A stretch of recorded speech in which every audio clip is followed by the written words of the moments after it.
So, a very good morning to everyone present here. It is a pleasure to welcome you to International Conference on Advanced Materials on Innovative Technology, Amity 2022. It is with the utmost delight and privilege that I welcome our Honorable Founder President, Sir Dr. Ashok Chauhan, our Honorable Chancellor, Amity University, Rajasthan, Dr. Asim Chauhan, our guest of honor, Professor Andre Moreno, our chief guest, Professor A.K. Srivastav, Honorable Vice Chancellor, Amity University, Rajasthan, Professor Rakesh Bhatnagar, Pro Vice Chancellor, Sir, Amity University, Rajasthan, Professor Dr. Amit Jain, all deans, directors, head of the institutions, faculty, students, and all the international and national participants to the inaugural session of the International Conference. Without further ado, let's proceed towards the lamp ceremony. या शुभ्रवस्त्रावृता या वीणावरदण्डमण्डितकरा या श्वेतपद्मासना या ब्रह्माच्युतशङ्करप्रभृतिभिः देवैः सदा वन्दिता सा मां पातु सरस्वती भगवती निःशेषजाड्यापहा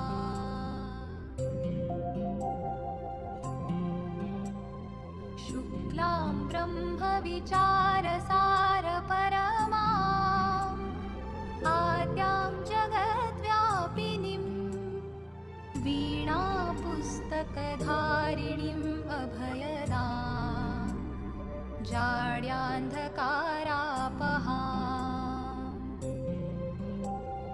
हस्ते स्फाटिकमालिकां विदधतीं पद्मासने संस्थितां वन्दे तां परमेश्वरीं भगवतीं बुद्धिप्रदां शारदाम्।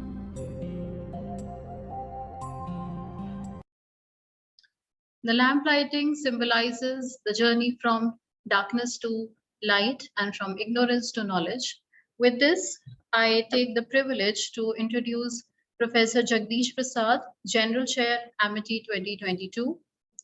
Professor Jagdish Prasad is the head of Institute of Amity School of Applied Sciences, Amity University, Rajasthan. Previously, he had been the head of the Department of Statistics in University of Rajasthan, Jaipur. He was also the principal of University of Rajasthan College, Jaipur. He has done his bachelor's, master's, and PhD statistics from University of Rajasthan, Jaipur. He has around 40 years of teaching experience and research experience and has delivered various administrative responsibilities like proctor, officer, associate, and director of University Rajasthan College, Jaipur, and has been awarded various fellowships like National Loan Scholarship, Junior Research Fellow, and Postdoctoral Fellow of CSIR India. He's also been an active member of the NAG committee. May I now request Sir to deliver the welcome address for our guests.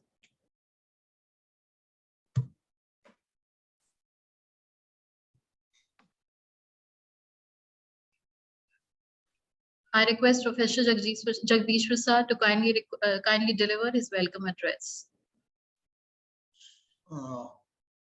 Namaskar. Good morning, very good morning to one and all present here in the conference. Thank Dr. Aditi for your nicely presentation. Honorable Founder President Dr. Ashok K. Chauhan, Honorable Chancellor Amity University Rajasthan Dr. Asim K. Chauhan, today's chief guest Professor A.K. Srivastav, Director CSIR, Amity Bhopal, Professor Kanupriya Sachdev, HOD Physics, MNIT Jaipur, today's guest of honor Professor Andres Moreno, University of Castilla, Spain, another guest of honor Sri Mehtab Singh, Chairman Institutes of Engineering and Technology, UK, our Honorable Vice Chancellor and Patron of the conference, Professor Rakesh Bhatnagar, Professor Amit Jain, PVC AUR, Dean and Director, Amity Business School, Amity University, Rajasthan, and Patron of the conference. Professor S.L. Kothari, Vice President STIF and Chief Advisor of the conference. All the organizing chair members, Dr. Dwivedi, Dr. Deepsika, Dr. Pooja Gotwal, Dr. Rahul Singhal, MNIT, Professor Ratnesh Das, Dr. Hari Singh Gaud, University Sagar, all the keynote speakers, Professor R.K. Pandey, Vice Chancellor, Amity University, Chhattisgarh, Professor K.K. Pathak, Department of Civil Engineering, IIT BHU, Professor Hari M. Upadhyay, Head, London Centre of Energy Engineering, School of Engineering, London, Professor A.C. Pandey, Director, IUAC, Delhi, Professor G.D. Sharma, Professor of Physics, Senior Professor of Physics, LNMIT, Jaipur, Professor S.A.R. Hasmi, Chief Scientist, CSIR, Amity, Bhopal, Professor V. Ganeshan, Professor in Charge Research, Medicaps, University of Indore, Professor Mattei, Professor of Physics and Astronomy, University of Padova, Italy, Professor Rajkumar Gupta, Professor of Physics, BITS Pilani, Professor Yoshi, School of Electrical Engineering, Tel Aviv, University of Israel. All the invited speakers, session chairs, delegates, participants, all heads of the institutes, deans, directors, faculty members, researchers, and dear students. It is my proud pleasure to welcome you all in the online international conference on advanced materials and innovative technology, that is Amity 2022.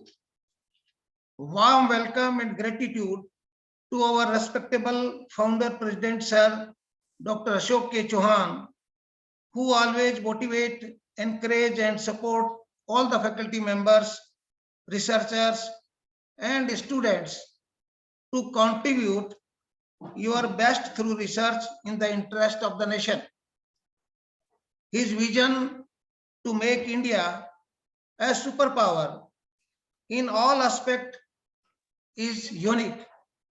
Recently, in a conference organized by AUR, he has spoken about self-sustainability in the field of defense, which was very, very important in these days. I also welcome and feel deep sense of gratitude towards our Honorable Chancellor, Dr. Aseem Chauhan, who always appreciate and support the researchers to do quality research. In his leadership, AUR has achieved a lot in publication with high impact factor, patents, and projects. In his dynamic and innovative thinking, AUR is awarded so many projects, especially DST Fist in 2 disciplines, DST Purse. Recently, Amity University has been awarded DST Purse. In Corona time, DST Matrix has given 2 projects in Rajasthan on COVID-19, out of which one was awarded to Amity School of Applied Sciences and AIIT, AUR, Jaipur, and other one is awarded to BITS Pilani. On behalf of Amity University, I welcome Professor A.K. Srivastava, Director CSIR, Amity, Bhopal, and feel my gratitude and sincere thanks that he has given his valuable time to be present in the conference as a chief guest. I also welcome Professor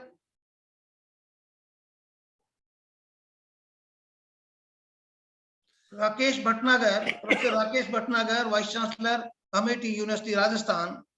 I am also thankful to him for his kind support and guidance at each and every step. I also welcome Professor Amit Jain, PVC AUR and Dean and Director, Amity Business School. My sincere thanks to him for his involvement in all academic and research activities in the university. I welcome Professor Kothari, Vice President ASTIF. My special thanks to him for his dedication, devotion towards research projects, patents, copyrights, etc., and his continuous guidance at each and every steps in organizing the conference. Amity University, Rajasthan, welcome. Professor Moreno, University of Castilla, Spain. We are grateful to him for accepting our invitation to be guest of honor and deliver a talk. I welcome Sri Mehtab Singh, Chairman, Institute of Engineering and Technology, that is IET UK. We are also thankful to him for accepting our invitation to be a guest of honor in the conference. I also welcome Professor Kanupriya Sachdev, HOD Physics MNIT. I am also thankful to her for accepting our invitation to be present in the conference and her support to organizing the conference. I want to mention that ASAS AUR has done a lot in these 5 years. Our students have been selected for higher studies in foreign countries. We have organized 2 international conferences, 2 international workshops, and 5 international conferences. Highest number of research publications have been published by our faculty other than AIB. We have applied so many projects, patents in these 5 years. 5 projects have been awarded by ISRO, DST, DRDO, and other funding agencies, out of which 2 have been completed and 3 are under process, are going.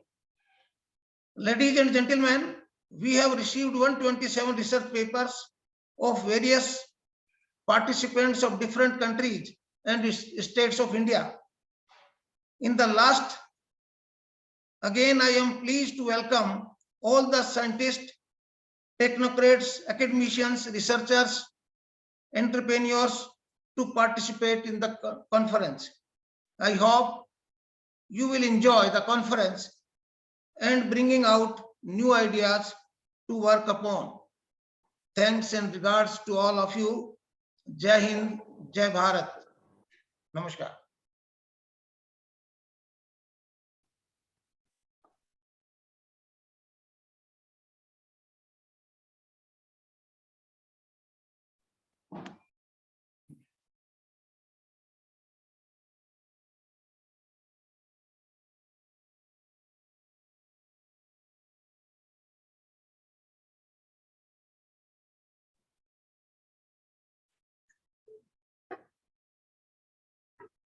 Thank you very much, sir. On behalf of the hosting team, I extend floral greetings to all the participants of the conference. Now, I would like to introduce the conference chair, Amity 2022, Dr. Deepshikha Rathore. I request Dr. Deepshikha now to enlighten the audience about the conference. Namaskar, everyone. Good morning. We would like to welcome you to the first edition of International Conference on Advanced Materials in Innovative Technology, Amity 2022. We hope you will have a fruitful and learning experience during the next these days. Before we begin, I would like to brief you about the vision and mission of the conference. Amity University was established in the year 2007, and Amity School of Applied Sciences, ASAS, has been an integral part. The department comprises of 13 faculties and currently 30 PhD students are enrolled. The department offers MSc courses in applied physics, applied chemistry, and applied mathematics, and BSc PCM program. The conference is organized by ASAS, and in its inaugural edition, we have 5 keynote addresses and 9 invited talks. We have speakers from Israel, UK, USA, Italy, Spain, Turkey, and India. There are total of 130 participants, including 105 oral presentations. The presentations and talks are arranged in 5 parallel tracks. Selected papers will be published in the Advanced Innovative Research AIR NISCARE journal.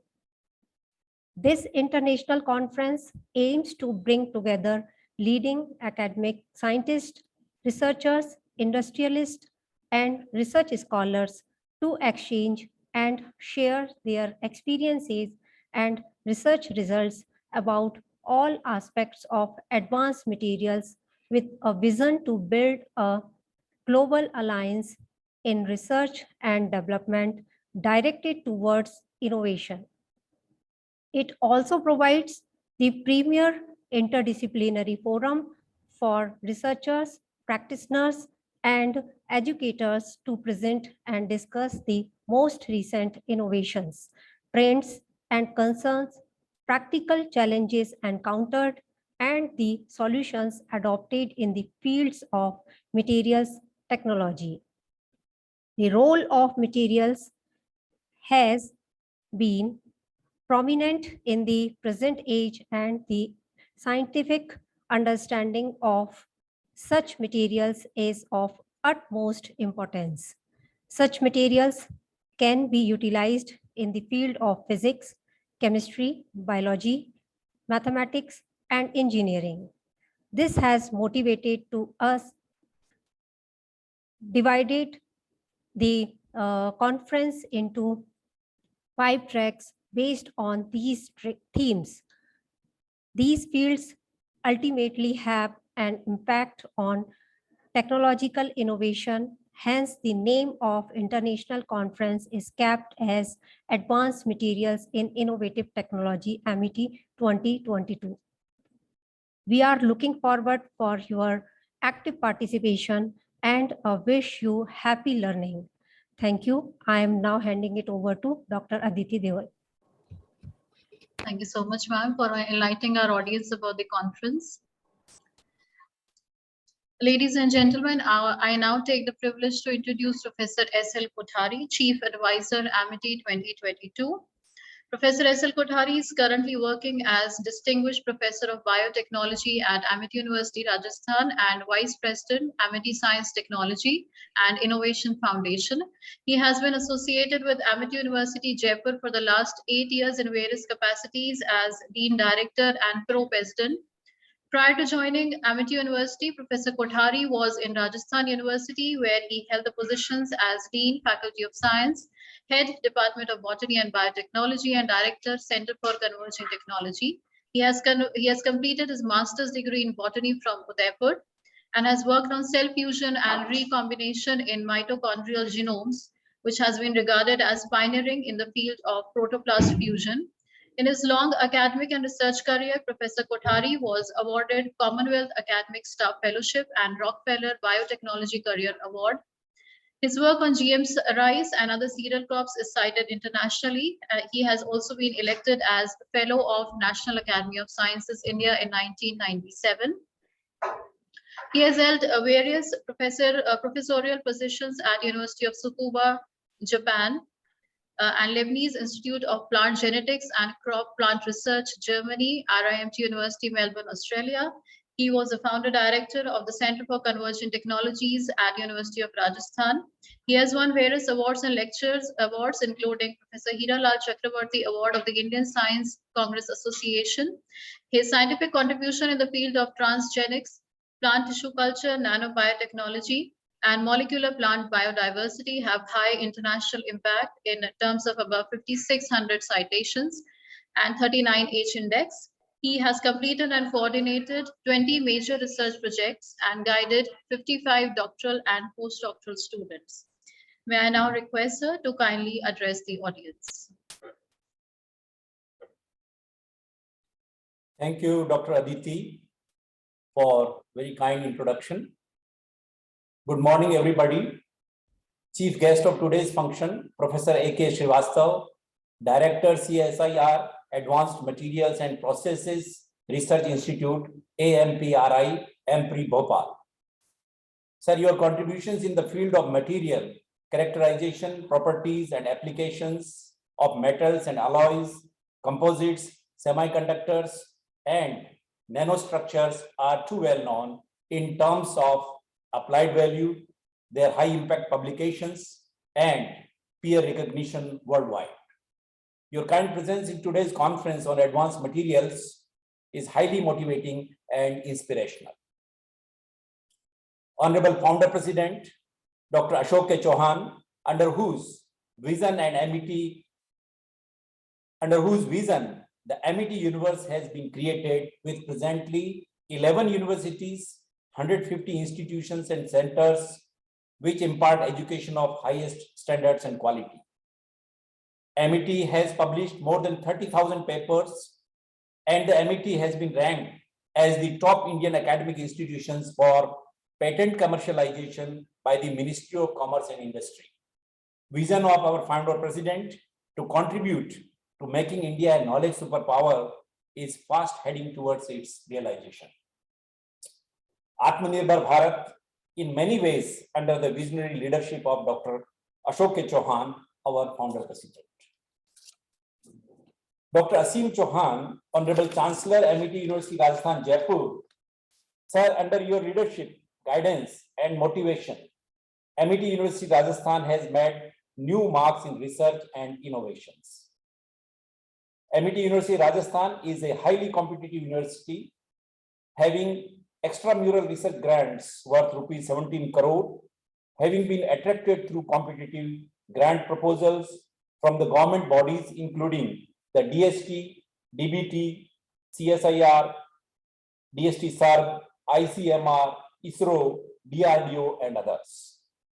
We have two departments, as mentioned by Professor Jagdish Prasad, microbiology and biotechnology, funded under the FEAST program by the DST, and very recently we have received the very prestigious Promotion of University Research and Scientific Excellence FIRST program from the DST with a budget of rupees 8.5 crore. Chancellor sir, thank you very much for nurturing Amity Jaipur with your vision, dedication, guidance, and support. Support including the very generous financial support also for the FEAST and FIRST grants, where 50% and 25% of the cost has to be borne out by the institution. Thank you very much, sir.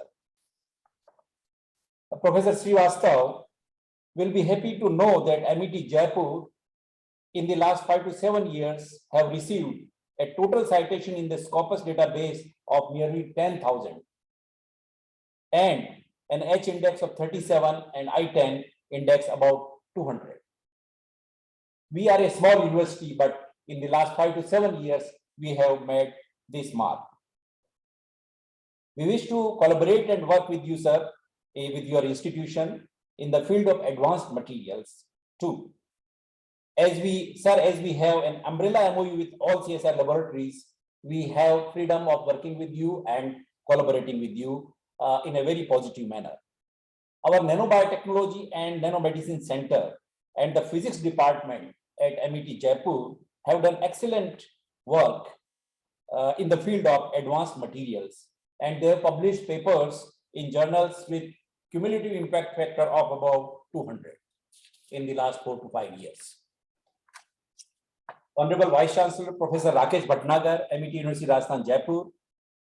Professor Bhatnagar is an eminent scientist, a great human being, administrator, an institution builder, entrepreneur as well, a rare combination of so many attributes in a single individual. During your recent tenure as Vice Chancellor of Banaras Hindu University, the BHU has got several top-ranked recognitions, including the Institution of Eminence, DST Sathi program, and many more. And under your leadership, Amity Jaipur is going to follow the same path. Professor Bhatnagar is internationally known for his contributions in immunology and vaccine development. And besides that, he has trained many students who are occupying very significant and important positions in research institutions and universities in India and abroad. Professor Dr. Amit Jain, Pro Vice Chancellor, Dean Faculty of Management, Amity University, Rajasthan, Jaipur. He is a young dynamic leader, always supportive of academic and scientific programs.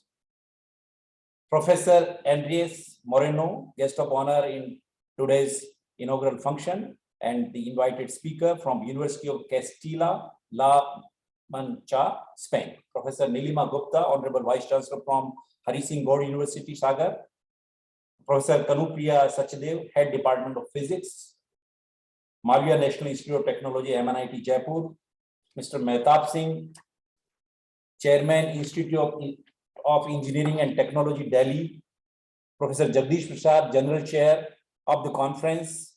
Dr. Umesh Kumar Dwivedi, Dr. Deep Shikhar Rathore, Conference Chairs. Dr. Pushpa Gotwal, Professor Ratnesh Das, Dr. Rahul Singhal, the conference chairs, senior colleagues, faculty, research scholars, students, and eminent participants from different parts of the country and abroad. Very warm welcome to all of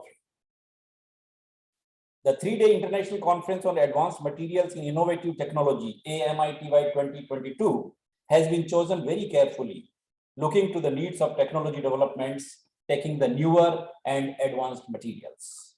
The word material is very simple and highly attractive. It is all encompassing, in my view. Everything which is present on earth is material. When we say material, it includes everything inside the earth, into the ocean, and in the atmosphere, or into the cosmos. Material is nothing but substance or mixture of substances which makes an object. This is layman's perception about materials, right? The matter from which a thing is made or can be made is considered as material. Gold, silver, coal, rock, water, wood, sand, air, egg, meat, honey, milk, silk, wool, cotton, food, oil, jute, tea, coffee, perfumes, all of them are materials. I am a biologist and I would like to consider materials into two categories, as inorganic material and organic material, or simply living materials and non-living materials. From the primary materials, scientists or even a layperson makes advanced materials with added applications and value. Once you add value to any material, it becomes advanced material. From ordinary agricultural implements to the highly sophisticated carbon nanotubes, 3D circuits, smart glasses, biochips are all the examples of advanced materials. This clearly means that future of the nation or their defense capabilities or their economies will very greatly depend on the advanced materials. How much value can you add to the materials to make them more useful and more advanced materials? Therefore, compliments to the organizers of this international conference to choose such an important issue of advanced material for the conference theme. My concern is that the inorganic materials such as iron, phosphorus, coal or petroleum products available on earth are all exhaustible.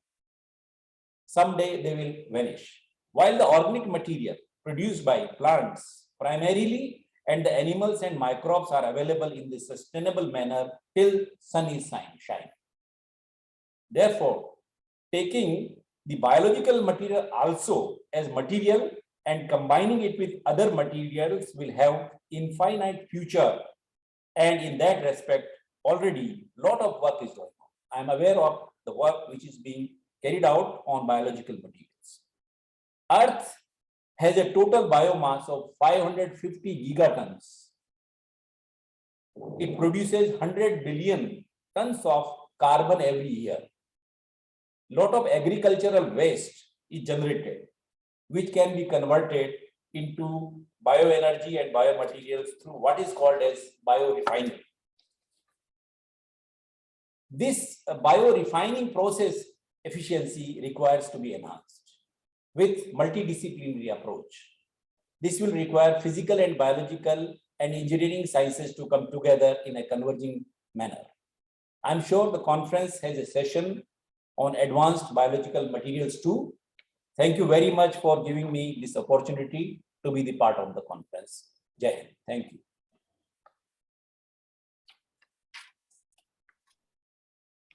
Thank you very much, sir. May I now take the opportunity to introduce the audience to the stellar leadership of Pro Vice Chancellor, Amity University, Rajasthan, Professor Dr. Amit Jain. He is currently Pro Vice Chancellor, Dean, Faculty of Management, and Director, Amity Business School at Amity University, Rajasthan. Professor Jain holds a PhD from Sardar Patel University and has completed FTP from IIM Ahmedabad. Prior to this, he was Director, International Collaborations and Professor, School of Business at Manipal University, Jaipur, Director, School of Hotel Management at Manipal University, Jaipur, Associate Professor and Chairperson MBA at JK Lakshmipat University. He has been a visiting professor with University of Technology, Sydney, Australia, Isfahan University, Hungary, and Jano University, Slovakia. He has designed and conducted training programs and sessions for executives of various organizations, including IDBI Bank, Bank of Baroda, Trimurti Food Tech, Euro India Foods, Fenner India, Gravita India, on topics related to marketing orientation, effective selling skills, customer relationship management, managerial effectiveness, leadership and communication skills. May I now request her to kindly address her audience on today's occasion. Thank you so much, Dr. Aditi. On behalf of our Honorable Founder President, Dr. Ashok Chauhan, on behalf of our Honorable Chancellor, Dr. Aseem Chauhan, I join my colleagues, Honorable Vice Chancellor, Professor Rakesh Patnagar, Professor Jagdish Prasad, General Chair of the conference, and Professor Kothari, in welcoming all the esteemed guests of this wonderful conference.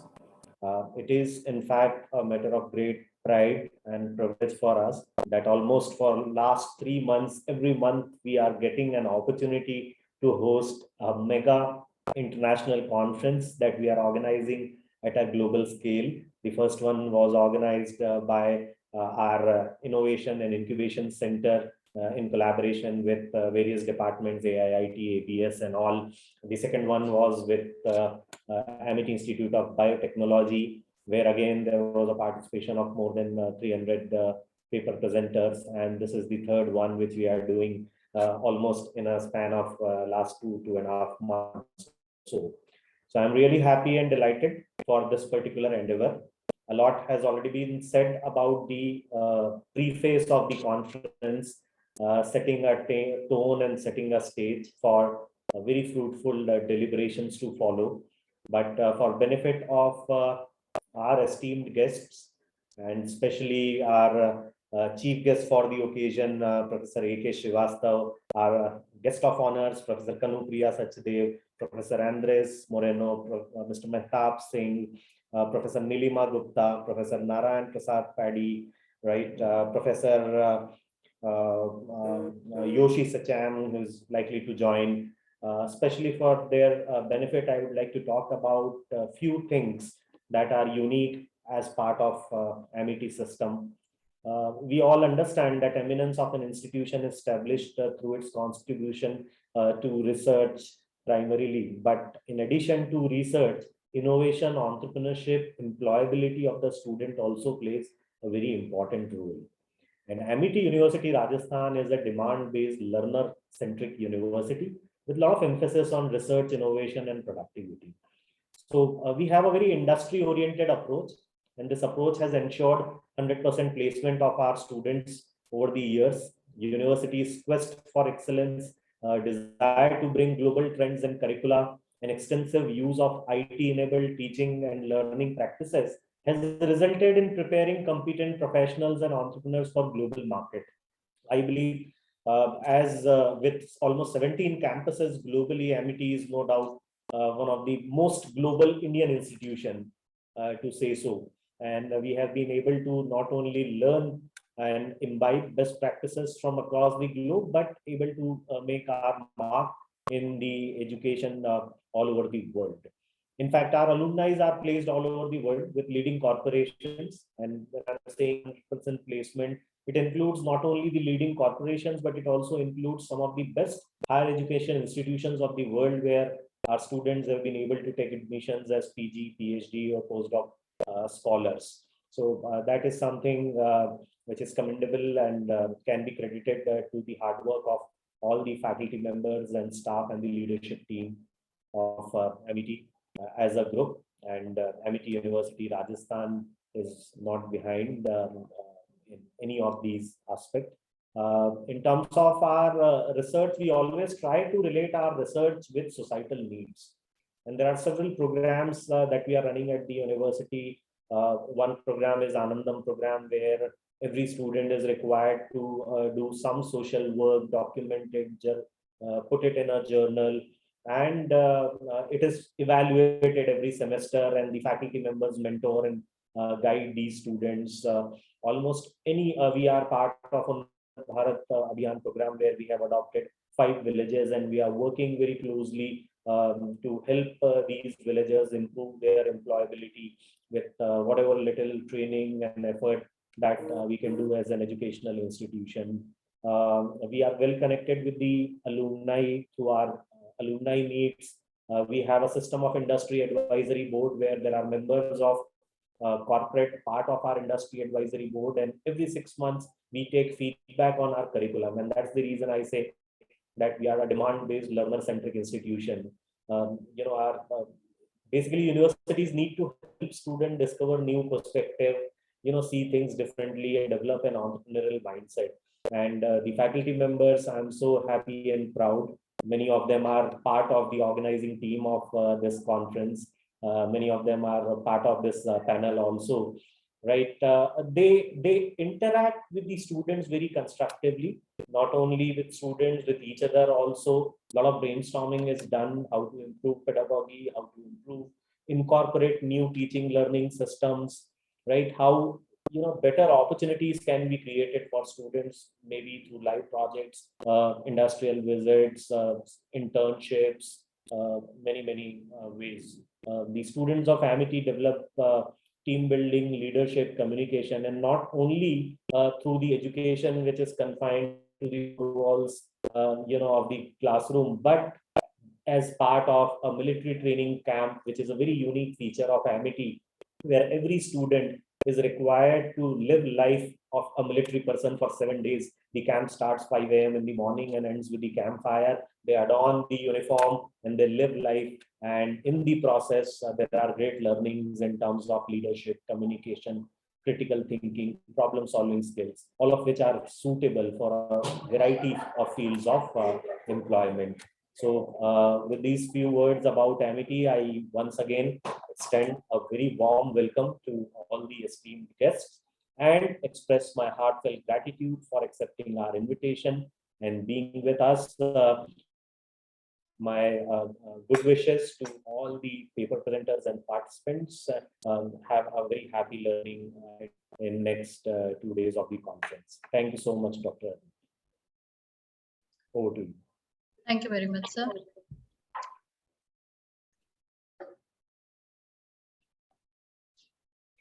Amity University Rajasthan is climbing new heights of excellence under the leadership of Honorable Vice Chancellor, Professor Rakesh Bhatnagar.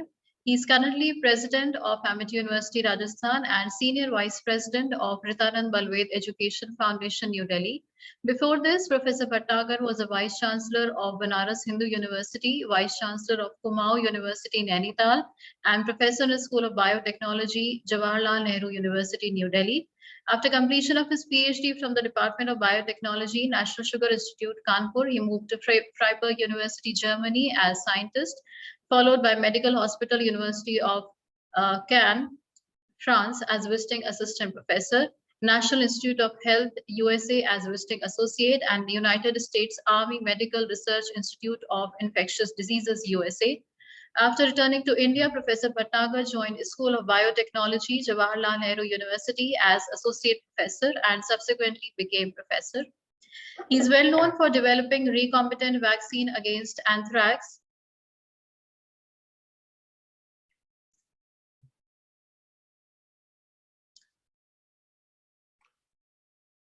the technology of which has been transferred to the industry, and the vaccine has successfully completed phase 1 and 2 of human clinical trials. One of his significant contributions in the field of research and innovation has been the development of drug-resistant TB diagnostics in collaborations with one of the topmost diagnostic company.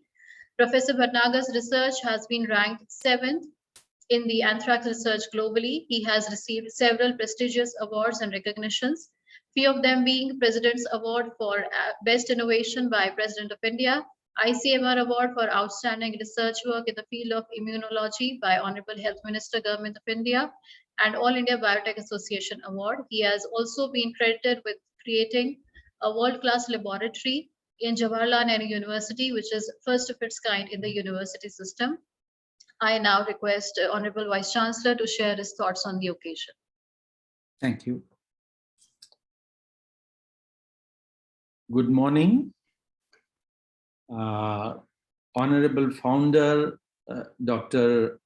Ashok Chauhan, our Chancellor, Dr. Asim Chauhan, galaxy of distinguished guests, guests of honors, keynote speakers, industry representatives, my own deans and directors, my colleagues, and delegates. Particularly, I am very thankful for Professor A.K. Srivastav, who has accepted our invitation to come as a chief guest, who specialized in this kind of science, which is advanced material. Today is the era of advanced material, or you may call it smart material, or you may call it intelligent material. I still remember when I was working in National Institute of Health, Bethesda, we came across a very serious problem of drug abuse. And one of the undergraduate students who started taking a illicit drug, which he synthesized himself, and he was having some loss of energy.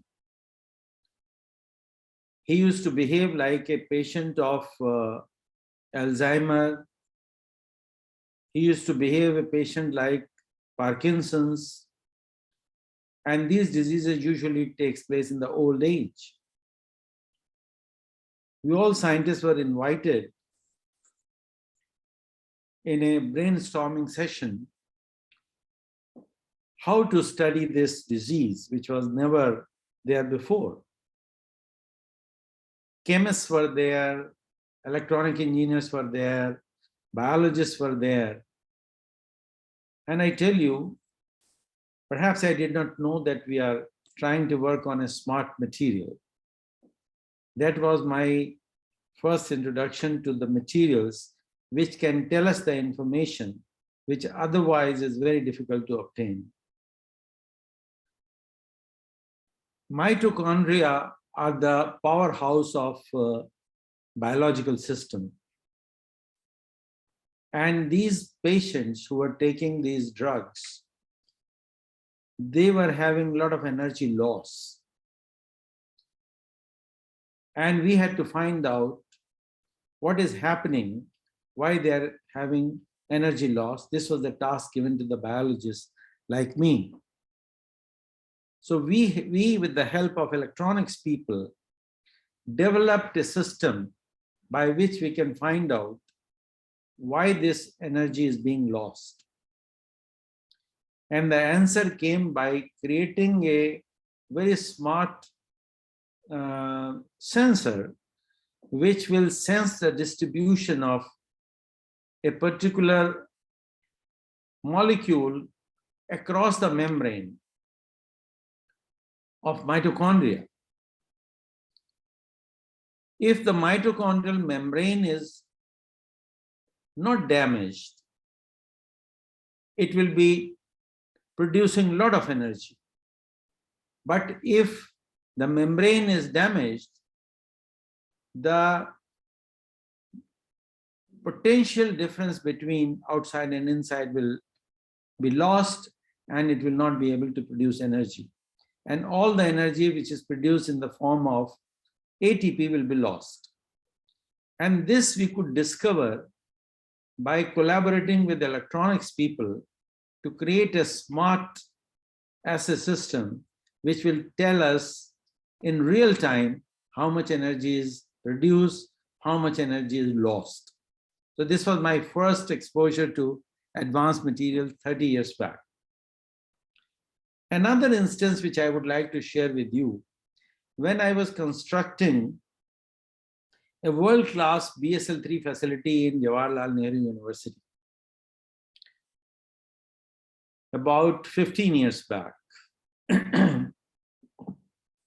Today, I think because of the COVID, everybody knows what is BSL-3. 15 years back, hardly anybody knew what is BSL-3. And we were trying to create one in first time in the university system in Jawaharlal Nehru University.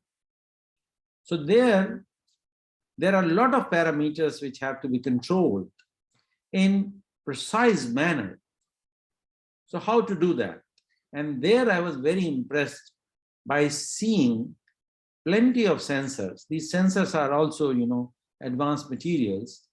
When they have some stimulus, they can respond and give you the information which is needed to correct any change in the system.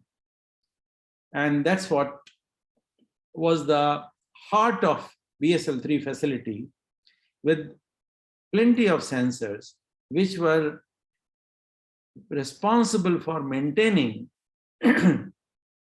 precise temperature, precise negative pressure, precise humidity, precise flow of air, the speed, anything you name it.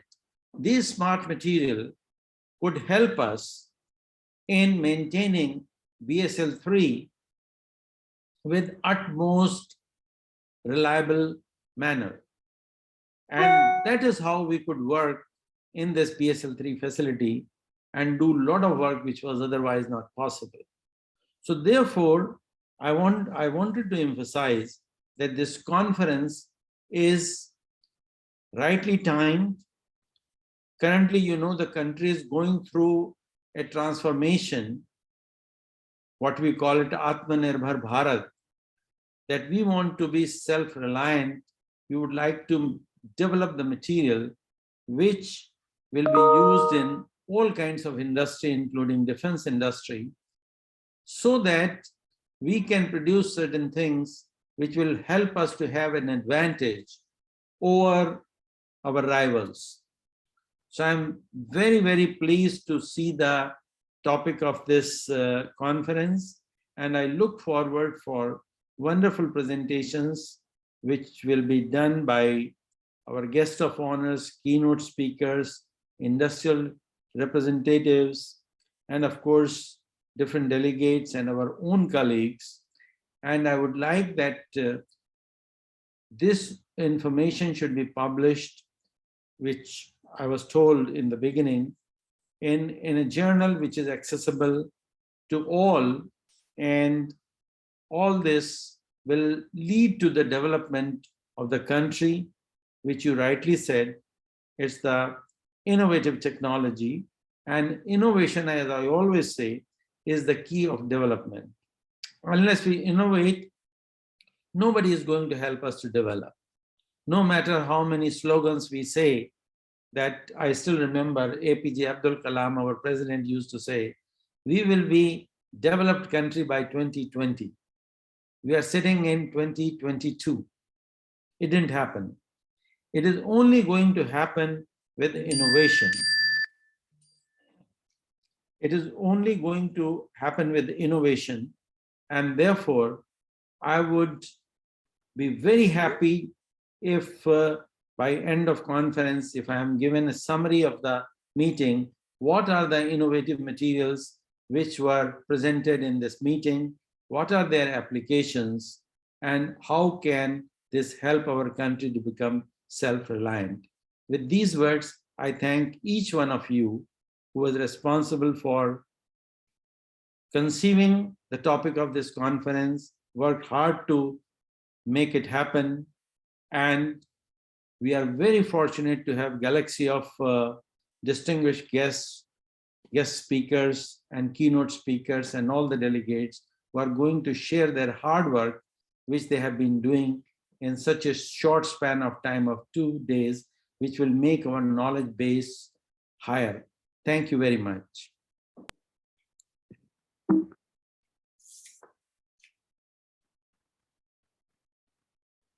Thank you very much, sir. I'm sure your words have motivated the organizing team very much. Moving on, it is a matter of great pride and honor to inform that this event has been organized by Amity University, Rajasthan, in collaboration with Dr. Hari Singh Gaur University, Sagar, MP. Let me now take this privilege of acquainting our guests to the powerful leadership of Professor Nilima Gupta, Honorable Vice Chancellor, Sagar. Professor Nilima Gupta is the Vice Chancellor of Central University of SGM University. She was also the Dean, Students Welfare Head, and Officiating Finance Officer of MGP Rohilkhand University, Bareilly. She has received many awards and honors since 1977, like Ek Janki Amal National Award in Animal Taxonomy by Government of India, Saraswati Samman by Government of Uttar Pradesh, Dr. Sa Abidi Vishisht Krishi Vaigyanik Award by Government of Uttar Pradesh, Vigyan Ratna Council of Science and Technology by Government of Uttar Pradesh, and Center of Excellence by Government of Uttar Pradesh for setting up high-tech lab, Lifetime Vigyan Bhushan Samman, Shiksha Vid Samman, Woman of the Year Award, Corona Warriors Honor, Women Welfare Recognition, ABRF Lifetime Achievement Award, Asian Biological Research Foundation, Prayagraj, in appreciation of services rendered in field of biodiversity and environment, Shiksha Shiromani Samman, Lifetime Achievement Award, Pratima Chaitanya Felicitation, Shakti Swarup Samman, and so on. She has done a doctorate in science from Department of Animal Science, MGP Rohilkhand University, Bareilly, India. And later on, she has pursued her PhD and Master of Philosophy, Master of Science with gold medalist, Bachelor of Science from Department of Zoology, Aligarh Muslim University, India. She has been recognized as the member of planning and monitoring board at Mahatma Gandhi Central University, Motihari, and also the president of India's nominee as member at Executive Council at Central University of Tamil Nadu. She was the UGC nominee of the Board of Governors in Gautam Buddha University, Greater Noida. She is the fellow and lifetime member of various societies, Zoological Survey of India, Indian Academy of Environmental Sciences, FIAES, SEC, FICVB, National Academy of Sciences, Indian Science Congress, life member of International Society of Applied Biology, Academy of Agricultural Sciences, and honorary member of Hindustani Academy. Unfortunately, she has also supervised various GRF, SRF bachelors. She has published 8 books, 200 journal papers, and 362 conference papers, and has visited various countries like United States of America, Egypt, Poland as part of her academic ventures. Unfortunately, ma'am could not be present here today because of her some professional urgent commitments, but she has sent her best wishes and for the present event. Moving on, let me educate our audience to the second collaborator partner for Amity 2022, that is MNIT Jaipur. May I now take this opportunity to introduce to the present gathering Professor Kanupriya Sachdev, HOD, Department of Physics, MNIT Jaipur. Ma'am is currently heading the physics department at MNIT Jaipur and has completed her MSc, MPhil and PhD from University of Rajasthan, Jaipur. She has accomplished many administrative responsibility at MNIT Jaipur like DPGC convener in Material Research Center, presiding officer, internal complaint committee, associate dean and academic section. She is a life member of various bodies like Plasma Science Society, Materials Research Society, Indian Association of Physics Teachers, Indian National Society for Disordered Materials, etc. She has guided many PhD and master's theses and finished 2 funded projects. She has published 40 plus journal papers in various international and national journals. Her area of research include material science and technology, condensed matter physics, transparent conducting thin film oxides, thermochemical behavior of amorphous alloys, etc. May I now request ma'am to kindly address the audience on today's occasion. Thank you, Dr. Aditi. Thank you. Good morning, everyone. I thank Amity University for giving me this opportunity. I'm happy that MNIT Jaipur and Amity University have come together for the organization of this international conference. And the relevance of the topic has been very well established by the various eminent speakers. And I need not say more about that. The only thing is that, of course, the quest for new materials has been very much there since the beginning, because mankind was looking for some improvement in quality of life. And I think everybody will agree that the two are directly related. So about MNIT, the MNIT is among the top NITs in India, and it is, of course, very much, the top students, the most bright students of India. They are very much wanting to join this NIT, to join this institute, because of the excellent education it provides, and of course our placements are very good. And our students also, our bright students also get a very good opportunities for higher education and going into various industries. And of course, many more are looking for entrepreneurship as well. So the Department of Physics, though not a very big department, still it has seen a growth in the last 10 years. And the Department of Physics at MNIT has 14 full faculty members, and it caters to the BTech education and the MSc and PhD education in the institute. The faculty is excellent. We have excellent faculty here, excellent facilities here. And the faculty are very much involved. Not only they are good teachers, they are very much involved in high quality research. And the department has actually just completed projects in the last 8 years, more than 8 crores. So that's a big achievement, because we have got very good funding from the various organizations all over India. And the thrust areas in which the faculty are participating in research are like, we have a majority of them coming from material science. So condensed matter physics and material science forms a big chunk of that research area. The many topics included are their strongly correlated materials, thermoelectric materials, which are of course very much important materials today. And a large number of faculty are working on materials for energy storage and conversion. So energy and its application, you can see, is a big thrust area here. Then polymer science technology, topological insulators, metals and semiconductor nanocrystals. And we have a few faculty members working very dedicatedly in some areas like astrophysics, high energy physics, cosmology, and quantum field theory. So there is, you can see diverse areas which are there And the expertise of the faculty members in these research areas, it actually helps the students who are studying there, doing their postgraduate or PhD. And these students then, of course, they go further for further research or joining various teaching and research organization and industries as well. Then one very important center we have at MNIT, which is the Material Research Center, as we are talking about materials. So the Material Research Center plays a very important role, not only in Jaipur, but across all over India, pan-India, I would say, helping all because it gives you a very good infrastructure for quality research and materials.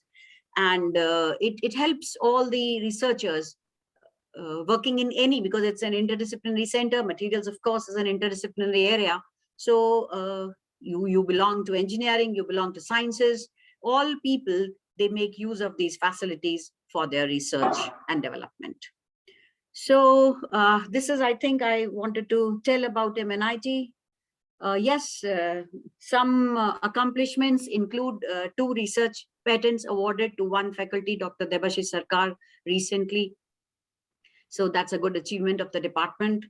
And I think that's all I wanted to say about MNIT. And I'm really happy to see so many eminent academicians, scientists, national and international both, coming across together for this conference, international conference. And of course, the deliberations in the next few days are really going to be very useful in this area. So my best wishes, and I really hope that the output of this international conference is tangible. Thank you so much for inviting me, and once again, congratulations. Thank you so much for your motivating words, ma'am. I'm sure this is just the beginning, and we'll have many more academic ventures with MNIT Jaipur. Sure. I now take the privilege of introducing the audience to the icon we all look to draw inspiration from, Honorable Chancellor, Amity University, Rajasthan, and Chief Patron, Amity 2022, Dr. Aseem Chauhan. He is currently the Chancellor of Amity University, Rajasthan, and a trustee of not-for-profit Amity Education Group, which includes 10 world-class universities, 25 schools and preschools, 150 top-ranked institutions, and 15 international campuses across London, Singapore, New York, San Francisco, etc. Dr. Aseem Chauhan was part of the Champions of Change program of Prime Minister Modi, which involves private sector leadership in policy making. The Economic Times awarded him with Asia's Most Promising Business Leader Award in 2019. Dr. Chauhan was conferred honorary citizenship of the ancient city of Olympia by the Greek government for significant contribution to global education, and was awarded the Game Changers of India 2018 award for driving inclusive education and entrepreneurship by Economic Times. Dr. Aseem Chauhan was listed among the 50 most influential Indians by GQ magazine and was awarded amongst the top 50 leaders under 50 in India by Asia One. He was conferred the Visionary Leader Award at the Africa Leadership Awards and was recognized by News 24 channel in an honor Jashn-e-Angistan for the Youth of India, contributing towards Dynamic New India in 2019. He was awarded Urja Awards in 2019 for excellence in education by Gravitas Foundation. He has contributed to a number of committees, including the FICCI National Executive Committee, Government of India's National Committee for Biotechnology Policy, the CII National Committee for Higher Technical and Vocational Education, and the US-India Higher Education Cooperation Council. Dr. Aseem Chauhan holds a degree in Engineering, Finance, and Strategic Management from Wharton Business School at University of Pennsylvania, and is an alumnus of prestigious Jerome Fisher Program in Management and Technology. A truly global citizen, Dr. Chauhan has spent nearly 2 decades in Europe and more than 1 decade in the US. We look forward to his presence towards the end of the program, and meanwhile, he has sent his best wishes for the conference. I'm heartily delighted to now acquaint the August gathering present here to Chief Guest, AMIT 2022, Professor A.K. Srivastav, Director, CSIR, AMPRI, Bhopal. Professor Srivastava is currently the director of CSIR Advanced Materials and Processes Research Institute, Bhopal. He has received his MSc degree in physics from IIT Roorkee, MTech in Material Sciences from IIT Kanpur, and PhD in Metallurgy from IISc Bangalore in the Faculty of Engineering. He is a fellow of Electron Microscope Society, the Indian Institute of Metals, Boyscast, and also received the fellowship of INSA, KOSEF, and Kwan Thongput. He is also the chief editor of Applied Innovative Research, NISCIR Journal. He has received many awards like Metallurgist of the Year, Material Research Society of India. He is a member of various bodies like Electron Microscope Society of India, NIT Kurukshetra, and Microscopy Conference Japan, and IIM Delhi chapter.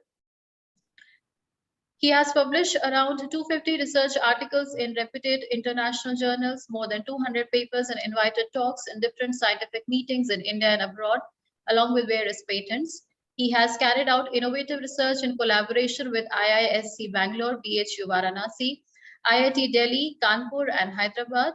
He has visited around 50 countries under different scientific and technical capabilities, and has also conducted research as visiting faculty and scientist in various institutes of France, Germany, Japan, USA, and so on. He was instrumental in the design and development of various courses of Academy of Scientific and Innovative Research program of CSIR. May I now request sir to kindly address our audience today.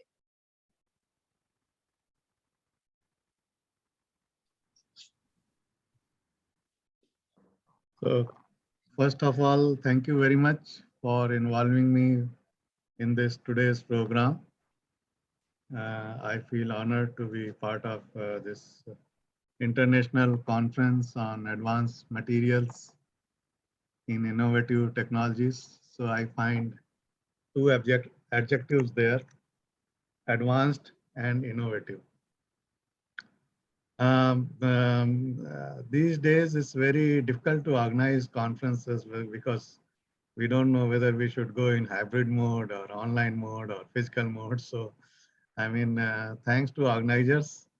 And let me begin my thank and acknowledgement from Professor Ashok K. Chauhan, the Honorable Founder President, then Mr. Mehtab Singh, Professor Andes Marino, Dr. Asim Chauhan, Professor Kanupriya Sasdeo, Professor Nilima Gupta, Professor Rakesh Bhatnagar, Professor Amit Jain, Professor S.L. Kothari, Dr. Deepshikha Rathore, Professor Jagdish Prasad, Dr. Aditi, anchor of the program, Professor Umesh Dwivedi, and many other distinguished speakers, attendees, participants who are going to be the part of this program for the next 3 days. And I hope you all will enjoy, because advanced materials in innovative technologies, it's really a very challenging task for a true material scientist. And we are going to listen 3 days, very distinguished speakers. Thanks to the organizers from Amity University, Jaipur, MNIT Jaipur, and Dr. Hari Singh Gaur, Central University, Sagar, and his sponsor, Institution of Engineers and Technology. By now, material science and engineering, if we look at, it has become a very exciting and vibrational interdisciplinary program. Initial days, if we remember, we used to have like a full-fledged physics department, chemistry department, zoology department, and metallurgy department. But now there are so many interdisciplinary departments that the core departments are somewhere missing, or they are becoming more important. I don't know what category we should put them, but the core departments are very important. That's what I feel, because they give the idea of the fundamental research in that subject. But the interdisciplinary research is very important to come out with innovative technologies, because one subject, one expertise may not lead to the technology. That is the problem. And as it is always mentioned, the strategical areas under material science and technology are at present energy production and storage, electronics and photonics, bio-inspired materials and systems, green technologies, and so on. And typically in any material, while development for possible applications, we look for properties, which could be mechanical property, electrical property, electronic property, or biocompatibility property. Like if you are replacing some bio components by titanium alloys and so on. And then the other point is structure, even up to atomic scale, and corresponding composition. Chemistry of the material, even up to atomic scale, is very important, especially when we talk about the electronic materials, semiconducting materials. Then of course, material synthesis and manufacturing. Uh, the many scientists, I should say the more than 60% or 70% material scientists work in the area of material synthesis and structure property correlation. And then performance in real sense, for example, automobile parts, aircraft structures, electronic devices, and the replacement of nowadays various bio components. So the performance is very important. So if we look at this series of the areas where material scientists need to work, definitely the interdisciplinary research is very important. And one has to be very, very careful when we are going from lab to land. In lab, you can do anything. Yeah, and if results are reasonably good, you can publish. There are plenty of journals available now for every grade of every quality of research. But when you want to go to the lab through land, through industry, then the repeatability, preciseness, and the quality of your components, quality of your materials is very, very important. And then BIS coding, ISO coding, and all those things come into picture. Typically the materials which we know and we work are metals, polymers, composites, and composites a combination of various materials for desired property and subsequent application. But nowadays, many people work on composites of various types, like whether you talk about the multi-layer thin films, whether you talk about the metal ceramic composites, or metal polymer composites, or metal nanostructure like graphene composites, just to change the property of the actual material, core material, for the desired application.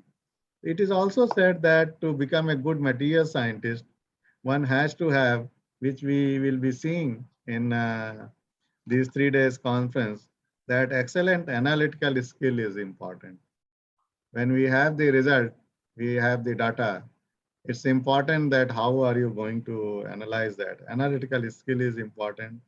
And nowadays, to optimize the process conditions, to optimize your time management and all those things, the skill of simulation, computer modeling is very important.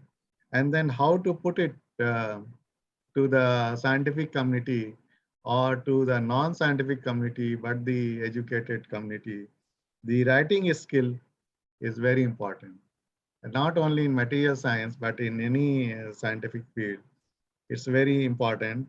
And if we really go back to the title of the conference, Advanced Materials in Innovative Technology, then creativity and independent thinking is most important part. It's not that something is published in Science or Nature and then we start publishing papers in slightly lower impact factor journal and we say that we are the best. that will never give you the importance which you can gain if you are really innovative and publish yourself in science and nature. So the leadership, true leadership in this materials arena is very important. And I don't say it's very tough also, because the materials gives you a lot of choice to work. I think being a material scientist, probably I may be biased, but I really feel that materials gives you the best kind of combinations to work together. So that is what I feel. At CSAR, Advanced Materials and Process Research Institute, let me speak in brief in Hindi also about this institute name, because we are in Ka region of the country. It pronounces as Pragat Padarth Tatha Prakram Anusandhan Sansthan. I'm not reading it. I remember it. So the thing is, here we work on lightweight metallic materials, composites of various types, nanostructured materials, radiation shielding and cement-free materials, waste to value-added materials. We come out various materials like, and then sensors and actuators. What is the importance of waste to value-added materials? Let me tell you, because there are, I can see the scientists, faculties of various areas. Some examples I can give you in waste to value-added materials. For example, the red mud, which comes out in millions of tons from alumina industries. And because of high alkaline nature, it is environmental threat, and no user is there. But by default, it has to be released from the alumina industries. And we have changed this material into radiation shielding materials, which is lead free. Another example is cement-free concrete materials from fly ash. And fly ash is again the a big waste material from thermal power plants, and we have converted into cement-free concrete materials. So both these materials are environmental friendly, and then we can control the CO2 emission and so on. There are various advantages. I'll not go into detail of that because of time constraint. And then we are trying to develop sensors and actuators, and we are quite successful in all those things.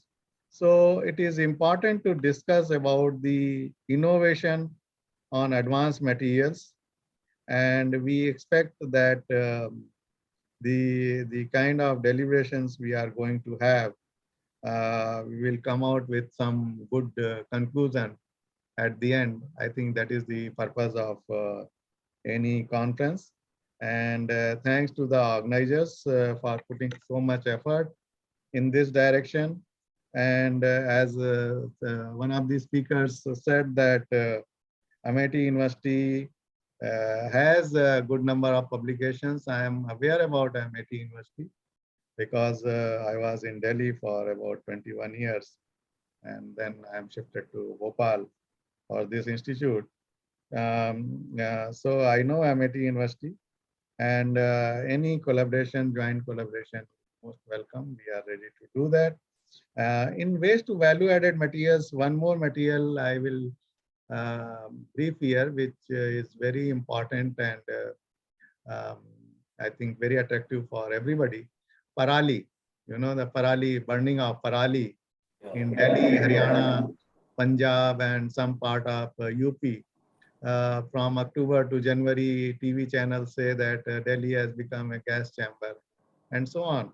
But we have converted parali into 100% conversion of parali into the composite. We have developed this technology, and it's accredited by the national bodies, and one industry has taken also this technology. But it's an open offer that anybody else is interested in this technology, we are happy to share, because the amount of parali which is being released from these states is huge, and one industry which has not yet even come out with the product in the market may not be sufficient. So anybody who is interested in this kind of technology, we are most welcome to share this technology with them, and they can open their industry and we will give all support. So to become self-reliant of the country, reliant country, the advancement and innovation both are very important. And this innovation should be originated from the country. That's very, very important. If we, and then only we can have innovative technologies. And technologies, as I always think that there are two sets of technologies. One is the technologies to replace the existing technologies, just to advancement. And and the second type of technologies are the innovative technologies, which are really completely new technologies. Like you say, the discovery of bulb or something like that, electricity or something. So we should think in that also. So that will be a global technology. And then only the India is such a large country and having so many scientists and so many facilities, we are working very hard. Our index, H index, our publication rate, everything is moving very ahead. And the government is also very supportive nowadays for R&D. And with all these things, I am sure that if we all institutes, like-minded institutes, come together and discuss about the problems, what we need to solve for the society with the materials, innovative materials, leading to innovative technologies, I think that would be the success of success story, which we can write, which will be the success story by the scientists for the people. So with this brief note, I thank to organizers and my all best wishes for this 3 days successful proceedings, which we are going to have. Namaskar. Namaste. Thank you very much.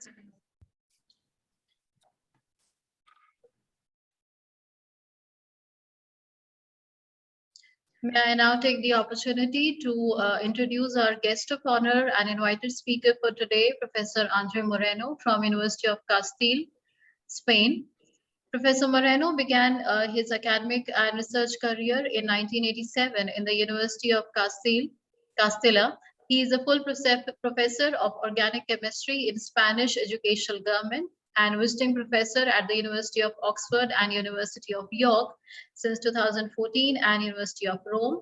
He has done his master's in chemical experimentation, second master's in sustainable chemistry, and PhD degree in organic chemistry at the end of 1990.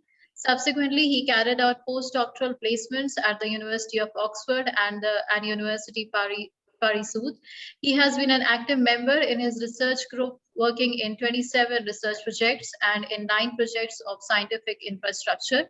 He has published more than 75 scientific papers and supervised 5 doctoral theses, 5 diplomas of advanced studies. His research interests include organic reactions by phase transfer catalysis and determination through nuclear magnetic resonance, and many more. May I now request Professor Moreno to share his thoughts on today's occasion. Okay, thank you very much, Dr. Aditi. Really, for me, it's a pleasure to be here in this conference. I really have to say thanks a lot to Professor Rannes for contact me and also for the organization committee. It's going to be a pleasure to know all the research that you do in the different we do in the different universities, no, and also to have the possibility to meet all of you. I like also to say thank you very much for the invitation, and congratulations for the organizing committee. With this conference, I hope to have more collaboration works between our universities. That should be, for me, should be very nice. And also in my university, now is we are going to, we have some collaboration also, but with India, but also we are going to have our rector is rector of its chancellor, how you say, are quite are very interesting to promote more collaboration with universities from India. And really, just say that at the end of the last 7 years, more or less, a little more, maybe we start to work in the valorization of the different food waste. And it's possible to get advanced material like biochar or hydrochar also, that now is a very interesting work. I also thank to Professor Kotari because for the nice words about the bioenergy and bioenergy and biomaterials. I think we are going to. I think will be interesting for the people when I do the talk. Really, for me, I didn't prepare not so much. I was here hearing all the people that all the professors that speak before me, and really looks like a very, very nice and interesting conference. Nothing more. Sincerely, it's a pleasure to be here. Thank you very much. Okay. Thank you very much, Professor Moreno, for your inspiring words. Okay. May I now take this opportunity of introducing our audience to the next guest of honor, Mr. Mehtab Singh, Chairman, Institution of Engineering and Technology, UK, Delhi Local Network. He has graduated in electrical engineering in 1976 from IIT Roorkee, and it is master's diploma in public administration from IIPA Chartered Engineer registered with Engineering Council of UK. He is a fellow of FIET Institution of Engineers and member of Institute of Rail Transport and presently chairman IET DLN. He has also received the Eminent Engineers Award by Institution of Engineers on the occasion of Engineers Day. Mr. Mehtab Singh has served Indian Railways for 37 years and retired from the post of Principal Chief Electrical Engineer, Northern Railway. During his tenure, he served on important posts like Additional Division Railway Manager of Ambala Division, Executive Director, Railway Electrification Ministry of Railways, Divisional Railway Manager, etc. He has completed various projects on Indian Railways funded by UNDP, GICA, AusAid, British Council, UIC, Swedish and German Railways, and has also visited many countries like USA, China, UK, Sweden and Spain to study railway systems, and Australia and Malaysia to study administrative systems. He was felicitated by Institution of Engineering and Technology on the occasion of International Telecom Society Day for the contribution in the field of engineering and technology on 15th May 2014. Mr. Singh is presently working as Senior Consultant Railways with Howard Engineering Projects Private Limited. I now request sir to share his thoughts on today's occasion. Thank you, Dr. Aditi, for the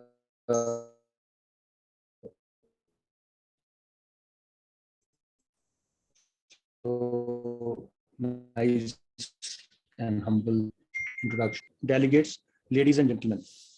First of all, I would like to congratulate Amity University to take the lead and to organize this international conference on the most contemporary topic of advanced material applications.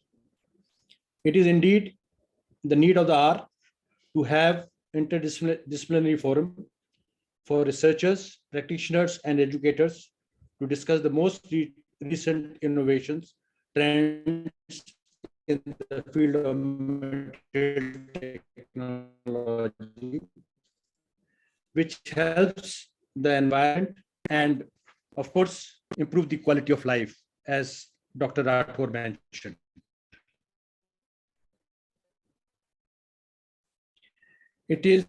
I'm deeply honored to be invited to this conference and thank the organizers for, it is a matter of great pleasure that IIT Delhi Local Network has been associated with this conference. And I extend heartily welcome to all on behalf of IIT. IIT is one of the most world's largest engineering institutions with 169,000 members in over 150 countries. The IIT is working to engineer a better world by inspiring, informing, and influencing its members, engineers and technicians, and all those who are touched by or touch the work of engineers. The IIT was formed in 2006 by the joining together of the Institution of Electrical Engineers dating back to 1871 and the IIE Institution of Incorporated Engineers dating back to 1884. Last year we celebrated the 150th year of IIT. The IIT's main offices are in Savoy Palace in London and 2006 in Bangalore. It has 8 local networks and Delhi is one of them. Today, IIT India has over 13,000 members and have the largest membership base for the IIT outside UK. The vision of IIT India is to become the most relevant and therefore the most preferred institution of engineering and technology professionals in India. IIT creates global networking to facilitate multidisciplinary cooperation for research, innovations, and technology that results in translational developments. The IIT offers coordination of the contemporary research fields to pave the way for transdisciplinary transitional research and innovations for the society. Our strategy is to be a key influencer in academia, industry, and government to impact standards, innovation, and policy to help create a future-ready engineering force and solve societal challenges of national importance. We do this by offering global expertise, best practices, and quality assurance, and a neutral platform that brings together the world-class stakeholders to create roadmaps that deliver sustainable solutions for the future. And that is what encourages IIT to take initiative and be the part of such conferences. It was a pleasure to hear the learned speakers about the material technology, and I have not much to add, but as Dr. Kothari mentioned, he gave a definition of material in a very simple language. And if we put it in a more simpler fashion for a common man, materials are the physical substance all things are made of. Advanced materials are designed with a purpose to have novel or enhanced properties and improve performance over conventional materials, products, and processes. Materials touch every aspect of our life. They impact the environment, society, and economy. They can boost the transition to greener technologies and better healthcare with improved characteristics, sustainable future. New opportunities indeed need to be seized to safeguard industrial leadership and a strategic autonomy. I believe that the conference would address the challenges and opportunities and will develop a roadmap for advanced materials created with a wider set of experts and stakeholders. In my view, the conference should extensively focus on innovation for the design, development, testing, and upscaling of advanced materials to enable a vast array of applications and facilitate innovations to bring their disruptive ideas to the market. It may require focus on the life cycle of materials, from extracting raw materials to the production process, from upscaling to the end of life. Demonstration and prototyping activities in different fields like energy, chemicals, cultural, heritage, mobility, construction, nanotechnologies, medical technologies, etc. Facilitating common access to physical facilities, capabilities, and services for organization working across a range of technologies. Sustainable by design approach in also pertinent, which aims to deliver a major change in how we make sustainable and healthy products and materials. In railways also, we have been throughout the process developing advanced materials so as to reduce the cost of running railways in terms of materials. Like earlier we had coaches fabricated out of steel, now we are going for aluminum. And on the other side, we are also looking for some such materials which can reduce the weight of the coach and provide us a better traction and a cheaper traction for the system. Advanced material holds significant potential to create better products and production processes, which is the outcome of collaborative research and synthesis of variety of materials and fabrication of devices, mathematical modeling, simulations, and various technological applications. Such collaborative research and partnership is what we at IIT are trying to encourage and foster both within the national and international research communities.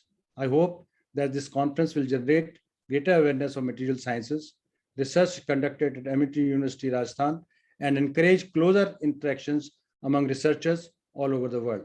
I also hope that after the 3 days conference, the participants will be galvanized to come up with innovative and impactful solutions to tackle the global challenges faced by the world today, which range from climate change, environmental protection, energy generation, food and water safety, global health, and healthcare.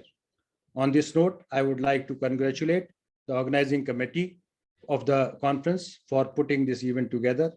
I would like to appreciate the efforts of Dr. Rana Mukherjee also, a young executive member of the governing body of IIT Delhi local network, for acting as a bridge between the organizing committee and the IIT. Last but not the least, I wish the conference great success and all attendees a fruitful and enjoyable scientific learning. Thank you. Thank you very much, sir, for agreeing to present the industry's perspective for our conference.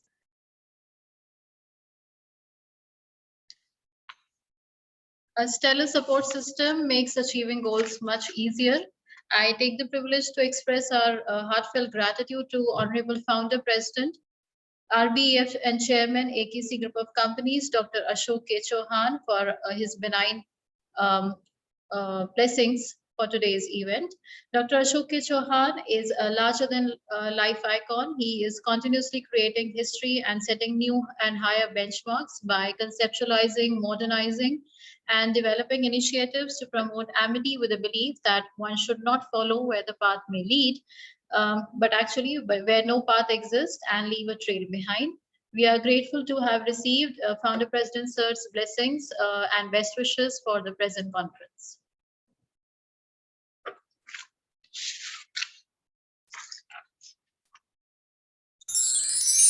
It's time to now unravel the souvenir for Amity 2022, which truly showcases the hard work of the participants as well as the organizing team behind the conference. I request the dignitaries to join me in releasing the souvenir of International Conference on Advanced Materials and Innovative Technology, Amity 2022.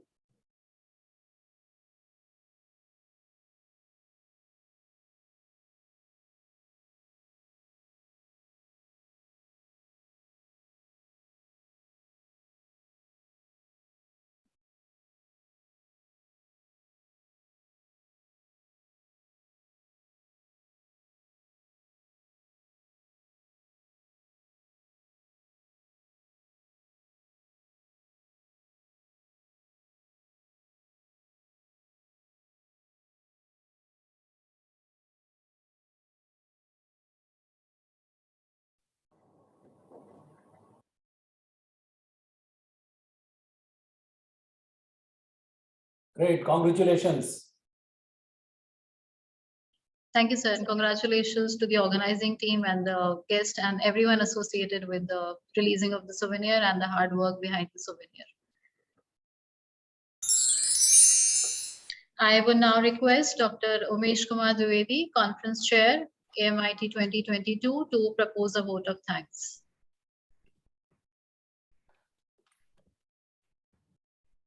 Thank you, Dr. Aditi. Namaste and good morning to everyone. Thank you is such a prayer that cannot be seen or touched. It must be felt by the heart. I, on behalf of Amity School of Applied Sciences, Amity University, Rajasthan, to be proposing the vote of thanks for the inaugural session of the International Conference on Advanced Materials in Innovative Technology, which is jointly organized by Amity University, Rajasthan, MNIT Jaipur, and Dr. Hari Singh Gaur, Central University, Sagar. At the very outset, I express my gratitude to our Honorable Founder President, Dr. Ashok K. Chauhan, who is the great scientific leader in educational institutes, and Honorable Chancellor, Dr. Asim Chauhan, for providing such a platform and their continuous motivation and kind support. We are extremely grateful for Honorable Vice Chancellor, Sir, Professor Rakesh Bhatnagar, having guided us for successfully hosting the event and having taken keen interest in this conference and for advising us. Thanks are also due to Professor Amit Jain, Pro Vice Chancellor, for guiding and helping us whenever we were short of ideas. We are extremely grateful to Professor A.K. Srivastava, Director CSIR Amity, which is one of the top research institute in this field of the advanced materials, who has accepted our invitation to be the chief guest of the conference and delivered very insightful thoughts. I would like to express my gratitude to the guest of honor, Professor Andres Moreno. We are enlightened with his words. I thank to Mr. Mehtab Singh for having graced the occasion and addressing the gathering. I also thank IET UK for having been a sponsor for this conference.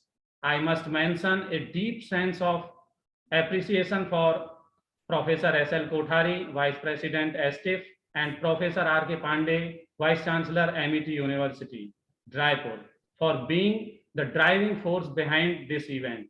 I also extend my gratitude to Professor Kanupriya Sachdeva, Head of Physics Department, MNIT Jaipur, to grace the occasion and her insightful talk, and also to provide the approval of collaboration.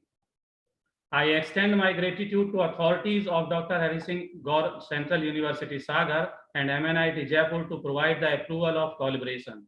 I also wish to express my gratitude to our Head of Institute, Professor Jagdish Prasad, for his constant help and guiding that radiated a source of energy within us. I also thanks to Chief Editor and editors of Applied Innovative Research Niskar Journal for allowing us to publish selected papers in their journal. I also wish to express my gratitude to all respected keynote speakers and invited speakers for next 3 days conference. We are also grateful to our registrar, Dr. Nitin Bharadwaj, all dean and directors and finance officer who helped us in obtaining the necessary administrative approval for organizing this event. I would like to thank Director IT Cell, Mr. R.K. Pachori, and his team for their support and cooperation. Without their efforts, it is impossible to complete this task as in virtual mode. As we know, this type of event cannot happen overnight. The wheel starts rolling months in advance. Teamwork always leads to better success. I extend a very special thanks to all members of organizing committee, including Dr. Rahul Singhal, MNIT, Professor Ratnesh Das, Sagar University, and non-teaching staff and student team for their constant support and coordination. Last but not the least, I would like to thank all the honorable dignitaries who joined this event and blessed us with their valuable presence. With these warm words and a kind message, we move to successful completion of inaugural session of 3-day international conference. Once again, thank you, ladies and gentlemen. Thanks. Thank you very much, sir. With this, we come to the conclusion of the inaugural ceremony of Amity 2022. We look forward to a lot of intellectual deliberation over the next 3 days. We'll start with the next session in about 2 minutes, for which Professor R.K. Pandey will be speaking, and I hand over the session to Mr. Rishi Raj Rathore for moderating. Thank you very much.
Am I audible? A very good morning, ladies and gentlemen.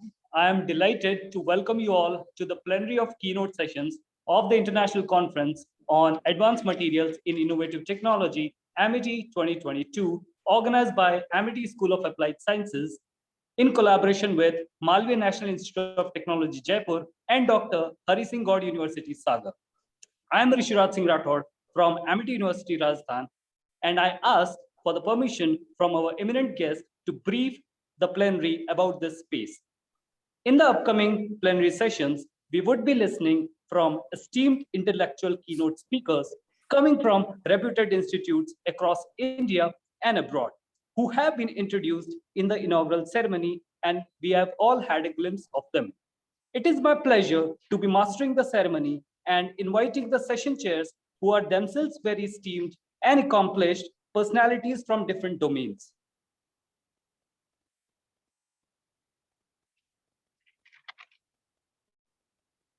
I assure all the delegates that they are going to have a very enriching experience and a meaningful journey during the course of this 3-day international conference.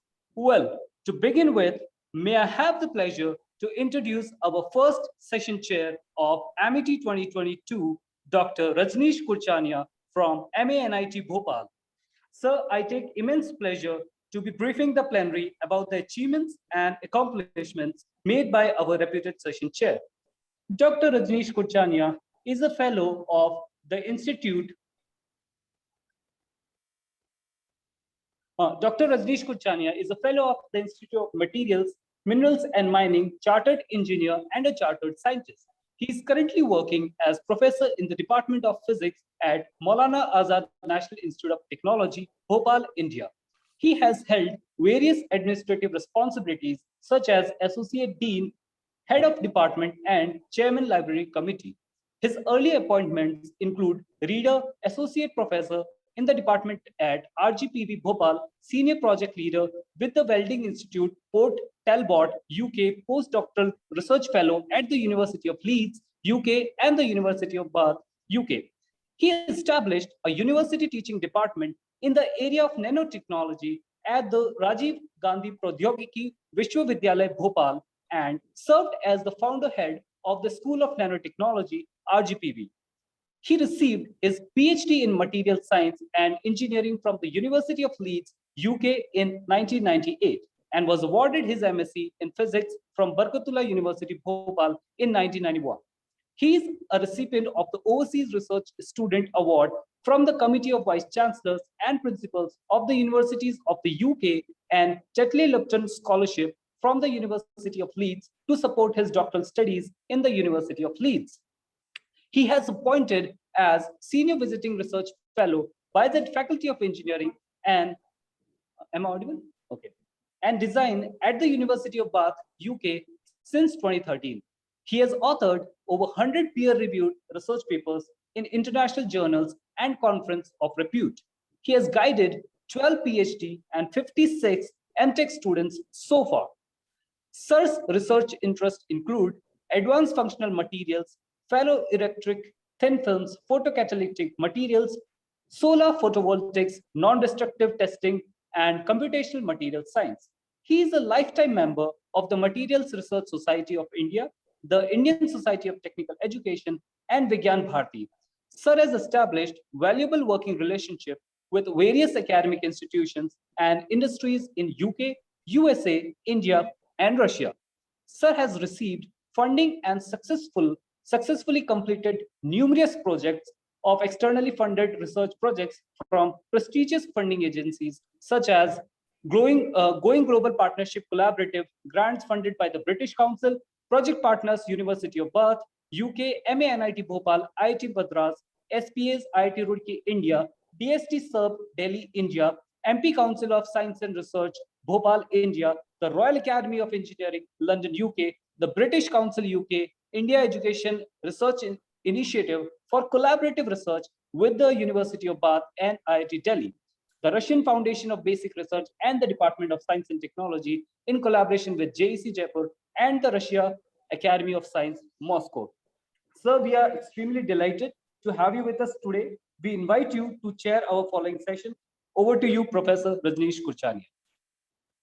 Thank you, Rishi Raj, for this detailed introduction. And a very good morning to all dignitaries, eminent speakers, academicians, scientists, delegates, and participants present to attend this international conference. I'm very thankful to the organizers of this conference, international conference on advanced materials in innovative technology. The organizers of this conference, Professor Jagdish Prasad, Dr. Deepshikha Rathore, Dr. Umesh Dwivedi, and Amity University Jaipur, and Hari Singh Gaur University Sagar, and MNIT Jaipur, for giving me this opportunity. And I congratulate and wish all the very best to organizers for the grand success of this conference. And it is my privilege to introduce this morning's keynote speaker, Professor R.K. Pandey, sir, Vice Chancellor, Amity University, Chhattisgarh, Raipur, who happens to have taught me during my MSc days at Bhopal. And we have academically associated for last 3 decades or so. So now I would like to introduce you to Professor Pandey, who is currently Vice Chancellor of Amity University, Chhattisgarh, Raipur. He has more than 43 years of teaching and research experience and over 25 years of administrative experience in higher education. Professor Pandey has served in various administrative positions, including Vice Chancellor of IMS Unison University, Dehradun, President, NIIT University, Neemrana, Founder Vice Chancellor, ITM University, Gwalior, Director, University Institute of Technology, Director, Institute of Physics and Electronics, Director, University Computer Center, Director, Research and Development, Dean, Faculty of Science, Member of the Executive Council, Coordinator of the UGC Plan Development, Proposal for the University, Coordinator for University Accreditation and IQAC Member of the 11th Plan, Visiting Committee of UGC Member of the Board of Governors at University Institute of Technology, Bhopal, Member of the BOG at NIT Jamshedpur, Senate Member of IISER, Bhopal, etc. Professor Pandey has played leading role as an institution builder. He has developed and headed several teaching departments and new academic programs at IMS Unison University, Dehradun, NIIT University, Neemrana, ITM University, Gwalior, and Bhopal University. As the president of NIIT Neemrana, Professor Pandey successfully proposed and implemented several corporate sponsored programs at the MBA and BTech level, as well as programs on data science, business analytics, and cybersecurity. He was also instrumental in establishment of Microsoft Incubation Center, Industry Incubation Cell, establishment of 11 startups companies at NIIT University.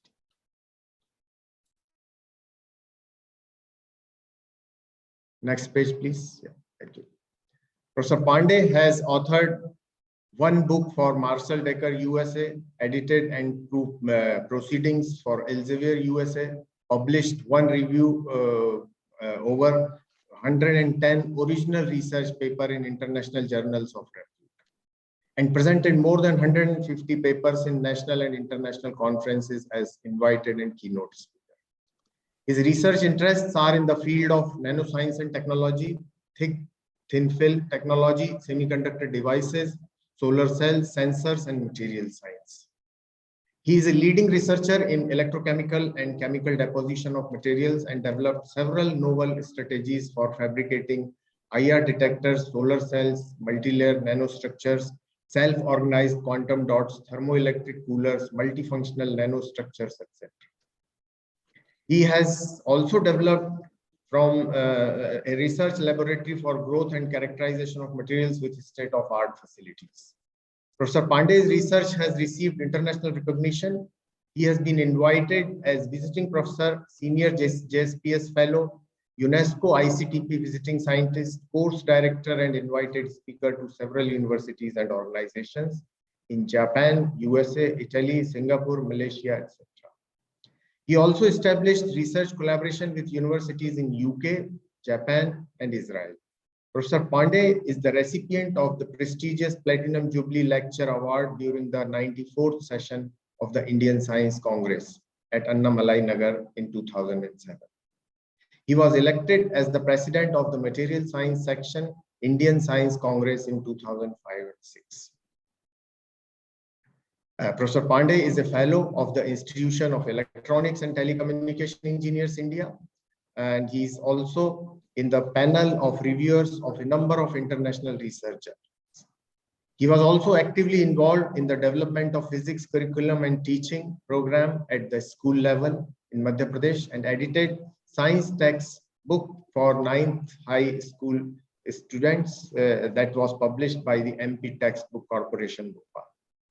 Professor Pandey has also supervised 26 doctoral students, completed 18 research projects as principal investigator. He has also been the coordinator of the prestigious Special Assistance Program, the POSIST program, and 2 innovative programs in nanotechnology and electronics funded by the UGC New Delhi. Professor Pandey is a member of the expert panel for the Technology Angel Program of the Department of Scientific and Industrial Research, Ministry of Science and Technology, Government of India, New Delhi. And he has also served as consultant to several industries. So I welcome you, sir, for your enlightened keynote lecture on designing novel materials with nanostructures. Over to you, sir. Thank you. Thank you, Professor Kochania. Thank you so much. As a matter of fact, what greater pride to a teacher than to see that his own student has evolved as such an accomplished researcher, academician, and scientist of international repute, and also chairing this present session. So a great pleasure for me, Professor Kochania. I'm also very thankful to Professor Bhatnagar, Vice Chancellor, Amity, Rajasthan, Professor Amit Jain, Professor Kothari, and of course the conference chairs, Dr. Deep Shikha, Dr. Umesh, and I can see many of my old friends also joining this conference.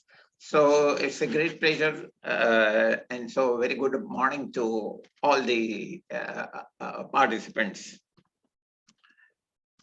All of you will agree that in the absence, may I request Deep Shikha to share the screen, please? Yeah, Deep Shikha.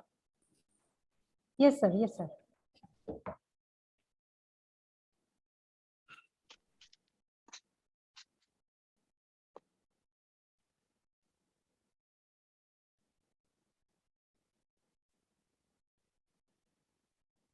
And by the way, I can see Professor Yossi, who is my very great friend, and Professor Morano also. So hello to both of them.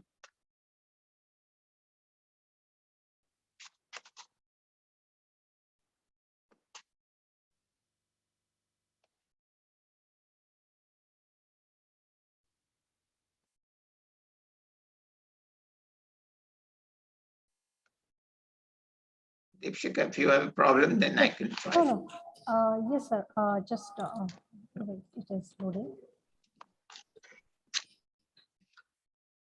So all of you will agree that, in the essence of the materials research, many things that we take for granted today, whether it's our modern cars, aeroplanes, mobile phones, or whatever, would not have been, possible.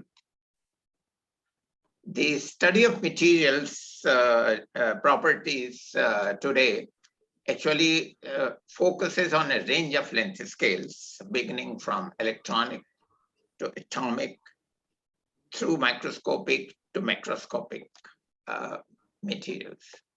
And therefore covering, novel materials would be an enormous talk. So therefore I have narrowed down the scope of this talk to nanostructures only, which has been a major research interest for me over many years.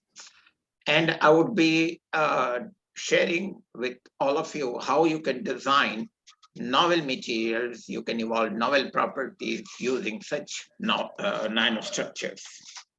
Now, the work that I would be representing is a research work actually contributed by many of my students.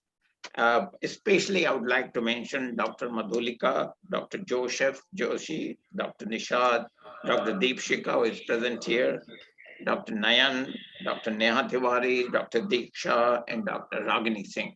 So their work would be, actually I would be sharing with all of you on how we design nanostructures. Next slide, please. In this talk, I would be particularly focusing on the multi-component nanostructures. By multi-components, essentially what I mean is that you start with nanomaterials, and in nanomaterials, you choose different kind of nanomaterials, including, let's say, magnetic nanomaterials, you can have semiconducting materials, you can have oxides, you can have insulators, you can have polymers, you can have biomaterials. So how to combine all these materials and create special kind of, nanostructures, which will have properties of all the individual components together. For example, you can have a nanostructure which would give you a magnetic property with a fluorescence property simultaneously. You can also have an enhanced plasma resonance. You can have fluorescence with biofunctions. You can have many more new and enhanced sensing application using such nanostructure design. Next slide, please. Next slide. In another new class of material would be, for example, if you can have a ferromagnetic core and a ferroelectric shell, for example, then you can combine the ferromagnetic and ferroelectric properties of the materials, and therefore you can design very novel ferroic materials, which will have applications in many of the biological systems that would be very soon coming in future. Next slide, please. Now, what are the different kind of schemes that you can employ when you design multi-component nanostructures? For example, you can choose semiconductor, metal oxides, organic, biological materials, either two of them or many of them together. And then you can target designing, enhancing properties like electrical properties, you can enhance optical properties, you can enhance magnetic properties, ferroelectric, piezoelectric properties, or even you can combine all these properties together in one individual nanostructures, leading to a multifunctional nanostructure. In addition to combining materials, nanostructures give you another degree of freedom in terms of controlling the shape of the materials, because nanostructure shapes also decide what kind of property they would eventually exhibit. The stoichiometry of the nanomaterial, for example, also decides the kind of property. For example, in a cadmium sulfide nanostructures, if you can have a sulfur-rich nanostructure or a cadmium-rich nanostructure, you can intentionally impart positive or negative charges to these materials, and therefore you can use them using magnetic and electric field, and you can use them as a robot, and you can employ them in targeted drug delivery as a probe in biosystems. So therefore, the designing nanostructures with multifunction, therefore, is only restricted by your own imagination and ingenuity. Next slide, please. Next slide. Yeah. In this talk, to give you an example in this talk, I would like to focus on how to design core shell nanostructures with a semiconductor core or an oxide core or a magnetic core, or a semiconductor shell, and so on and so on. I would also like to give you an example of how you can embed these nanostructures into polymer matrices and therefore design very novel composite materials. I will also give you examples of how you can have layered kind of hybrid nanostructures employing polymers, employing semiconductors, employing oxides, employing conducting metal oxides, and develop very novel devices. Next slide, please. Now, to give you an example of how you can design a core shell nanostructure, for example, using semiconductors only. In order to start such a design, we start from a very basic principle, which is called the band gap engineering. Although I must emphasize that band gap with respect to nanomaterials doesn't really exist that concept, because they don't have long range periodicity. But nevertheless, if you start with your band gap, bandages, alignments, and electron affinities, then you can find out what kind of interesting combinations you can have, and therefore design core shell structures. And if you can do that, then you can design, for example, lasers, you can design detectors, you can design focal plane arrays, you can design materials for hyperspectral imaging, and so on and so on. Next slide, please. Now, let me give you an example. Yeah, you can have one more click. Yeah, let me give you an example. In the figure on your left, I have listed the bandage positions of a number of semiconductors, beginning from nitride of indium and gallium and ending with zinc telluride. And you can see on the ordinate, you can see the bandage positions here with respect to the vacuum levels. And you see that different materials have different band gaps and band edge alignments. So you can pick up one or two or three of these materials, and therefore you can have a core shell structure. For example, on your right, you can see that I have chosen three different kind of materials. The semiconductor with the narrowest band gap has been centered in the core. Then I have the next layer of the wider band gap, and then the outermost layer of more wider band gap. So I can have a quantum dot, quantum well kind of a structure using this kind of geometry. Similarly, I can design, material where, the outermost shell would be a narrow gap semiconductors, or I can have a quantum well where, alternatively, I will, space narrow band gap materials separated by wide band gap materials. And I can use this such a design in designing, quantum dot lasers, for example. Next slide, please.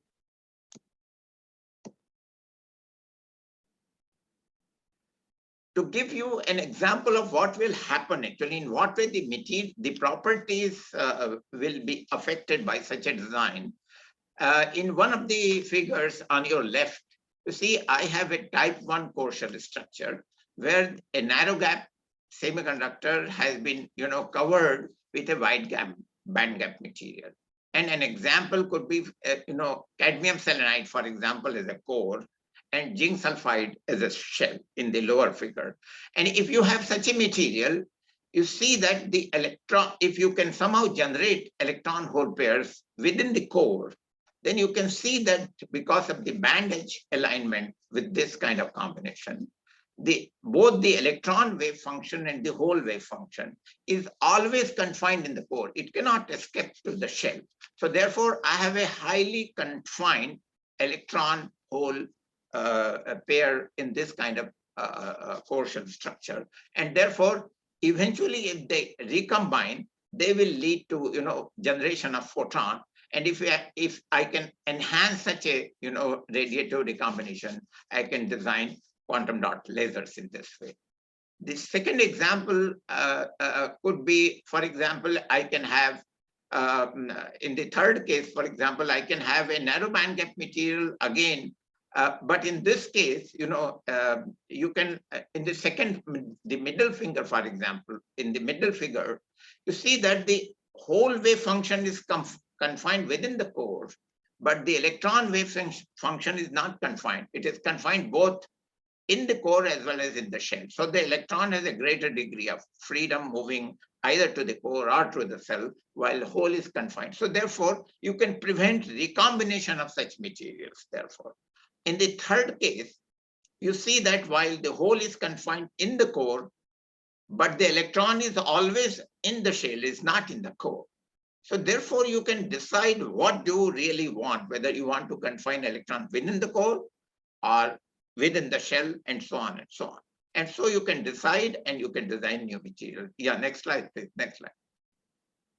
Now, the second possibility is rather choosing the material combination. The second property that I said is controlling the shape of the material. And if you can control the shape of the material and the periodicity of the nanostructures, again, you can lead to very novel design. Now, how do you control the shape of the material? You can easily control the shape of the material by allowing selective absorbent to, occupy certain, crystalline planes as you grow the material, so that wherever you see these adsorbents, additives, which are present there, they would restrict growth in that direction. And so the material will grow only in the vertical direction. So in this way, you can grow nanorods, for example. You can grow a one-dimensional material. Next click, please. Yeah, if you do that, for example, I can have a cadmium selenide dot, which is shown as red here, and I can have a CDS rod. So on one end of the cadmium sulfide rod, nanorod, I can have at one end cadmium selenide quantum dot confined in this way. And if I do that, you see that electron wave functions are strongly confined in CDSE only. They don't go to CDS side. Now, supposing that I have this kind of CDSE, CDS nanorod growth, and then while one nanorod has grown to a certain dimension, now carefully, I replace sulfur by selenium. And so therefore I grow CDS rod, and then on the other end again CDSE, and then again I replace selenium by sulfur. So I grow CDS. So in this way, see, I can grow a long rod where isolated quantum dots of cadmium selenide would be residing in a chain of cadmium sulfide. And therefore, such kind of structures can be very easily grown, periodic structures, and therefore very interesting electron confinement properties can be achieved. Next slide. And in another example, you can, rather than having a narrow bandgap material inside the core, you can have an inverted core shell structure where you have a broad, wide bandgap semiconductor in the core and a narrow bandgap material in the shell. And if you can have this, and if you can somehow, excite electron hole pairs again, then what will happen? The electrons and hole pairs will be excited both in the core as a shell, as you can see in the example we have shown with a zinc sulfide, CAD sulfide structure where zinc sulfide is in the core and cadmium sulfide is in the shell.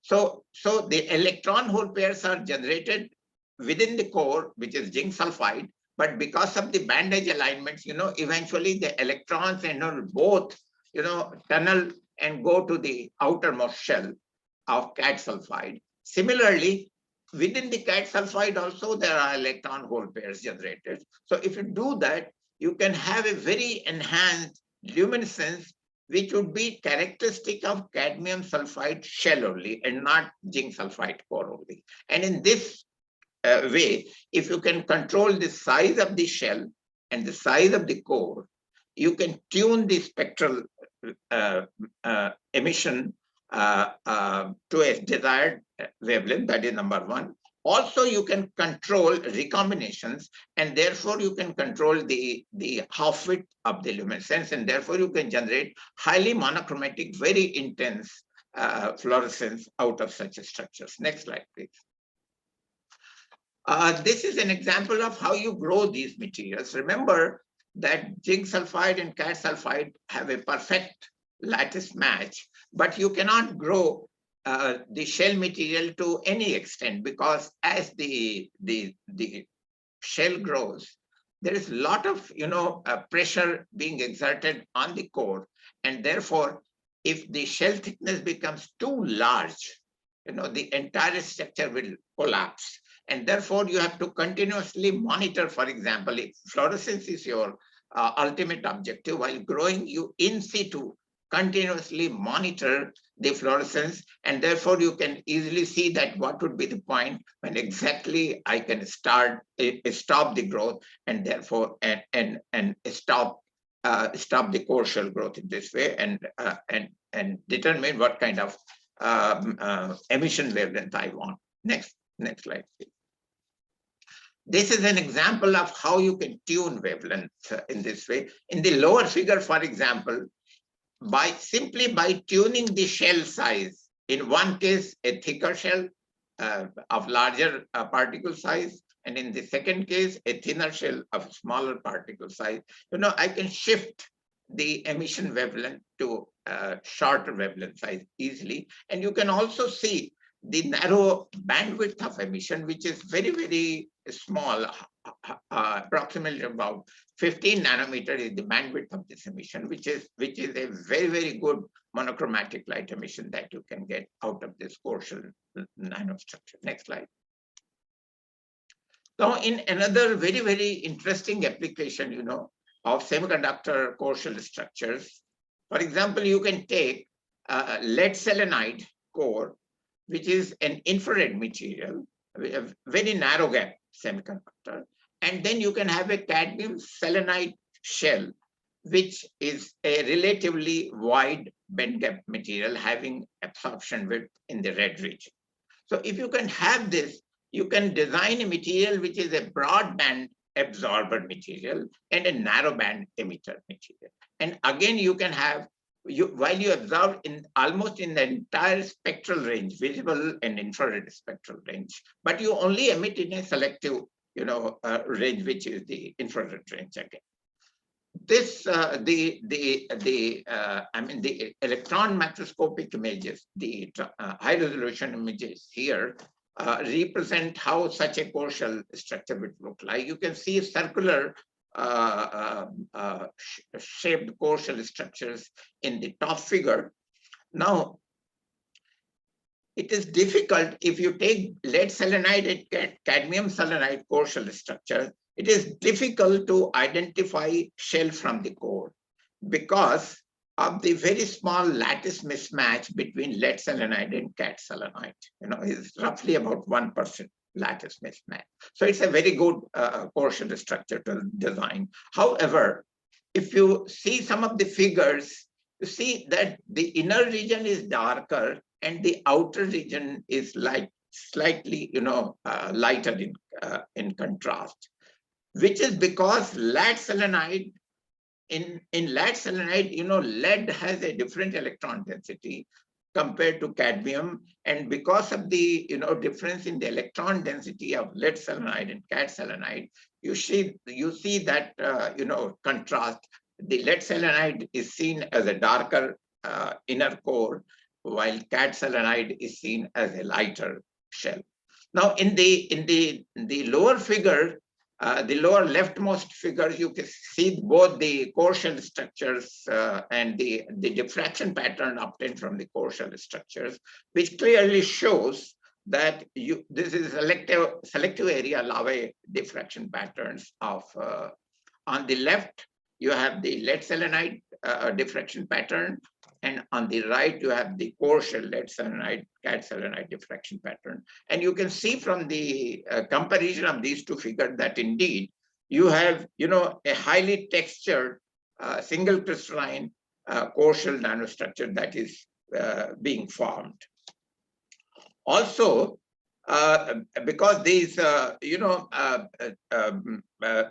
can see that, lead selenide, for example, quantum dot, has an approximately, octahedral morphology, while cadmium selenide has a rock salt structures. And both these structures, the octahedral lead selenide and the rock salt cad selenide, share a selenium interface. The interface is that of selenium. And because of the difference in the coordination number of lead selenide and cad selenide, the interdiffusion of lead and cadmium is not possible because of the coordination number differences. Therefore, you can have a very sharp core interface at the core and the shell if you design such a nanostructure. Next slide, please. So as I said, you can have, if you can have this core shell material, then you can have a very broad absorber, as you can see in the lower figure. You have a broad absorption band, which is shown here, and the emission band is shown as the peak. So you see that it absorbs in almost the whole available spectral range, but only emits in the infrared and the far infrared range. So in this way, you can have a broadened absorber and a narrow range emitter using such a core shell design. Next slide, please. Coming to further applications, let me also tell you how you can design many other nanostructures. For example, you can take zinc oxide, you can take ferric oxides, you can take ferrites, and you can take many hybrid nanostructures and design very novel materials this way. Next slide, please. In one of the examples, what we did was we took, ferric oxide as the core and cadmium sulfide as the shell material. Now remember, ferric oxide is a nanomaterial, is a super paramagnetic material. It has super paramagnetic properties, but it has no optical, no fluorescence properties. It's a very, very bad emitter. It doesn't emit at all. On the contrary, cadmium sulfide is a good emitter, but no magnetic property. So if I can design a core shell structure with these two, combining these two materials, I can have a super paramagnetic material that is also a good emitter in the visible range. And this is what we have done here. The high resolution, transmission electron microscopic image shows the Moir fringes, which are indicative of the formation of the core shell structure. You can see ferric oxide in the core, and you can see cad sulfide in the outer shell. And you can also see that in the lower left figure, you can see that while ferric oxide, which the curve is shown as black, is a poor emitter. The core shell structure has a very good emission, which is shown as the red peaking curve in the lower figure. And you can also see that essentially because of the core shell geometry, I have a material now which is super paramagnetic, which is shown on the right hand side lower figure. Is a typical super paramagnetic loop that you see here with a fluorescent. So this way, you can have a fluorescent material with a super paramagnetic property. Next slide, please.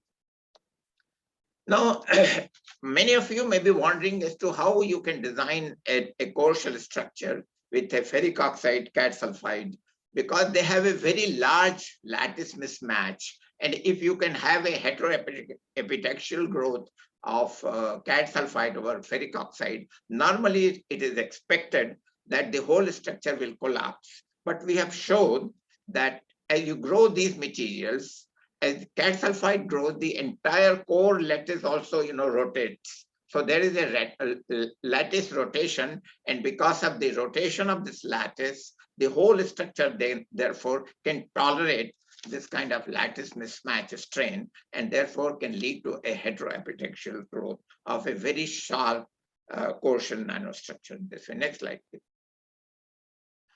And another example, let me also give you, which is a recent publication, 2022, related to zinc oxide nanomaterials, where we have shown that zinc oxide, while it's a good, material with a very soft ferromagnetic properties, but then the ferromagnetic properties will also depend on the kind of surfactant that you add onto the outer surface.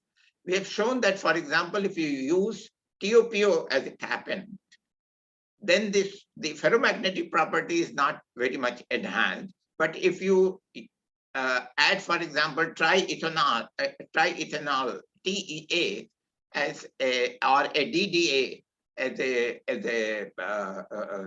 cap-end layer, then you can have a substantially enhanced ferromagnetism, as you can see in the hysteresis loop that is shown here, and the remnant magnetization and the coercivity figures that have been shown. So you see an one order improvement in the ferromagnetic properties, in saturation, magnetization, and so on. If you simply change the outer shell cap and on the next one.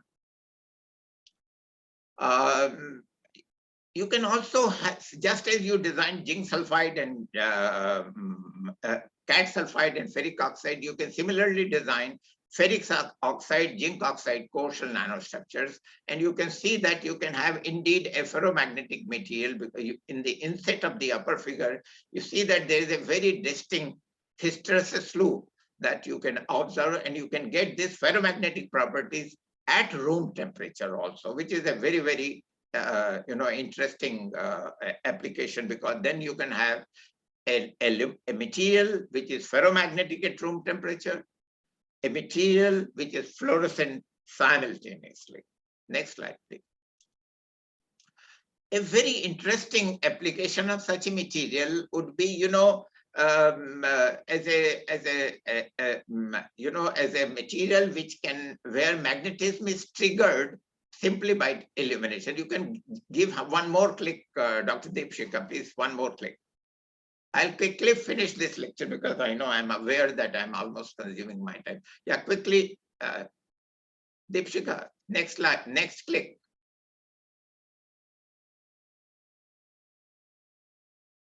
Next click, please. No, not this one, the earlier, previous, yeah. You see, yeah, just one more click, one more click. Yeah, no. Yeah, that's it, that's it.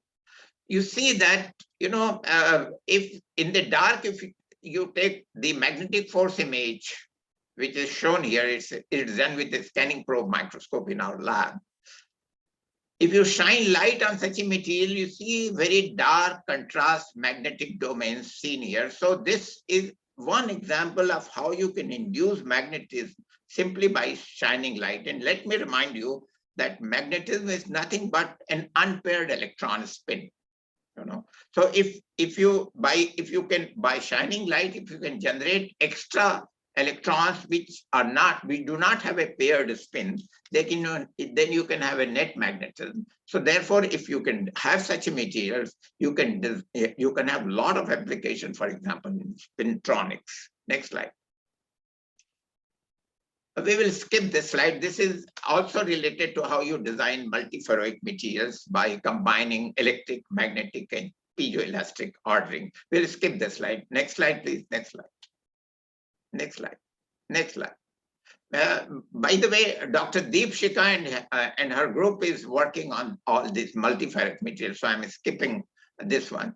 And very briefly, let me also cover another interesting application of how you can combine semiconductor and polymers in a matrix and design materials which can eventually lead to flexible displays. Next slide, please. For example, this shows a polyaniline bundle.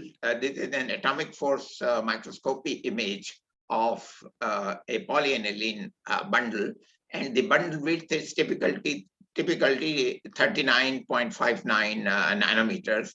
One more click, Dr. Deep Shikha.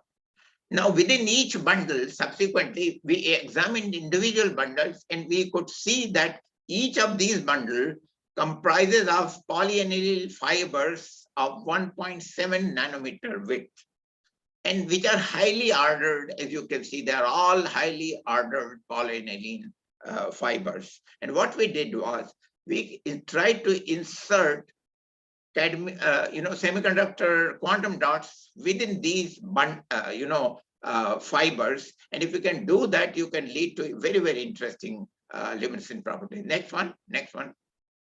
So this is an example of how you can use such a geometry and design flexible light emitting diodes using polyaniline cadmium selenide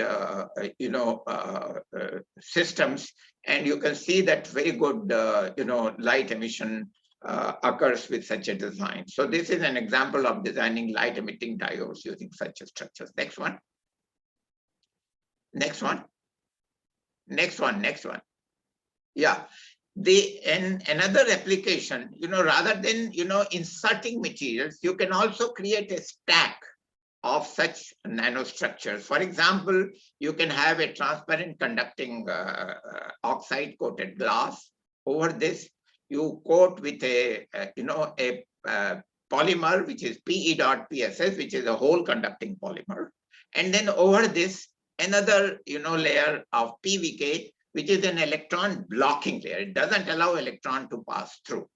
And then over this, you grow multi-layered semiconductor quantum dot layers in vertically aligned formations. And if you can do this, why this vertical alignment is because then you can have carrier paths straight along the fibers and not being lost through the boundaries. So with such a design, you can have again a very broad cool white light emission with such kind of structure. Next one.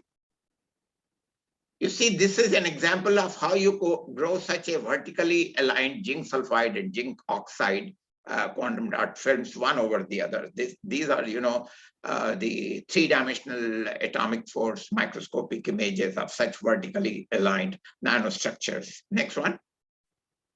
Now, if you have such a vertically aligned nanostructures, depending on whether you have zinc oxide on the top, which is the left figure, or zinc sulfide on the top, you can change the emission wavelength of such a structures. And if you can have such a design, you can have a very broad emission.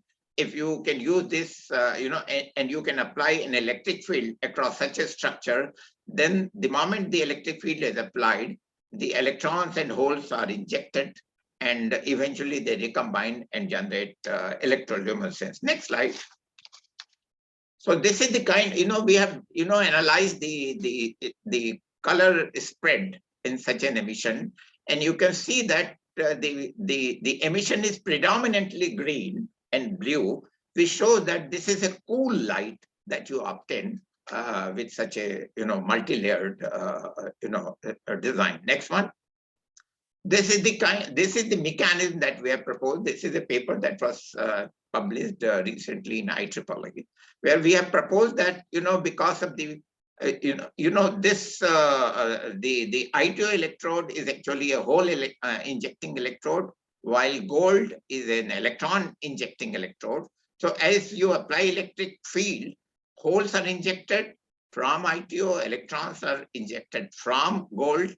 Now these holes therefore travel through PE dart, through PVK, arrive either at zinc oxide or zinc sulfide. While the electrons also go to zinc sulfide and zinc oxide, but they cannot go across this PVK layer because it's an electron blocking layer. So therefore, we ensure with this geometry that the recombination will happen only within either zinc oxide or zinc sulfide. And this is how we enhance electroluminescence, and you can get cool light with this kind of geometry. Next slide. So therefore, summarizing the results that I have presented here, you see that you can combine all kind of materials in a core shell geometry or in a polymer matrix geometry, in a composite geometry, and therefore, depending on what kind of properties you want to design eventually, you combine materials, and you can lead to very, very interesting and novel properties with very novel application. I have not covered many other examples, for example, using this technology in designing IR detectors, which we already did, or thermoelectric coolers, for example. I have also not covered how you can impart biological materials. For example, multiferroics with biological materials can be designed in such a way that you can simulate cell membranes. You can design synthetic cell membranes, and you can simulate functions of cell membranes in this way, using magnetic or electric field as triggers. So therefore, the list of combining materials and the properties is literally infinite, only limited by your imagination. So with this, I would like once again to thank all the organizers who gave me this opportunity to share some of the research work that my scholars, my students have done. Thank you once again. Thank you so much.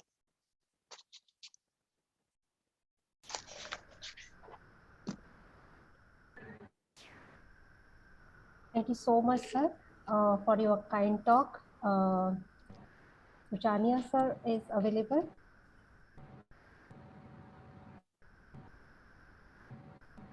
I would be very happy if there are questions. Otherwise, yeah, actually, sir, there is no authority to write the question. So if a question will come on the WhatsApp group, then definitely we will share with you, yeah. and we will. I can see Professor Kuchania also. Professor Kuchania, is over to you now. Thank you so much.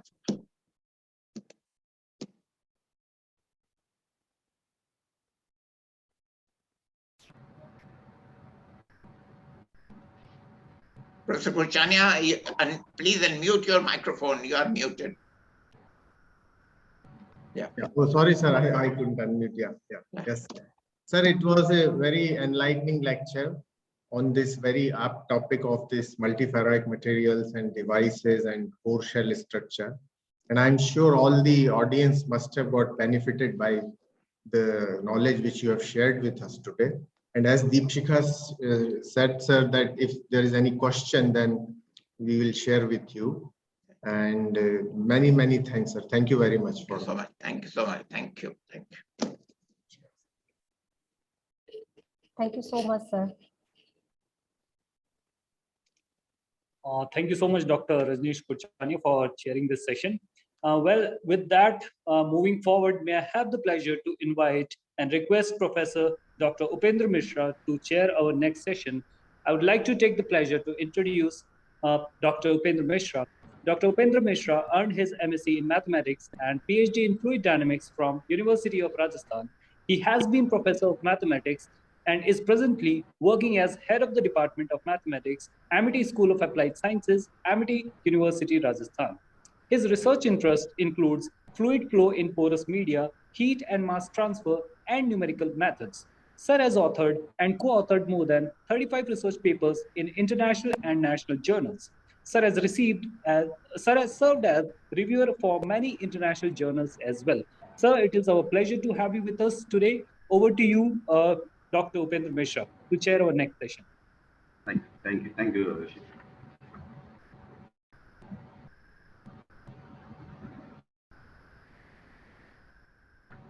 I'm honored to introduce Dr. K.K. Pathak. Dr. K.K. Pathak is a professor in the Department of Civil Engineering from IIT BHU Varanasi since April 2016. Before that, he was professor in the Department of Civil and Environmental Engineering, NITTR, Bhopal, from 2011 to March 2016. Dr. Pathak has also served as scientist in CSIR from 1996 to 2011. Dr. Pathak received his BTech and MTech from KNIT Sultanpur and MNIT Allahabad in 1991 and 1993 respectively. He was awarded PhD by IIT Delhi in the area of computational solid mechanics in 2001. He has published more than 300 papers in journals and conference proceedings. He has guided 139 masters and 20 PhD in the area of computational solid and structural mechanics. He is a fellow of Institution of Engineering. Dr. Pathak is the recipient of the prestigious George Oman Memorial Prize, the Meteorological and Materials Engineering Division Prize, and E.P. Nicholas Prize by Institute of Engineers in 2004, 2009, and 2011 respectively. He was the editor of the Journal of Modeling and Simulation in Design of Manufacturing and Journal of Engineering Science and Management Education. He is the editorial board member and reviewer in several journals.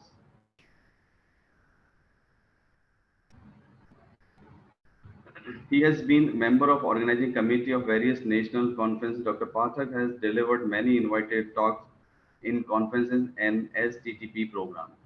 His area of interest are structural analysis and design, structural shape optimization, computer simulation of manufacturing processes, material characterization using miniature testing method, finite element math analysis, artificial intelligence, and software development.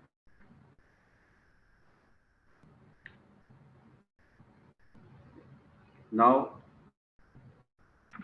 I would like to invite Professor Pathak to deliver his talk. Professor Pathak.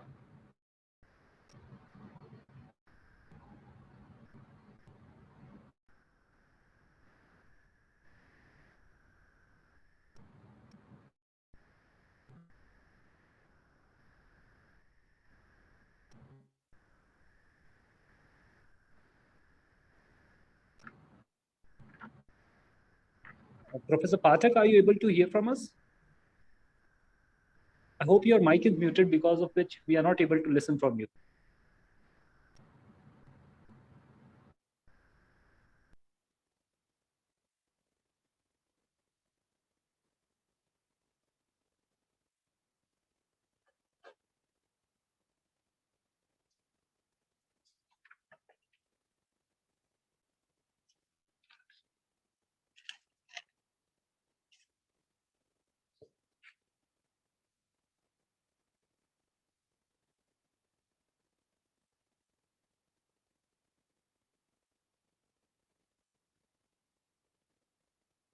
Sir, your screen is visible, but we are not able to hear from you.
Meanwhile, we have some technical glitches which are being resolved.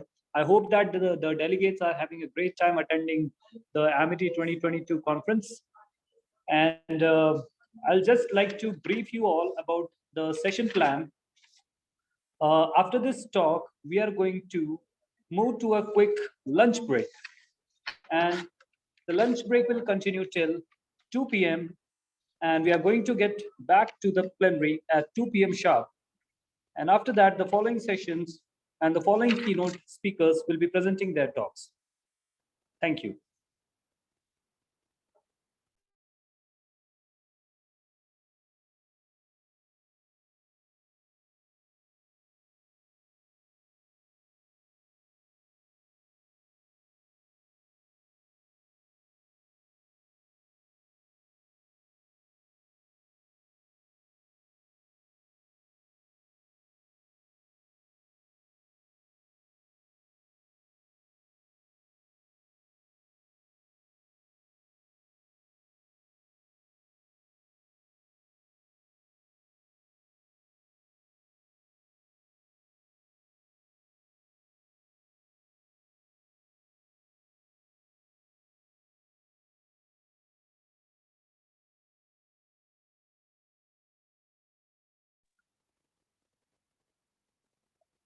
Can we hear, is Pandey sir here? Aage Pandey sir?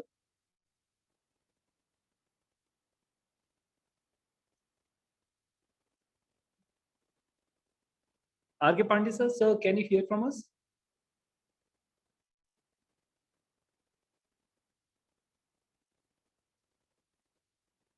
He again logged out. I think he have a network issue.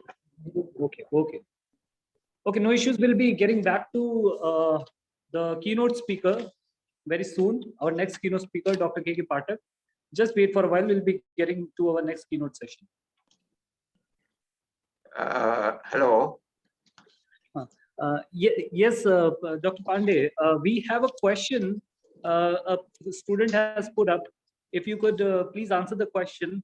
With your permission, I would like to put forward the question, sir. Yeah, please go. Is it, I'm okay with that as long as the organizers are okay. Yes, sir. So the question goes, how to control the shape of Fe2O3 by co-precipitation? Okay. See, as I already mentioned, shape control depends on the kind of additive that you use. Okay. So, for example, if you have a growth, for example, in 311 direction, you want that the growth must proceed only in 311 direction, not in any other direction. So therefore, you must add a material, an additive, which would be selectively absorbed on all the other crystalline phases. Okay, so this is how you do, and so therefore you will have to find out. For example, many of the the basic idea of the additive is that most these additives have either sulfur or nitrogen or oxygen as the electron donor groups. So you have to choose which one will suit your requirement. That is number one. And secondly, the other parameter is the work of formation of a crystalline plane. So you have to see for a particular growth in a given direction, what is the work of formation of that plane. And these data, these growth data are already available. So look into this and see which phase is much easier to form. Okay, so that would be preferentially growth. And so you use combination of this work of formation of a particular crystalline plane and the kind of additive that you're using. And this is how you control shapes as you grow nanomaterials, whether it is Fe2O3 or Fe3O4 or any other material. This is a general rule. Thank you so much, sir, for answering the question. If we have any other question from the participants, the delegates can put up their questions. Sir is here. We'll be We would be taking questions, some 2-3 questions. Meanwhile, the technical glitches are being fixed. For the next keynote speaker, we can have some questions. Anybody, if you have any question, you can please ask.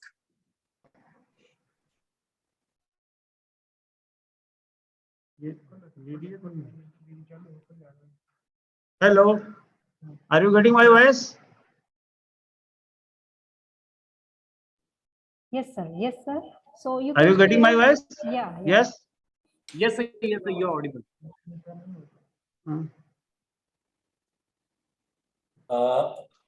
Chairman, Hello. sir, can I have a word with Professor Pandey? Yeah, Professor Kothari, always a pleasure, great pleasure. Yeah. Thank you, sir. Wonderful presentation, and I could understand some bit of it. But I have a question. As a biologist, I think that when you are making nano composites, in the nano composites, you have biological material also, and chemical and other materials as well.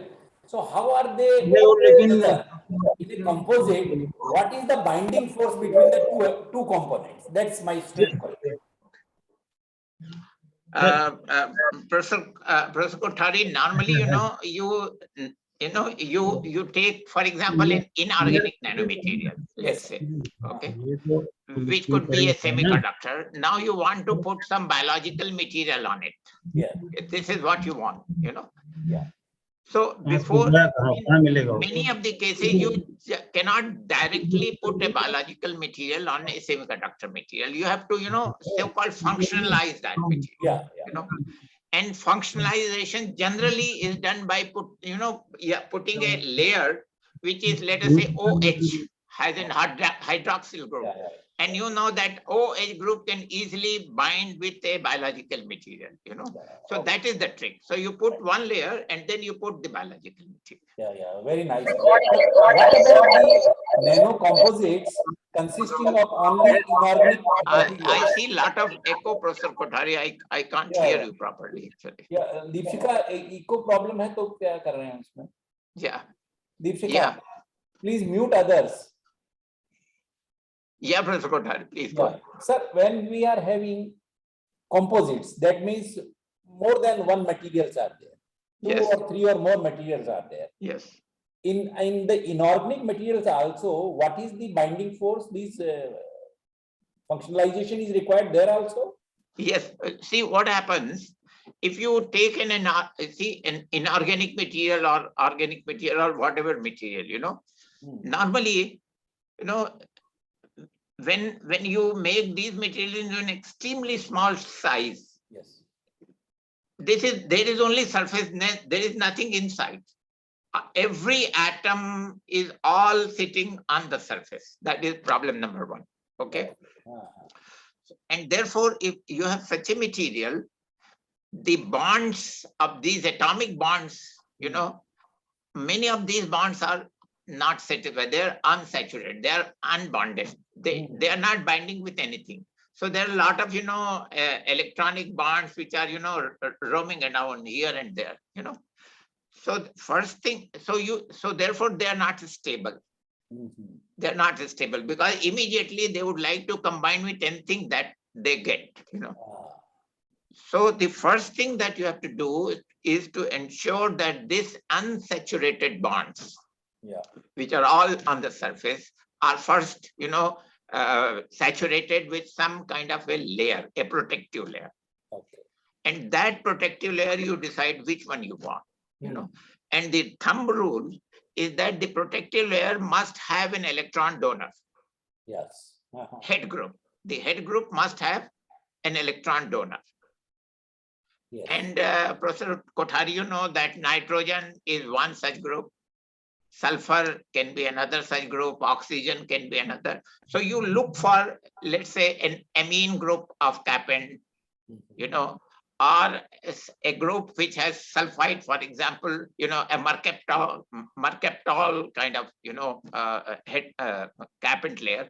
So the moment you have such a group and you add that, automatically, it is covered because the rest is taken care by those dangling bonds which are already there. So this is how you do it. Yeah. Thank you. Thank you, sir. Very nicely explained this thing. Yeah. Thank you so As much. a teacher, you I know explained you it are very very well. modest, Professor Kothari. You know much more than what. Thank you so much. Thank you, sir. Thank you. Well, thank you so much, Kothari sir. Thank you so much, Pandey sir. Now, I think the issue has been resolved and we Yes, have yes, Professor yes. KK Pathak back with us. Sir, Thank you. your screen is visible and you're audible as well. You can take over, sir. Thank you so much. Okay. Thank you so much for giving me this opportunity. Actually, there was some issue from connection. So my topic is material selection for design, which I have basically prepared for the students who are attending this program, because the advanced lecture which just has been given by Professor Pandey on the nanomaterials and all those things is already there. So this is to generate an interest in the materials selection area for the student. I have prepared this lecture, and because I have lost some time, so these are the contents in which I will like to talk. So you see that the current trends is the performance, reliability, and safety of the aero engines, nuclear power plants, offshore structures. So and other chemical system has resulted in the need of better materials and an improved understanding of the behavior of extreme thermomechanical loading conditions. So these are the areas where we need the materials and advanced materials for the durability and performance based design. So material limit the performance of various engineering designs, and up to now around 80,000 materials are available. So which material to be select, we have to select. This is creates a big confusion because there is huge choice, and in all the design stage, conceptual embodiment and detailed design, this is a crucial issue that which material should be selected. So material choice could change depending upon the application, even from the same function. And you see that for same function, we have many candidates. Material also play a dominant role in the cost of the product and the impact on the environment. Consumers are quite conscious about the cost also. So there is a big need of the research or huge database is there, and which one we have to select. There has to be some study. So in the field of mechanical and civil engineering, material cost often exceed 50%. But in case of the microelectronics, material cost may be less, but we need very pure materials. So material creates opportunity for innovation in the design of new applications or the improved design of existing products. So based on this background, we see that we have to design or structure our system so that should not fail, and various failure modes are, you see, yielding and plastic deformation, instability, collapse or buckling, fatigue, corrosion, creep, or brittle fracture. So these are, you see that various pictures that we can see that how materials, how our components fail based on various modes. So coming to the part 2, here I will talk about the materials and design. So everything what we see around us is matter. Matter, if you see in Sanskrit, is called matri, which means mother. And Latin also is matter, and meaning is same, mother, which gives nourishment.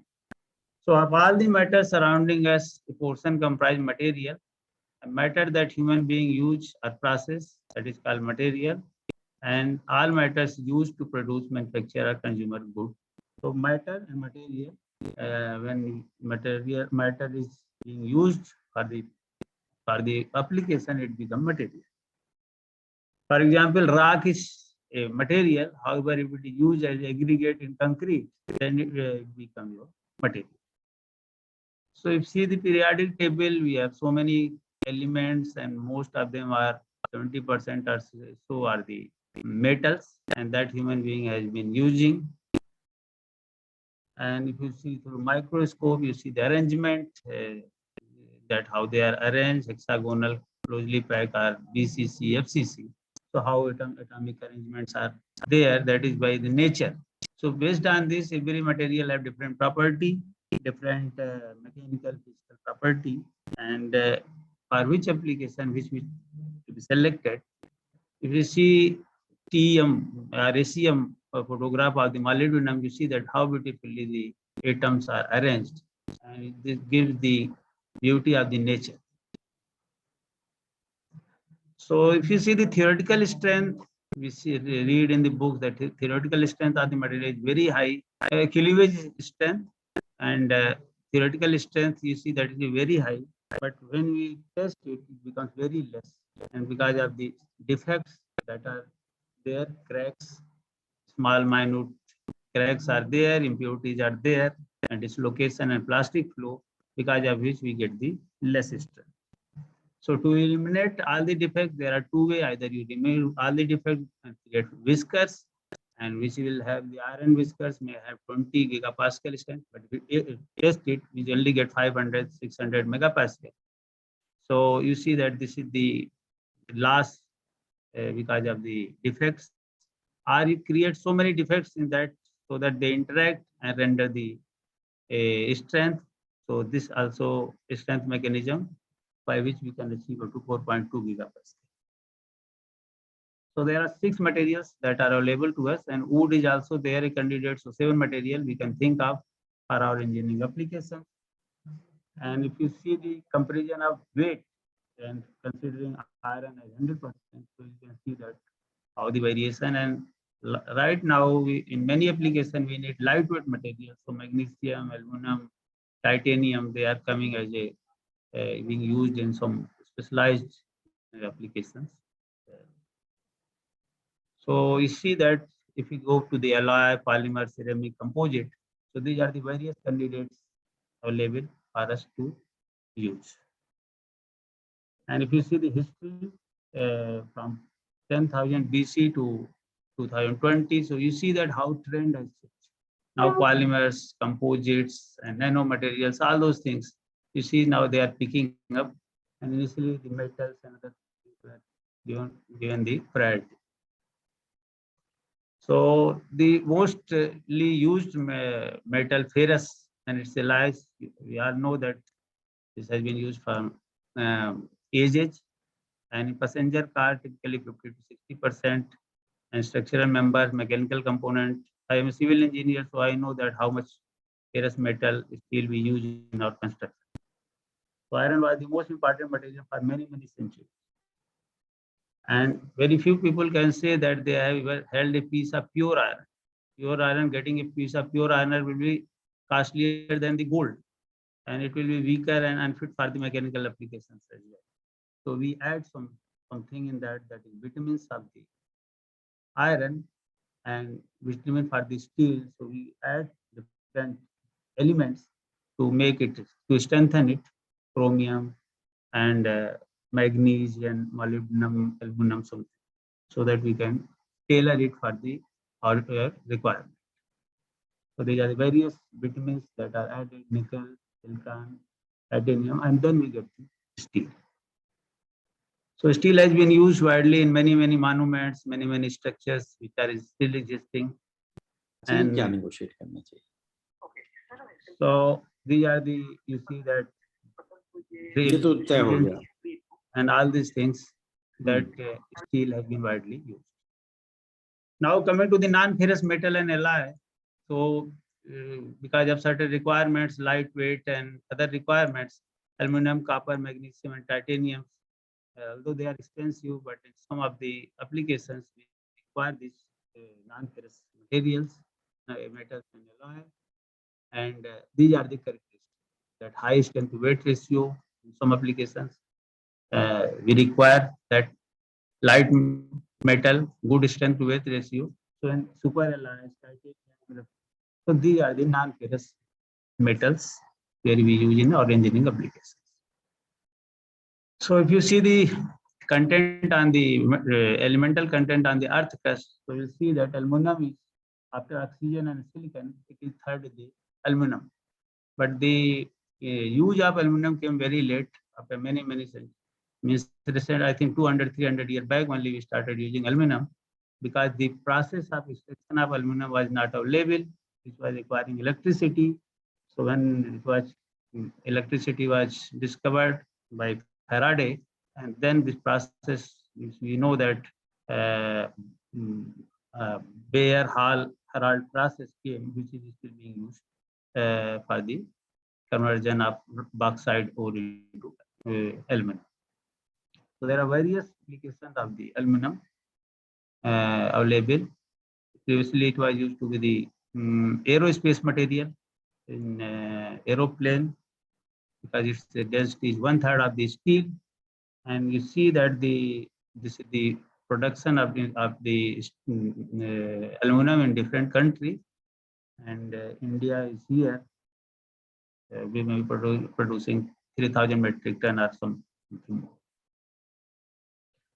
So aluminum production in metric ton worldwide. Now, new material which is coming in the non-ferrous category, which is magnesium, lightest material for engineering product. Its specific density is 1.74, whereas aluminum is 2.7. So a plane made of magnesium alloy would weigh 1/3 that would be from the aluminum at the same strength. So you see that this has the great scope to be used, and previously it was very less because mostly magnesium is found in sea, and its use started in 1920, and till 1940 you see that 250,000 tons of the magnesium were being used in the industry. Coming to the next is the titanium, one of the most stable engineering metal, highest strength to weight ratio among all metals, powerful corrosion resistant in environment.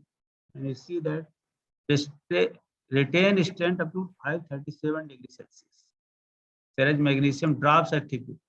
So in the jet engine and other places, titanium plays a very important role in defense applications. So it was used only 2 gram in 1910, and up to 1960 it was 350,000 tons of the titanium is being used by the industry. So you see that what are the various advantages: low specific gravity, high specific strength, and biocompatible. You see that the implants, tooth implants and all those places, it is widely used, titanium, because it's biocompatible. So fighter plane, lightweight fighter planes, so they are all being made of the titanium. Now coming to the design is the process of translating a new idea or market into the detailed information from which a product can be manufactured. So design can be various types. It can be original design, where we have new material, new product, or it can be adaptive or material design that takes existing concepts, seek an incremental advances, or it can be variant design, only scale change. So in all the three types of design, we need materials. And how we'll select out of 80,000 material, which is the best material for our application. So we need whole scientific theory, all the things what we have studied. And in one program, suppose I'm studying BTech civil engineering. So in 4 years, I will not learn all those things, that which material is best for. So there has to be certain criteria. And so you see that we have to one place think of the processing, performance, properties, and structure. So all these 4 things has to be satisfied for a material to be selected.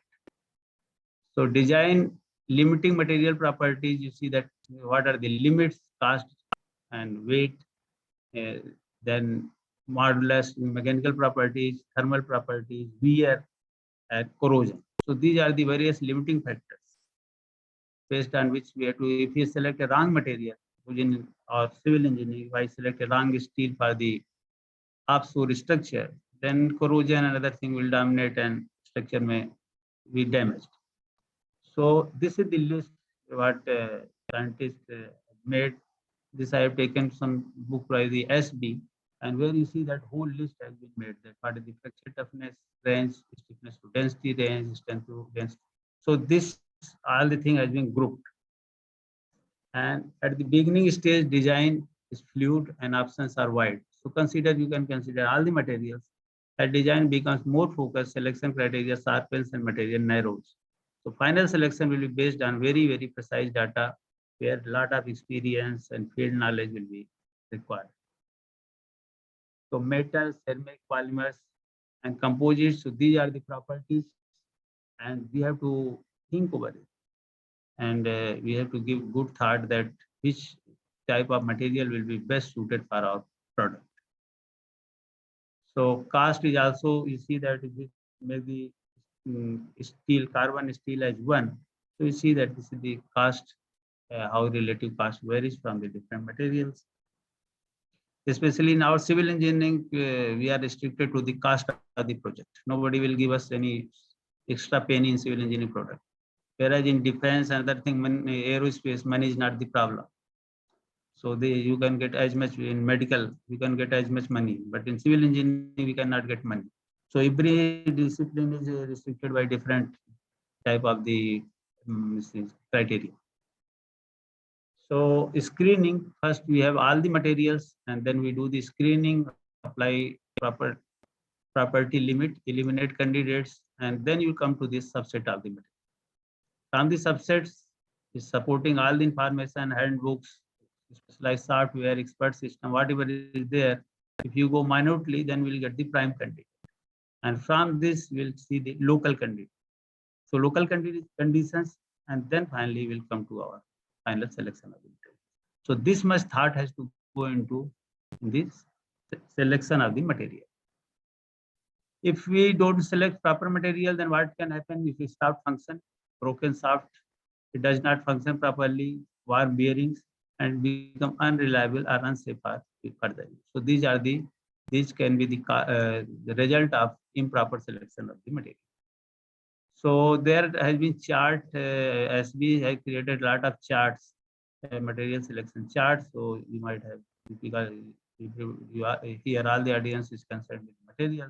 So we know these charts is Young's modulus versus density, strength versus density, or fracture, where fracture is dominant structure, and Young's modulus, where temperature, thermal expansion. So various charts has been prepared and great work has been done by these material scientists. And we can take advantage of these charts. So you see that strength versus service temperature, where we are using the jet engines. So temperature is very, very important, and at the same time, strength has to be maintained. So which material will be the best? So nickel and titanium alloys, they are being used for the jet engines, and you see that they can retain strength at a very heavy 1000 degrees centigrade for many hours. So this is the strength and the cost. This is again a criteria, and strength and density. So, and then environmental issues. Right now in this design, not only the strength and serviceability, other things, there is other aspect is environment. So we have to create the green construction, a sustainable construction. So here are the few case studies that I've taken from the, again from the literature only. And you can see that how you can select the material. Like this is a oar which is used for the rowing of the boat. And this you can see that this is the load we apply in this. And what are the materials we can select? So if you go to the wood, composite, and ceramic, and you see that you make the ratios of the stiffness to density, strength to density, and fracture toughness to this. So you will get a favorable data by which you can make your selection. And then we have to apply the inferences. Based on the data, we have to sit and apply the inference. And because I have lost some time in the connection, so I will not go in detail. And you see that recommendation will come out that for the minor application, wood is suitable, and for major application, composites are suitable. The cost will be more for composites. So, and quality will be there, durability will be there. So in those areas where we have to have a specialized boating, and then we have to go for the composites. Similarly, if you go for the flywheel, so flywheel, again, we see that there are the constant that should not exceed the tensile stress. So in that case, if you go again by same logic, we make chart, then our industrial application flywheel, M should be the sigma F by rho at rho density and the strength. And for small children's toy, we can only go for the test because it will not going to have that much speed. So based on this, we can select the material. So now this chart is there, and we have the density and strength. And now we can go to the chart directly and select the material, which is cheap. So these are the various materials which are available, and we can have the comment and we can go for this selection. So these charts are very, very useful. Similarly, for pressure vessel, and we need air material which must, you see the constant, must yield before leak, must leak. So these are the constraints which we have to apply on our product. We must know. So these are the scientific ways by which we first put the objective, maximum safety is required, and what are the constraints. Unless this is clear, we cannot go for the selection process. So solid homework is required before we go for the material selection. So now the criteria is there. Tolerable size crack is maximized when this value is maximum. Maximum pressure is carried mostly safely when this value is maximum. And for thin wall, M3 should be equal to sigma F. So based on the three criteria, you can see that now we go to the chart and strength versus toughness, and we can do the selection. So M1 and M3 is given, and you can see that which is the material we can select. So there are various candidates, aluminum alloy, titanium alloy. So this in this way, we can do the selection. Now for the fuselage. So fuselage, you see that which material we can select, and now composites are very, very popular, and you see that they in the aeroplane design, in the few years, means you see 10-20 years, composites are widely being used. Now they are replacing the aluminum in the big way.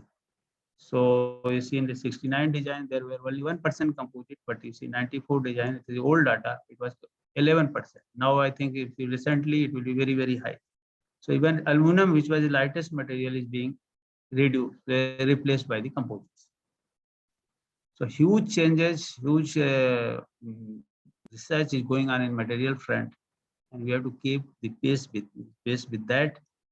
Similarly, for the aero engines, where thermal performance is very, very much required, for 16 hours, 15 hours, that the engine has to maintain that stability of the particular temperature. So you see that which material, which alloy will be best. So maximum service temperature and strength. So you see most engineering, you see ceramics up to 1000 are there, and nickel and titanium, these are the candidates. Okay. So comparative study, metal and ceramic has been done for this type of thing, and you can see that. So a lot of work is required in this front, and material scientists have worked hard to increase the operating temperature of today's alloys. Turbine blades are grown in single crystal. Now it is not the multi-crystal where the you can say sliding, other thing will occur on the crystal boundaries. So single crystal are being grown. Current nickel super alloy contains expensive alloying elements such as hafnium and these things in order to increase their high temperature performance. So this type of things. And ceramic coating. So this is the jet engine. Now materials are evolving at faster pace now than any time before. Following are the major reason: market pull and economic performance, demand for lighter, stiffer, cheaper and tougher material, and service pull. You see curiosity driven research, R&D labs, university. So there are many labs in India also. We have material research laboratories and all those things. So this is based on the service pool. Global issues where green design, minimize environmental damage. So this is again a big issue. And mega projects are coming up. So they require new tailor-made material. So you see that the engine which used to be this much nowadays has been. So wind turbine, you see how slim and you see durable wind turbines are there now. So this is the market driven. New materials. Just before my lecture, Professor Pandey has given beautiful talk on the nano material. So how we can tailor the nano materials for our application, drones and all those things. So you can see that this will continue. This trend will continue. And here we are doing one research on the application of neural networks, because 80,000 data is very difficult to handle. So we thought that let us categorize them, make subset, and selection will be done by the neural network. So here neural network, as you know, that this is a mimicry of the human brain, and this is the neuron, biological neuron, and similarly there is artificial neuron. So based on this, we are taking the data, we are collecting data from different handbooks and literature. So these are the various places from where we are getting material data and making a huge data bank, and then making a flow chart. There will be two neural networks. One first step will be in first attempt, a neural network will be trained based on the 7 groups. So initially what 7 group I showed you.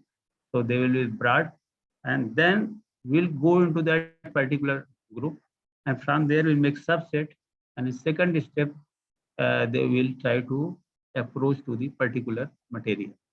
So in this way work is going on, and we are now collecting the data, and hopefully we'll be able to publish this work in 1 or 2 coming years. So this is the work we are doing in the IIT-BHU and this area. So let me finally quote that materials and process underpin all engineering design. So it is not only the processing where we put a lot of emphasis. Proper selection of material plays also crucial role. Otherwise, our design will not be a sustainable design. So with this, I think these are the, you see that the how high-rise buildings has come up, and you see that more than 2,000 feet building is now there in Dubai, and this is all because of the advancement in material. You see the strength of the steel what we have there, and concrete, 200 megapascal strength of the concrete has been used here in this building. So this is all the game of the proper material. And you see that in cars, the bullet trains, everywhere the see material, proper material selection is the key for the success of that particular program. Or the you see double decker planes. So everywhere, because this you see that jet engine, which has to this plane flies connect see any 2 cities in the world in one fuel. So you see that if 16-hour, 15-hour running has to be there, so that engine has material has to sustain the temperature for that durability. So this is all the game of the material, and many more things are required. And I am thankful that Professor Dwivedi has given me this opportunity to be the part of this program where all the material scientists are delivering, debating on these issues. And I am really thankful to Amity University and all the programs, people related to program for giving me this opportunity. So this is the rocket. You see that our satellites, previously they used to be very, very less weight. Now we can send to 2,000, 3,000 kg satellite because of our material advancements. So you see information technology everywhere, there is the game of the material and nanomaterials and other type of materials. So with this, I will conclude over here that thank you so much for giving me this opportunity to put forward my work before. Thank you so much.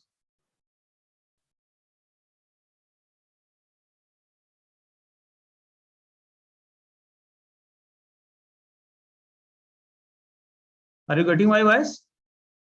Yes, sir. Yes, sir. Can we have Upendra Mishra, sir, to thank Professor K.K. Pathak?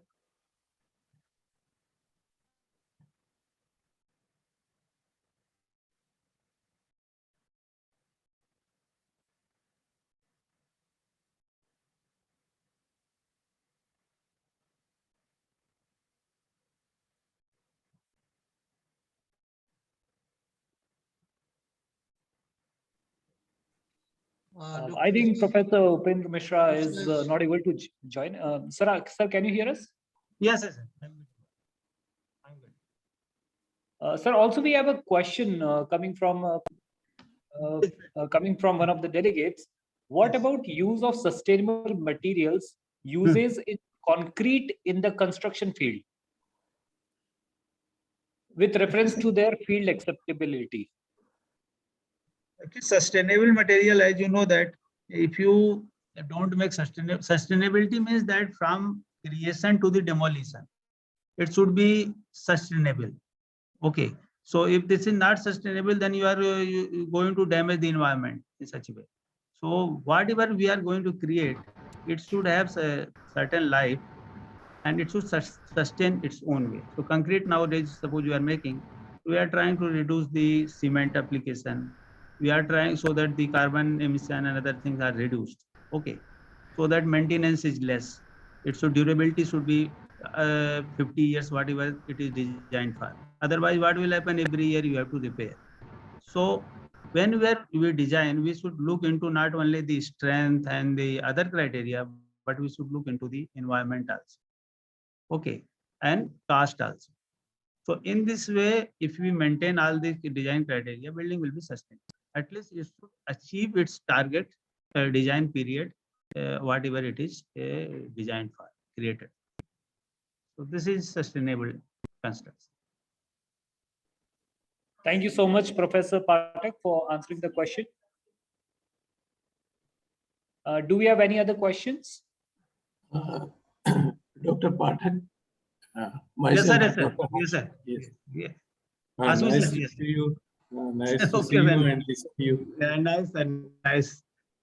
It's very great to see that actually it is related to the multi-level reinforcement material. For example, hierarchical reinforced composite materials.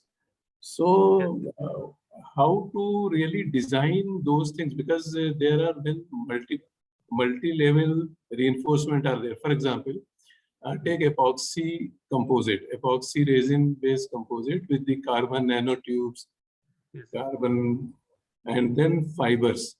So fibers, nanotubes, and resin, means all these three are there. And the reinforcement level is different. Nanotubes will be in 1 or 2%, and very small, means sharp. They will be in the nano size basically, and the fibers will be of longer range. So in such type of material, if you want to design a material or it's a fracture toughness of the higher fracture toughness, etc. So how we can approach in FEM analysis or modeling? Sir, it is a problem of multi-physics, as you are mentioning, that not only material is mechanical, but we have to look into the forces at the different scales, go to the even the nano scales, and here because in civil engineering we talk about the continuum mechanics. We don't go to the level of that nano scale. But in this case, as you are saying, that where you have the very minute fiber, which are the whiskers, you can say, of the size. So we have to go into the multi-physics, and most of the softwares right now, ANSYS and other, they have the coupling. So they can act in different scales. It is available there. So because this is a research problem, what we are targeting is very high level of research. Okay. So here we can take help of the softwares. It is available in the multi-physics. Some of our students in IIT BHU are also doing this type of. So this is really a challenging task, but people are now doing the fracture toughness, dynamic, this blast loading, impact loading, because these are the tougher materials. So I have seen one person, he was doing a bridge, strengthening the bridge by this type of the reinforcement, as you are mentioning. But this is only in the research I have seen, not much application. But certainly, as you are asking, we can go into this, and simulation is possible using the multi-physics. Okay, thank you. Thank you, Dr. Pathak. Can we have Dr. Upendra Mishra? Sir, are you there? Yes. Yes. Let us congratulate to Professor Pathak for this wonderful talk. And once again, we want to thank Professor Pathak for accepting our invitation and delivering this lecture in spite of his very hectic schedule. Thank you, sir. Thank you very much. Thank you. Namaskar. Thank you. Thank you. Thank you, Professor Upendra Mishra. Thank you, Professor Pathak. And now with this, we will move towards a short lunch break, and we will be coming back and we'll be continuing with the keynote sessions from 2 p.m. onwards. So I'm repeating again, from 2 p.m. onwards, we'll be continuing with our keynote sessions. So thank you so much. Have a good meal.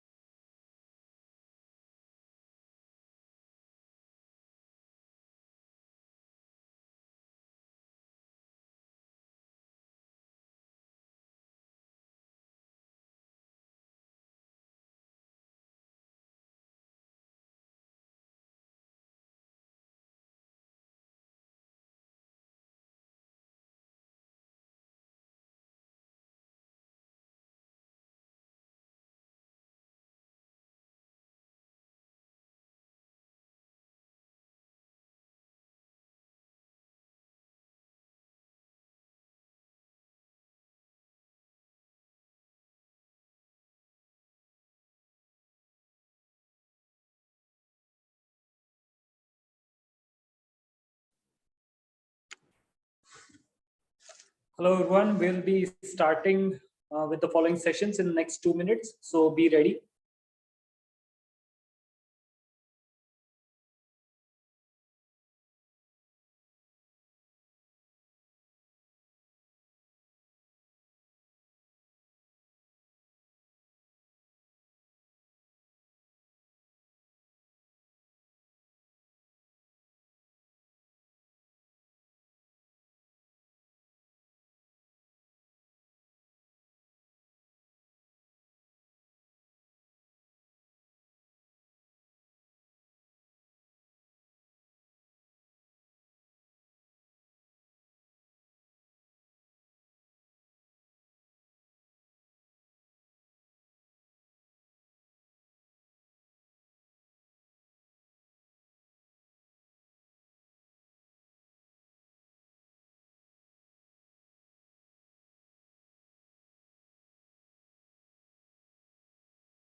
Hello, everyone. Welcome back to Amity 2022.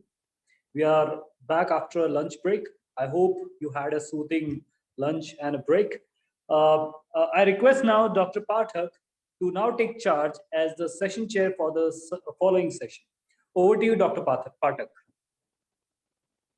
Okay, thank you so much. Am I audible? Sir, you're audible. Yes, okay. Thank you so much and welcome everybody in this session. So we have with us, it is our pleasure to have Professor Hari Upadhyay, who will be delivering the keynote lecture for this session. So welcome you, sir, for this program, and I will read his biodata. It is very, very long list of the achievements. So I will try to read as much I can grasp. And so it is Professor Hari Upadhyay joined London South Bank University in 2018 as head of London Centre for Energy Engineering at the School of Engineering. Prior to a chair in solar energy position in 2014 at Brunel University, he was deputy director of the Institute of Mechanical Process and Energy Engineering and head of Energy Engineering Division at Heriot-Watt University 2011 to 14. Professor Upadhyay was instrumental in establishing the world-class PV laboratory at Crest Lavaro University 2005 to 2011, where he led the thin film and excitonic solar cell group. With the first class BSc honors and MSc in Physics Electronics major and PhD from BHU University, Banaras Hindu University, Varanasi, he is an expert in thin film deposition using vacuum and non-vacuum based techniques towards photovoltaic device processing, research and characterization, and pioneered the research in semiconducting junction memory device, memoristor during doctoral and postdoctoral program before starting his academic career as lecturer, senior lecturer from 1996 to 2003 at NERIST, Itanagar, India. His research experience spanned over 30 years in renewable energy involving activities on transport, conducting oxides, dye-sensitized solar cell, perovskite solar cell, CDT and CIGS thin film solar cell technologies. Besides, he has also carried out DST sponsored project on sodium rechargeable batteries and supercapacitor using conducting polymers. His recent activities are laser lights and diesel particle filter, US patent pending, links his effort directly in the carbon emission reduction in the transport sector with an established relationship with Tata Motors.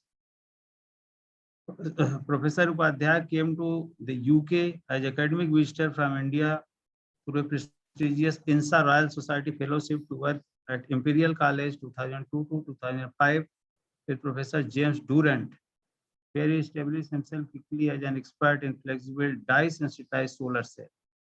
In collaboration with Professor Michael Gragel, the inventor of the DSC technology, EPFL Switzerland, and Professor Ayodhya Tiwari, EMPA Switzerland, he had established over 15% efficient regard dye CIGS tandem cell, organic electronics, and nanomaterials.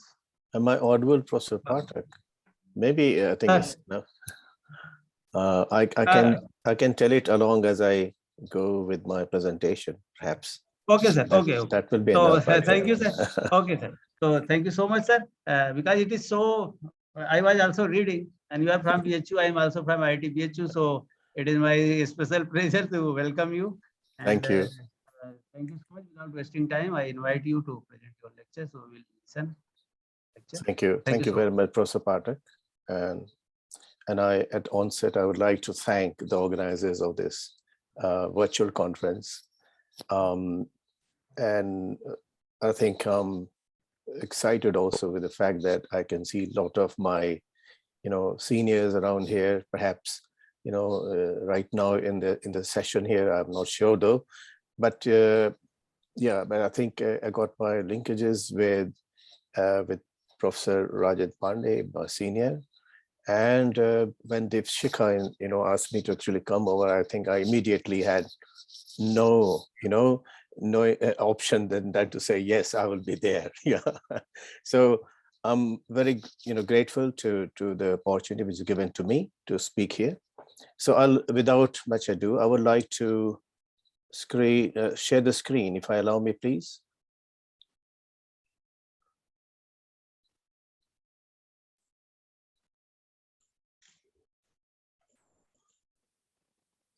So you can share your screen. Yeah, I can now. Can you see the screen? Yes, sir. It's visible. Perfect. So this is,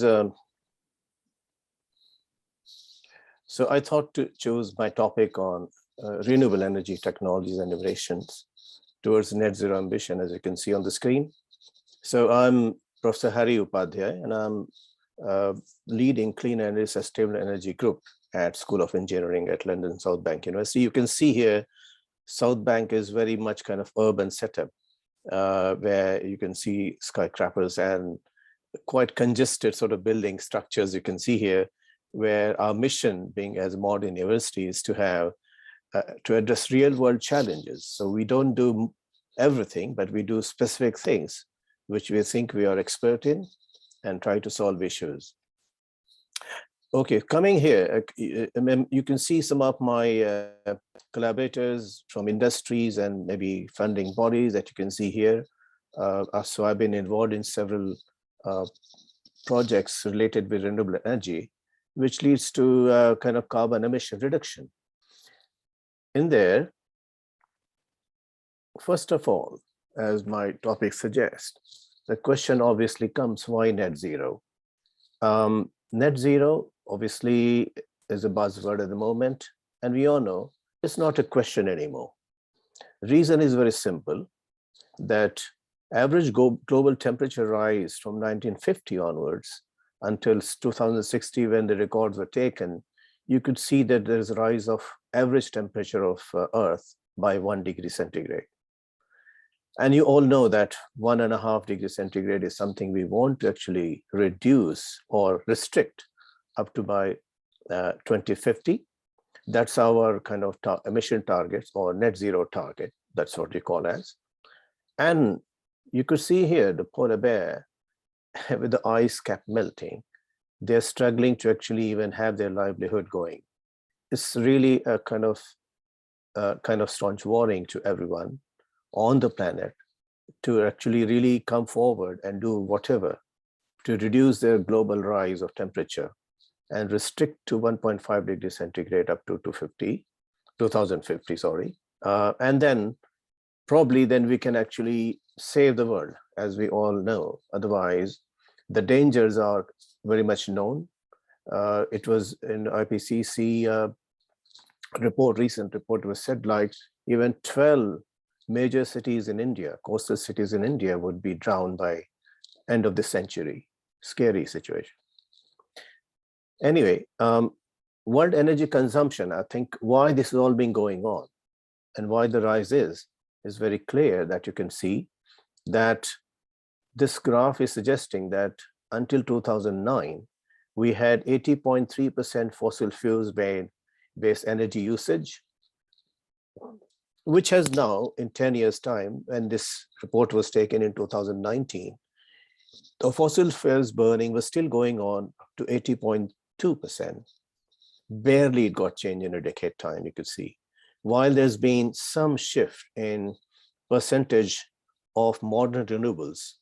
Modern renewables are where we talk wind, solar, biomass, geothermal, all inclusive, and wave energy. They all together can be termed as modern renewable energy. The share of that has gone a little bit up as 11.2%, but still that is not very high to our expectation. And obviously trends show that increase in renewable energy, but way below the need of the hour to reduce, greenhouse gas emission. So also, if you look energy consumption by sectors, that will also open some of your eyes, because you can see 50%, 51% of the total energy that is consumed is for heating and cooling. Space heating and space cooling is a major kind of contributor to this.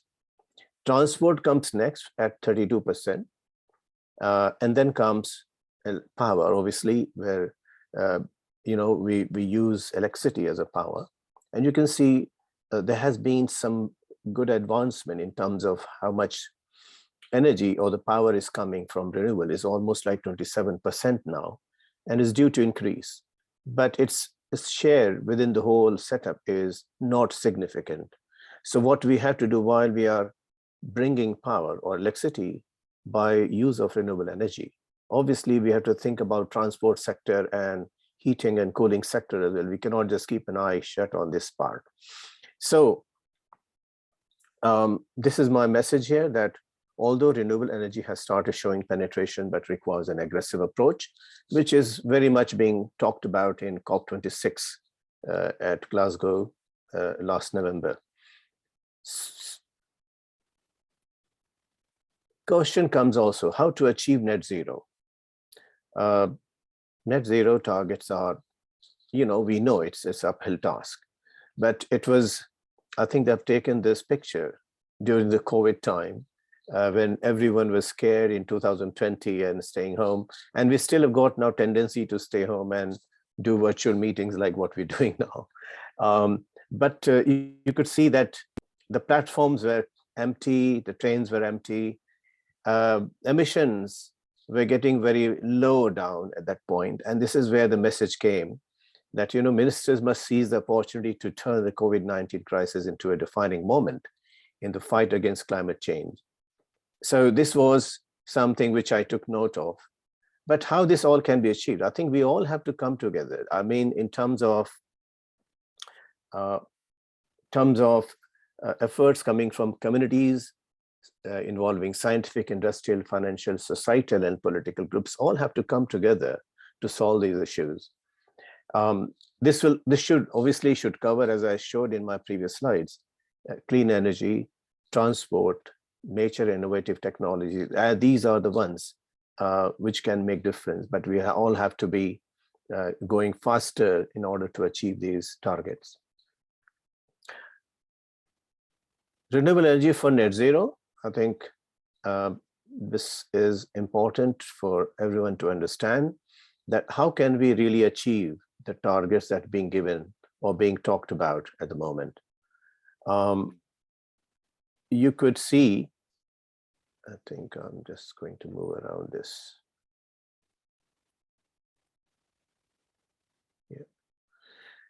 Yeah, so you could see that if we wish to actually have a net zero achieved by 2050, where we are currently, say 2020, we were here. That means we were making about 256 gigawatt of capacity addition in terms of wind and energy, wind and solar. This is solar part and this is wind part, which is almost like 256 gigawatt capacity added at world, at a global scale. If we wish to actually really achieve the targets, this is what the scenario suggests, that we may have to actually increase the production by 4-folds. That means we have to go over almost 1 terawatt of energy. This is, and this, with this kind of ramping up exercise, we probably then will have the share like that by 2050, where solar PV and wind together might be covering almost close to about 50% of our total needs of energy. Together with hydropower and nuclear, which is still treated as sort of green technology because it doesn't emit.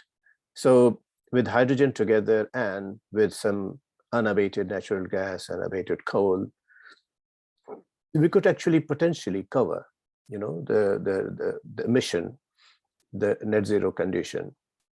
But as you can see, a ramping up exercise and all together, it requires huge amount of investment.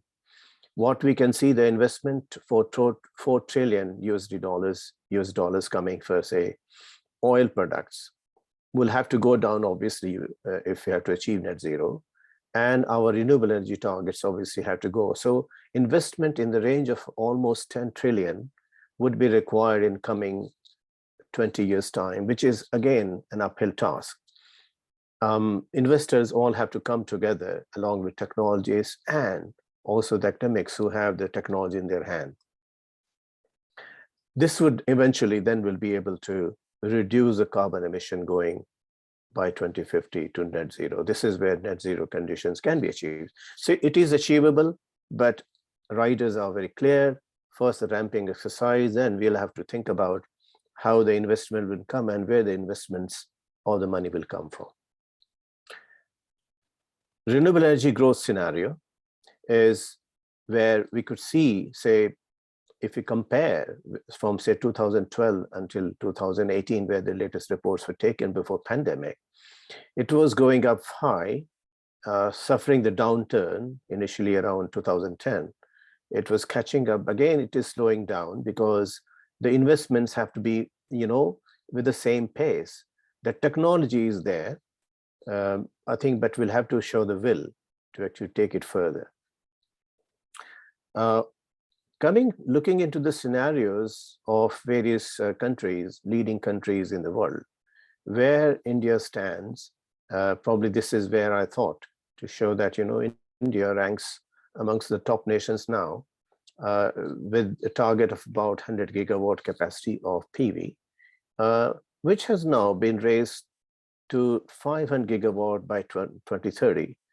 This is an uphill task again for Indian scenario. This is something which is, to be looked into, how this can be achieved. If we really wish to achieve this, we'll have to think about how can we be aggressive and self-reliant in manufacturing. Obviously, having the cell technology at hand is very, very important. Dependence from, say, the cell coming from other countries will not be a success story here.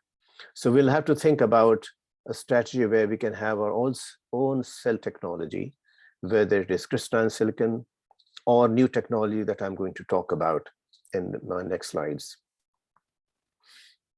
So look at how solar photovoltaics can bring promise. My research started in 1980s when I was making solar cells in the laboratory, and I was trying to calculate the efficiency. And the first cell I made, and the efficiency numbers I was willing to calculate was going like 0.00, and 0 was not ending. And I thought, my God, this is going to be a tough task. But I'm proud to say that things have changed so fast, and have seemed to be part of the industry now, as if. So looking at energy criteria of how energy can be taken, I consider generation, storage, and conservation all going together to stabilize energy situation together. So with this intention, if we look into how PV technology has progressed over years, first generation, obviously, we call as crystalline silicon. Second generation comes from thin films, where material utilization was the key issue. Then we talked about multi-junction solar cells to cover the entire spectrum of sun, which led to third generation. And obviously, now we have dicell, organic, and perovskite solar cells as a new generation, I call them. And new concepts might also come in. This is something was projected by BP Solar long ago when I took this from Imperial College colleagues in 2004. And then the cost of electricity was talked as 30 cents per kilowatt hour. That was a sort of number that we talked about that point at Millennium Year, and was anticipated will achieve 5 pence. I think it was cents only, dollar cents of per unit of electricity by 2030. That's something which was talked then, but surprisingly, we achieved that target in 2011 only. In September, for some of the sectors, that was achieved. And now we know the cost of solar electricity is well below this mark in India. So sort of a lot of progress has been made. I'm not going to talk much in detail about crystalline silicon solar cell, but just to make a point here that it requires 11 nines of purity in order to have high efficiency numbers. And obviously microelectronics, it was at the heart of crystalline silicon devices, where thermal diffusion by doping was the principle of how PN junctions were achieved, and then higher efficiencies were achieved. Obviously, if we want to ramp up or ramp up the, say, production, because we now know that crystalline silicon is leader, almost with a 90% share of the PV market. Ramping up by 4 times to what it is doing currently will sort of have silver shortage, because you see these lines, the bus bars and the finger contacts which are made on top of the wafer might lead to a shortage of silver supply. And these are kind of issues that we should be aware of. You know, it is just not that you have the technology and then we can ramp it up, you know, without having issues. There might be issues of shortage of supply, which will kick in at the same time. Another area of activity that I had been working on, as described by Professor K.K. Pathak, obviously thin film PV technologies have been something at my heart, and I've been working with on say CIGS and cadmium telluride technologies along with and perovskites now. But how you can see the classical definition of thick films or thin films are a bit different. Physicist approach is that initially we have nucleation of small islands which coalesce into larger islands, and they then continuously form a layer which then we call as thin films. But this has to go almost molecule by molecule, atom by atom, cluster by cluster in that sense. And obviously First Solar was the first company which broke the mark in 2019. But after that, things completely got changed because of the downturn situation, as you might recall. Thin film deposition methods can be of different types, and I have extensive experience of depositing thin films, whether using sputtering, MB evaporation, microwave assisted ECRs, electric field assisted spray deposition, Dr. blading, screen printing, spray pyrolysis, electro deposition as well, which was my first method of depositing semiconductor thin films. Obviously, applications I have so far achieved was in solar cell fabrication, monolithic interconnected photovoltaic devices or modules, functional TCOs for tandem solar cell architecture, coatings for plasmonic solar cells, hardened non-abrasive coating and thin film batteries. These are certain applications of thin films that I'm working on and I'm interested in. So quickly look into thin film CIGS solar cells. They are type of solar cells where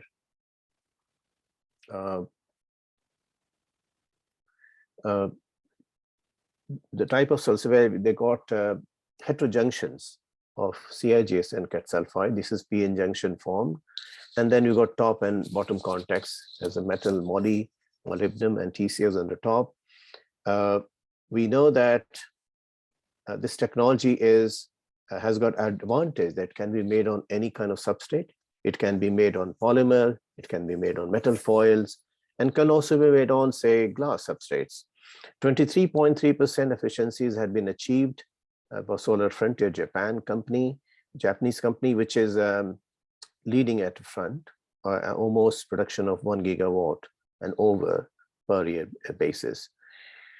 Daystar technology in the past was actually making up to 18% cells, and EMPA Zurich, they came out about 20.8%, staggeringly high number on polyimide foils. This is one of the examples at EMPA with my Professor Ayuda Tiwari, who had been my mentor at Labra University at some stage.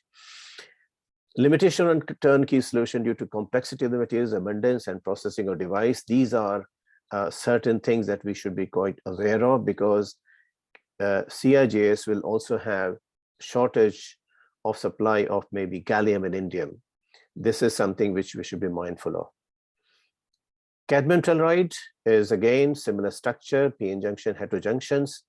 The state of art is almost over 20% and close to 23 now. Commercial production 2 gigawatt per annum is achieved by First Solar company. There's something, but has got good properties, but also got some, limitation that ion mixing and interface happens. Cadmium chloride treatment is essential here. Something which I had worked with Arab and Applied Multilayers Limited, NSG Pilkington, in 2009, 8 and 9, I had this project on developing semi-transparent cadmium telluride based bifacial window. It's a double glaze window, PV window. That was my proposed work that we tried to achieve. And we could go up to 5% at 400 nanometer thickness, which was almost like golden tinge of 50% transparency. So obviously there's been cadmium concerns and shortage, which I just mentioned about, but I think these are the ones we should be mindful of. The next technology that I'm very much keen and interested is nature's way of energy conversion, which is photosynthesis. And with this, I term them as new generation solar cells with low cost approach.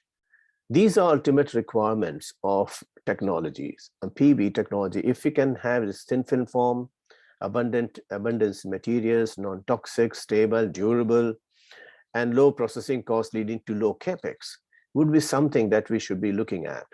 And first time ever, dye-sensitized solar cells in 1990s gave us the hope that, even with the defect-prone systems, unlike thin films or wafer-based solar cells, you could have, spheres of titania and dyes making nanocompounds similar to structure of, photosynthesis process with chlorophyll on the leaves.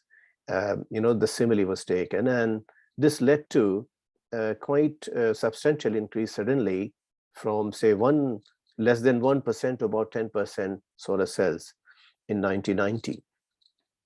But there were limitations because it was liquid junction based solar cells, and the difficulty was in manufacturing was the kind of leaks that was coming out of iodine iodide electrolyte. That was some stumbling block for manufacturing of these solar cells. You see, the way you can actually make these cells could be quick. You can do it on a lab basis. In a couple of hours, you can make on a glass FTO. If you start with a titania compact layer of 70 nanometer, then you can build on about, say, 10 to 15 micron mesoporous structures of titania, and you can actually sensitize them with, say, quantum dots or sensitizers, which could be the ruthenium sensitizer. You can have another substrate with platinum loading, little bit of about 1 nanometer or so, and bring them together, strap them, fill the gap with, say, with the spacers or Serlin that we used, and fill in with, say, iodine iodine liquid electrolyte, and this becomes a cell. In the past, we have made some modules also. This is one of my student was making in Heriot-Watt in 2013. He achieved strip of 10 some such cells. They were monolithically interconnected, and we achieved some 6 volt of photovoltaic that was seen out of 10 strips. And we were quite amazed to see that was possible still with, say, liquid electrolytes. Action of dye-sensitized solar cells is very simple, but complex in the sense like it follows nature's way of ultra-fast injection of electrons from titania, from dyes into titania. So we want this reaction to be fast, and it turns out to be very, very fast, almost 5 to 10 picosecond of transition. While what we want, the recombination, we don't want. So this process has to be slow, which we found to be in the millisecond order. That means the forward reaction will take place, and the cell will obviously, when the forward reaction goes in a positive direction, we get conversion efficiencies, obviously. So I'm not going too much in detail, just letting you know that this is something which obviously the crux of how the mechanism of dye-sensitized solar cells was established.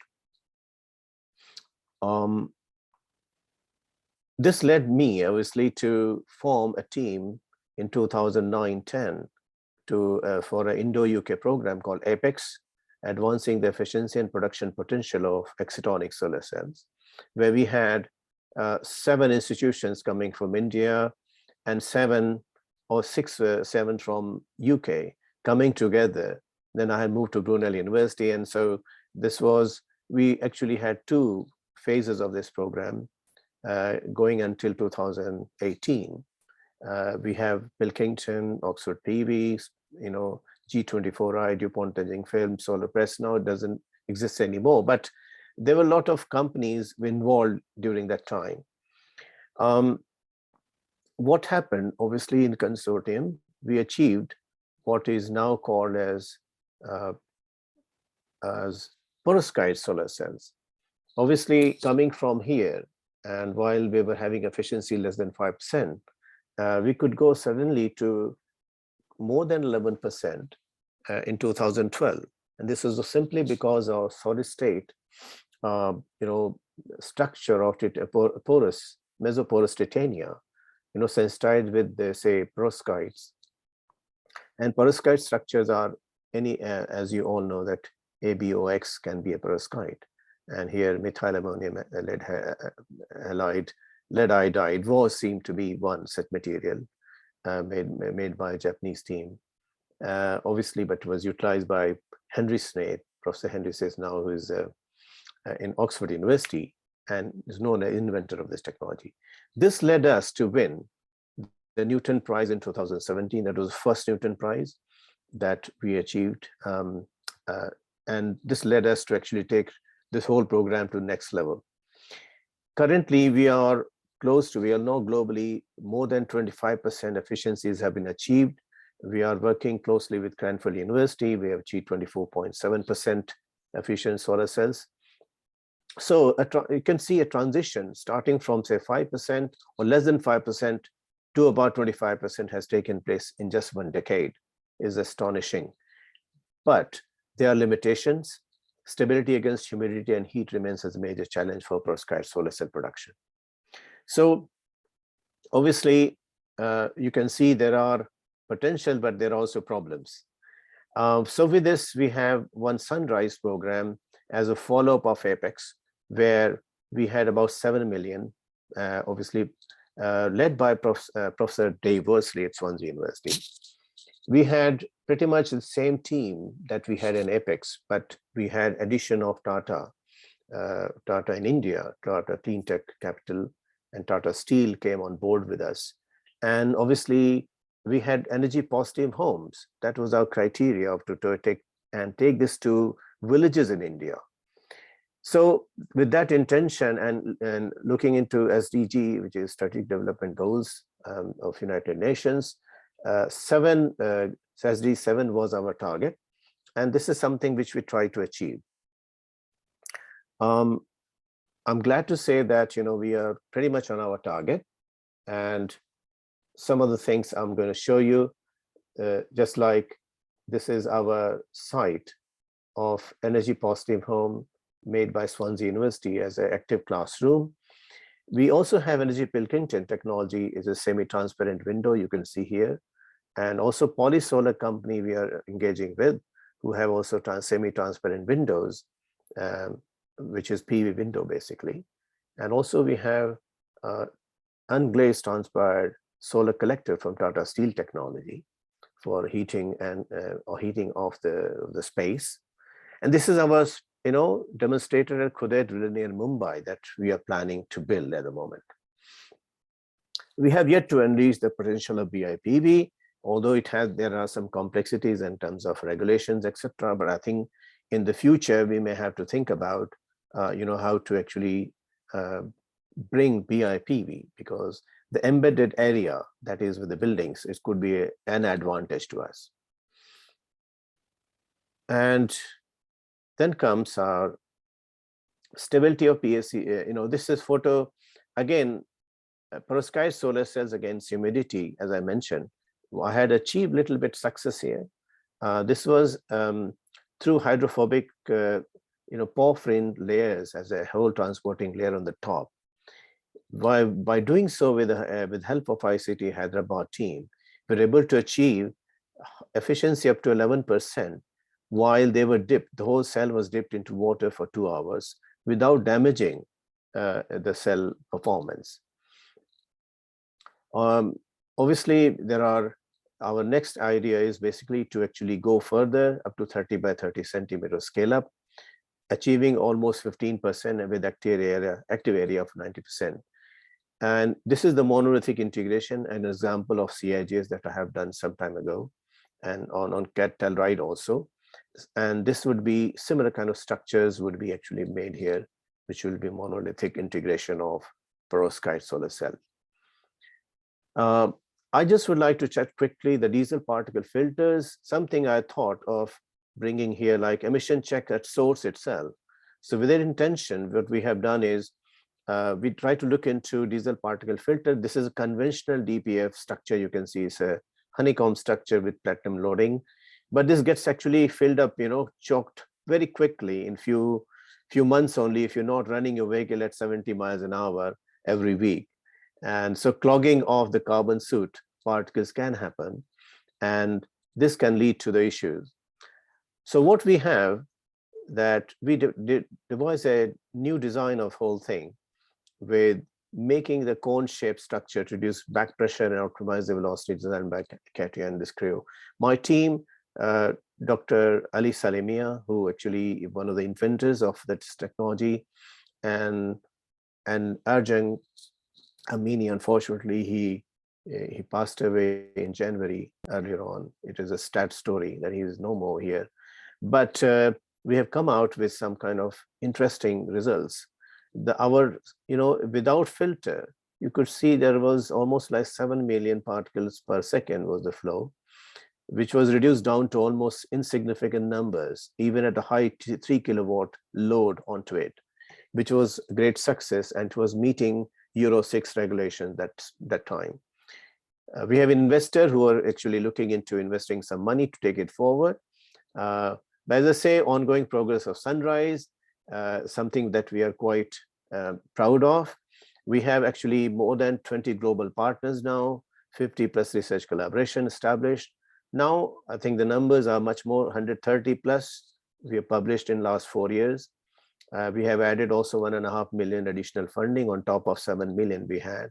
3 collaboration awards we won, and 4 technology demonstrators already built on. So with these, some of these achievements, we are moving now to network to net zero ambition, where capacity building and to accelerate the impact, we are taking food, water, energy nexus as our main aim, which is more like circular economy concept. And we are actually at the moment looking into how can we have the grand challenges identified and how we can have more stakeholders. Why we're doing it? Because we understand that standalone distributed system will constitute almost 50% of the power capacity for the developing countries in coming years, which is what we are trying to achieve.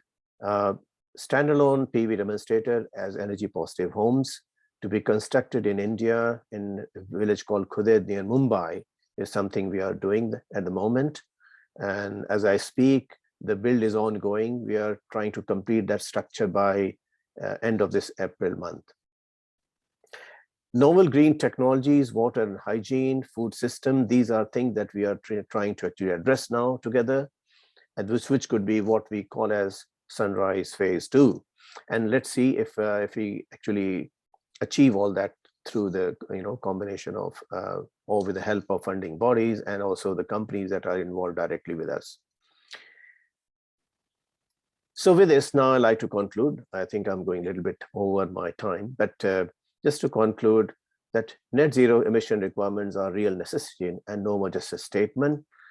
Ramping of existing energy generation and storage technology will be required almost 4 to 5 times in next 5 years to meet net zero requirements. This may lead to global emissions, global material supply issues. The low upfront costs, processing costs, or low capex of the technologies such as organic diasensitides and perovskite solar cell are the ideal for developing countries, but obviously we'll have to have 20 years of lifetime guarantees for these technologies. R&D efforts in nanomaterial and nanotechnology will still play a significant role in overcoming barriers of upscaling issues in production. And water, energy, food nexus, which are intertwined research areas, will have to be addressed together to achieve net to zero targets that we believe. And so with this, I'd like to thank all my precision collaborators and links I have established so far in academia and industries, and acknowledge also to GCRF, EPSRC, Innovate UK, and British Council, Newton Fund funding body which has been directly, indirectly helping us here. Thank you very much for listening.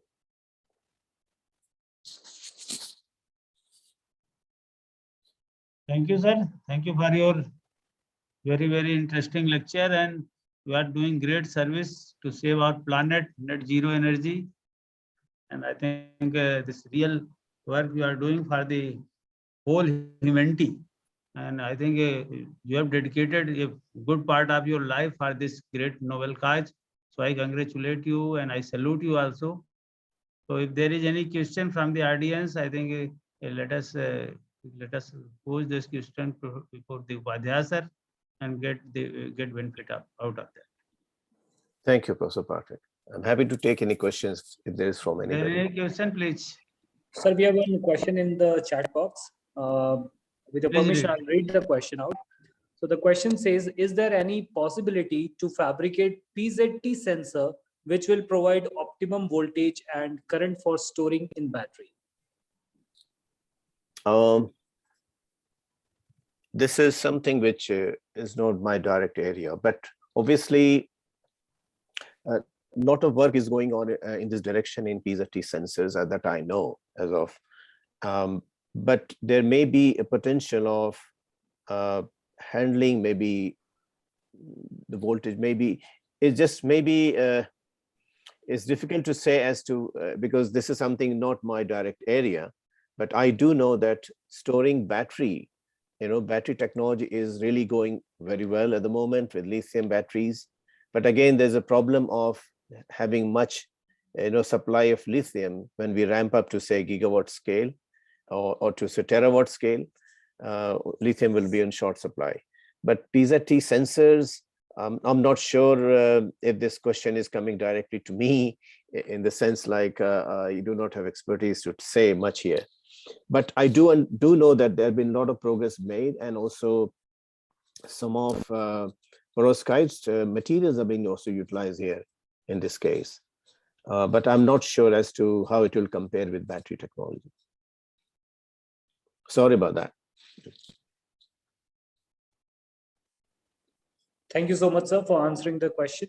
If you have any other question, you can please come forward and ask. We can take one or two more questions. There was some Pushpa probably was willing to ask something. Was the same question, or maybe that was? Yes, that question was put up by Ms. Pushpa Gopal. Okay.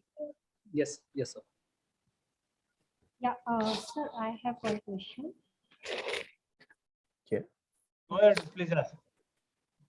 Yeah, sir. So basically, we are using nowadays so many materials in the form of thin films and bulk also.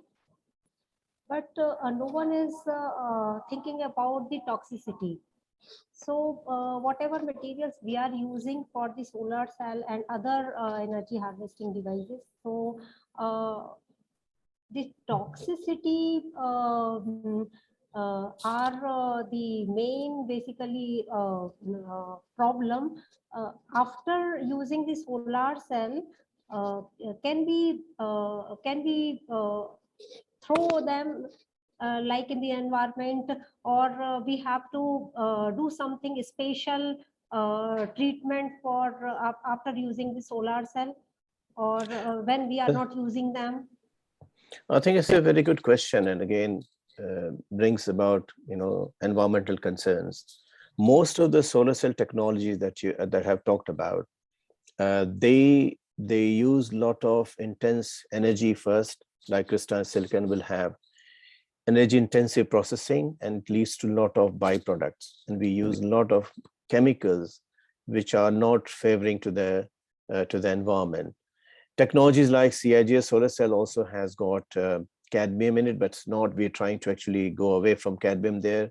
So cadmium free CIGS technology is also being talked about. A lot of research is ongoing on here. Cadmium telluride suffers from cadmium concerns. But if you look into the website of First Solar, they have given some kind of reasoning as to say that cadmium is coming. When you take cadmium telluride, you strap between two glass, okay?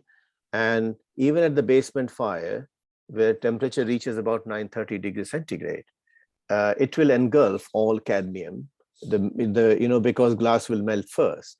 This is what their argument is. And they're saying that if you take cadmium from zinc smelting factories, either you dump them back into the ground, or you can make use of them like cadmium telluride solar cell, which is what their argument is. And they say that more emission is taking place from, say, oil and gas, which is contributing 44% of emission rather than cadmium telluride solar cells will produce.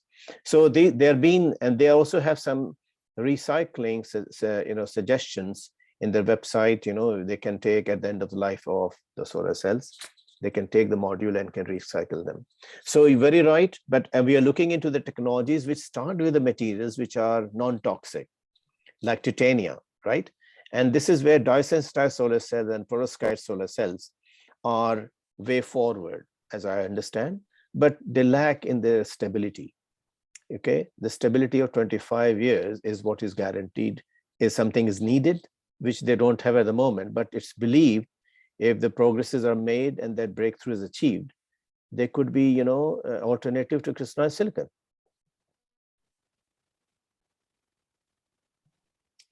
I hope that answers your question in a way.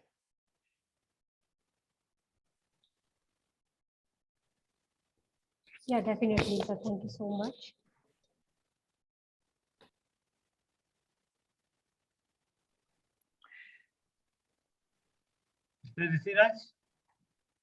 Sir, we don't have any other question.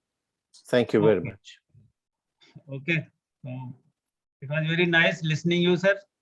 And we got a lot of knowledge about the net zero thing. And I will also try to use your things in civil engineering. I will read more papers what you have published. And I hope that once you visit Varanasi, we'll be able to meet you also in person. I think I'm due to be in Varanasi next month around. Okay, sir. So please come to civil department and we'll. Okay. I will meet you there. Thank you. Okay. So with this, I think it was my pleasure to host this session and listen very nice lecture. So here we are going to close this session. Mr. Rishi, over to you. Thank you very much. Thank you so much, Professor Pathak. With this, we'll move towards our next keynote session. And for that, may I have the pleasure to invite Dr. Rajneesh Kochania to take over as the session chair for the next session. Over to you, Dr. Kochania.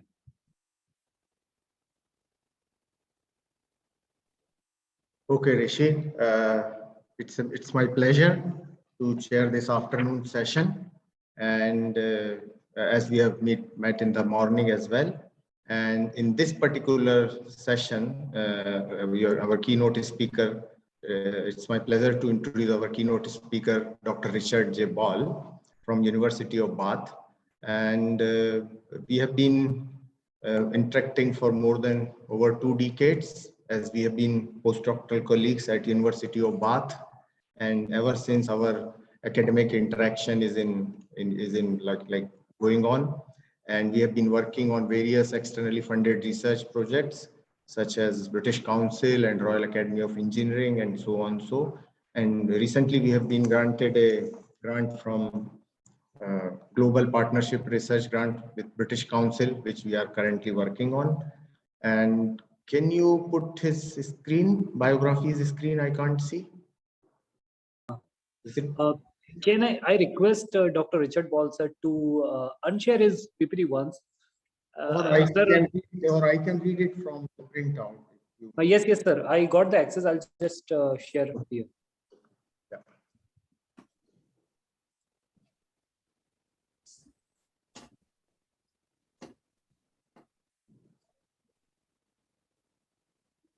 Over to you, sir. Okay. Yeah. So yeah. No, this is yeah. That's right. Yeah. So to introduce this afternoon's keynote speaker, Dr. Ball, who is working at the Department of Architecture and Civil Engineering, University of Bath, at BRE Center in Innovative Construction Materials, Center for Sustainable and Circular Technologies, and Center for Autonomous robotics. So Dr. Ball is working as reader there, and his research interests are focused on macrostructure property relationship of materials, setting reactions, sensors, degradation process, water transport mechanisms, polymeric and ceramic materials for 3D printing, conservation, materials, photocatalytic coatings, and materials for improving the indoor air quality for buildings. He is currently co-investigator on EPSRC research grants on aerial additive buildings, manufacturing distributed unmanned aerial systems for in situ manufacturing of the built environment, and resilient materials for life, RM4L. In addition, he was principal investigator on some other EPSRC grants on electrochemical approaches to study carbonation of novel lime-based materials and experimentally verified atomistic modeling of lime in construction material, and also co-investor on the grant Healthy Housing for Displaced. He has received funding from the Royal Academy of Engineering, the British Council, and the Royal Society. Richard is interested in supervising students in the area of material science, of construction materials, such as fibrous plaster, lime, and cementitious binders, nanomaterials, photocatalytic materials, sensors, indoor air quality, waste utilization in construction. In 2015, UN member states agreed to 17 global sustainable development goals, SDGs, to end poverty, protect the planet, and ensure prosperity for all. And this work contributes towards the following SDGs. So as you can see, these different numbers, good health and well-being, and then can you make it a bit bigger? Create affordable clean energy. Yeah, affordable and clean energy. Then the next one is decent work and economic growth, Yeah. sustainable cities and communities, Yeah. responsible consumption and production, climate action, life below water, peace, justice, and strong institutions. Correct. Yeah. So these are the main sustainable development goals in which Dr. Ball is working on. And I think that is all briefly, isn't it? Yeah. His biography sketch. Yeah. Yes, sir. Yes, sir. Yeah. Okay. So with this, I would like to invite Richard to speak on materials for conservation and a healthy environment. Over to you, Richard. Okay, thanks, Raj. So I'll just see if I can. So it says I'm trying to share my screen. Here we go. I think this is. I share it. Okay, so hopefully. So can you see? Can everybody see that? Okay. Yeah, it's visible. Brilliant.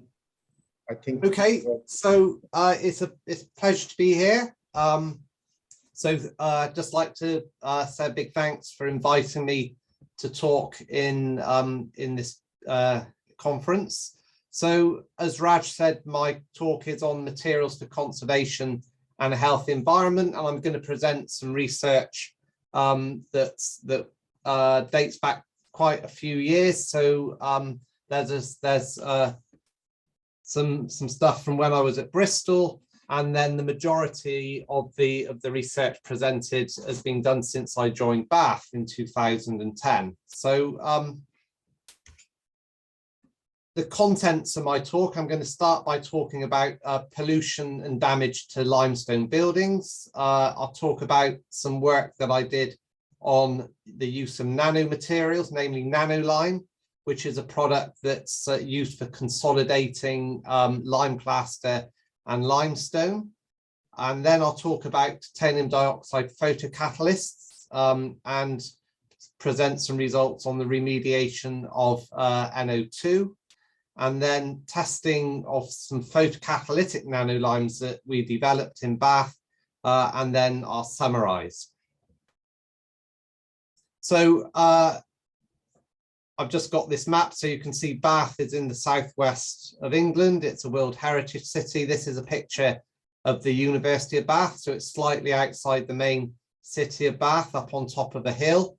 So if anybody ever wants to come and visit, then give me a shout, and be more than happy to show you around the university and the department.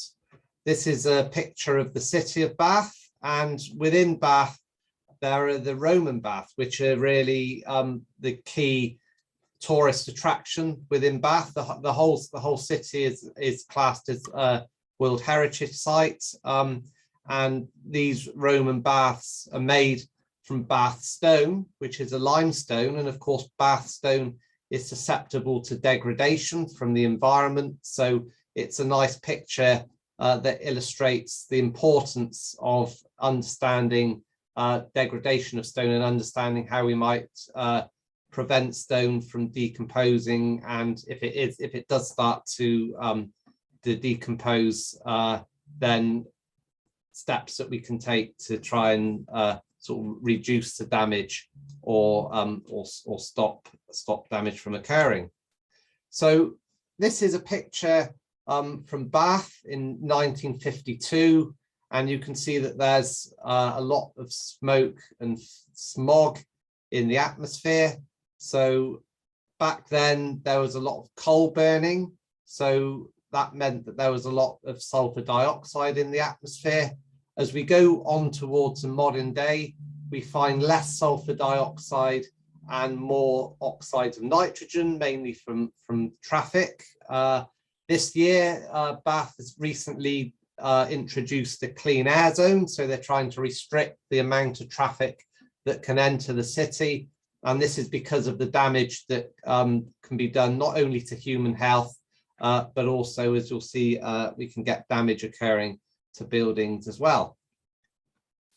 So this is a picture of some terraced houses in Bath on the London Road, and if you look at the picture, you can see that they're different colours. So the house in the middle has recently been cleaned. If you look at the house on the left-hand side, you can see that it's coated in a thick black layer of deposits. So this is a combination of reaction with acidic gases in the atmosphere, and also particulate material, probably carbon-based particulates. So things like nanoparticles from car engines, so petrol engines, and especially diesel engines, and also particles of tire rubber from the road stick to the surface of buildings, and they get bonded and they give this this black appearance, which isn't very nice to look at. If you look at the house on the right hand side, you can see that this is a building that was recently cleaned and it's been left. So as soon as you clean the building, it starts to turn brown again because of the ongoing pollution levels. So anything that we can do to try and sort of prevent this sort of damage is going to be beneficial.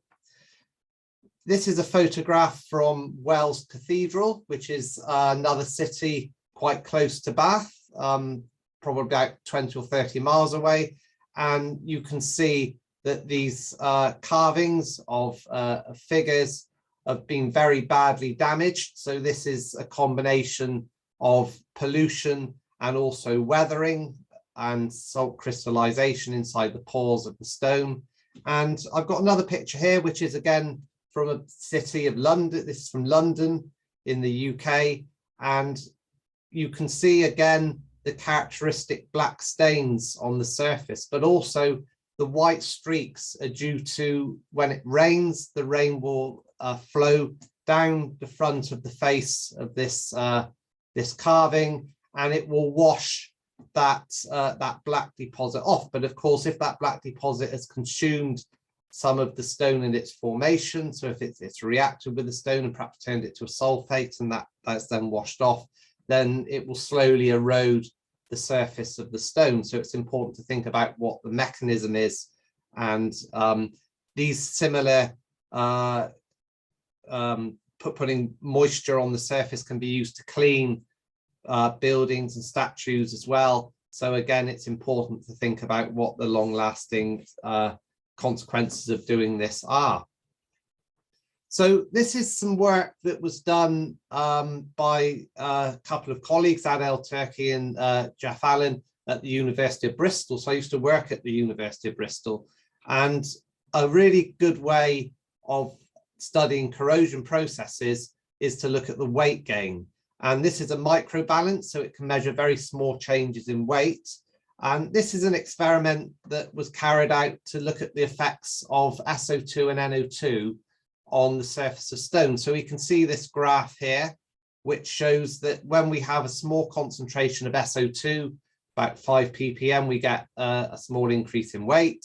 If we go to 10 ppm NO2, then we get an even higher increase in mass. So we've got more damage or more deposition on the surface of the stone. Whereas when we have a mixture of the two gases, so that's a red line, you can see that the weight gain on the stone is much more. So the mixture of NO2 and SO2 is having a bigger effect. And this is due to a reaction where the NO2 catalyzes the oxidation of SO2 to SO3. This means that when the SO3 dissolves in water, it forms sulfuric acid, which is a stronger acid than the sulfurous acid that forms when SO2 dissolves in water. And this results in a more aggressive reaction on the surface of the stone. And at the bottom of this slide, you can see a couple of buildings. So on the left-hand side, we've got an old detached country house. And on the right-hand side, a more modern house, which is actually a straw bale house, which is located on campus in Bath. So it was an experimental building. But these two buildings have got in common the fact that they're rendered with lime. So lime has been used for thousands of years. It's a calcium hydroxide, calcium carbonate when it carbonates. And both those compounds have got the ability to react with acidic gases and pollutants in the atmosphere. So if we want to protect buildings, then putting a coating of lime on the surface might be a sensible thing to do. And also, we may want to deliberately use lime-based coatings on buildings as a sink to absorb and take some pollutants out of the atmosphere. So when I started at Bath in 2010, shortly after, I was contacted by Historic England, which is an organisation in the UK which looks after heritage buildings, and it does lots of research on conservation of a whole range of different materials. And they were interested in this material called nanolime that had initially been developed in Italy for consolidating fresco paintings. And it was being imported into the UK and marketed as a material for consolidating stone. And of course, nobody had any experience of using it. So we were doing some work with Historic England to try and understand what the effects of adding nanolime to the surface of buildings was. And we used Salisbury Cathedral as one of our study sites. So at the time they were doing some work on the chapter house. And these are just some pictures of some corbel stones, which are quite badly damaged by pollutants in the atmosphere and weathering. And we applied nanolime to the surface to see what the effect was. So nanolime is nano-sized particles of calcium hydroxide in a carrier, liquid carrier, which is normally ethanol or isopropanol. And it's made through a chemical reaction, so it's not made by burning limestone, which is the normal process for producing building lime. And then it can be applied using a syringe or a brush onto the surface of stone that's been weakened by pollution and weathering, and it will carbonate and consolidate the surface of the stone. You can see atomic force microscope picture showing that these hexagonal platelets are about 20 nanometers thick, and the TM image shows that they're about 100 microns across. So they've got a very high surface area, And when you apply them to the surface of stone with the liquid, they get drawn inside of the pore structure of the stone, the alcohol evaporates, and then they can carbonate. One of the advantages of using these nano-sized particles is that they're much smaller than the average pore size of the stone. So this is some mercury intrusion porosimetry results. So this basically just gives the pore diameter, and the red box shows the size of the nanoline particles, and you can see that they can go into the smallest of pores, so that we've got the best chance of getting them into the surface of the stone. These are some SEM images of the surface of a chill mark stone, which is a limestone.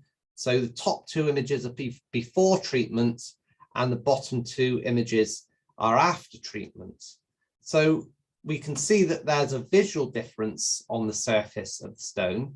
And what we're interested in assessing is how does this affect the porosity and perhaps the vapor permeability. So vapor permeability is going to be related to porosity, and also how deep does the nanolime actually penetrate the surface of the stone. So if the surface of the stone has been damaged and it's become more porous and friable, if we're going to apply a material like nanolime, we want to ensure that it can go all the way in to the damaged layer rather than just producing a hard crust on the surface. So two techniques that we used to study the effect of nanolime on the surface were drilling resistance measurements, and also a very simple test using a casting tube, which looks at the absorption of water into the surface of the stone. So you can see a couple of pictures here of those tests, and these are results from the casting tube. So we can see two sets of lines here. We've got a blue set and a red set. So the blue set is weathered stone and the red set is non-weathered stone, and the gradient of the line relates to how fast the water is going into the surface or how porous it is. So we can see that the weathered stone is more porous than the non-weathered stone. And we can also see that the treated stone, so the stone that's been treated with nanolime, is less porous than the stone that hasn't been treated. So we know that when we apply nanolime, we are reducing the porosity of the surface. And this affects how water can absorb into the stone. But what we're more interested in is how water can get out of the surface of the stone, because a lot of mechanisms that damage stone, such as freeze-thaw damage, rely on moisture being inside the stone. So if moisture can travel through the stone readily, then it can dry out quicker, and it reduces the risk of some of these damaging mechanisms occurring. So this just shows a picture of the drilling resistance test being carried out. So what the system will do is it will control the rotational speed of the drill, and it will also control the penetration rate. So you're drilling at a certain speed, at a certain rate into the stone, and then it will measure the force in newtons pushing back on the end of the drill bit. So if you try to drill into something that's hard, you'll get a higher force than if you try to drill into something that's soft. And if you're drilling into a material that's got different layers, and perhaps it's got hard layers and soft layers, then this system is able to pick that up. And you can see an example here on some Bath stone. So at the top, you can see a plot of the force against depth, and the red line shows non-weathered Bath stone. So you can see it's got a force of just around 5 newtons, perhaps just below 5 newtons. If we look at the weathered Bath stone, in the top 2 to 3 millimeters, we can see a very high force going up to 15 or 20 newtons. And this is due to a gypsum crust that naturally forms on the surface of Bath stone. So different limestones behave in slightly different ways. And it just so happens that Bath stone is one of these stones that can produce a gypsum crust readily. And if we look at a polished cross section, which you can see at the lower half of the slide, you can see that the crust is clearly visible on the surface.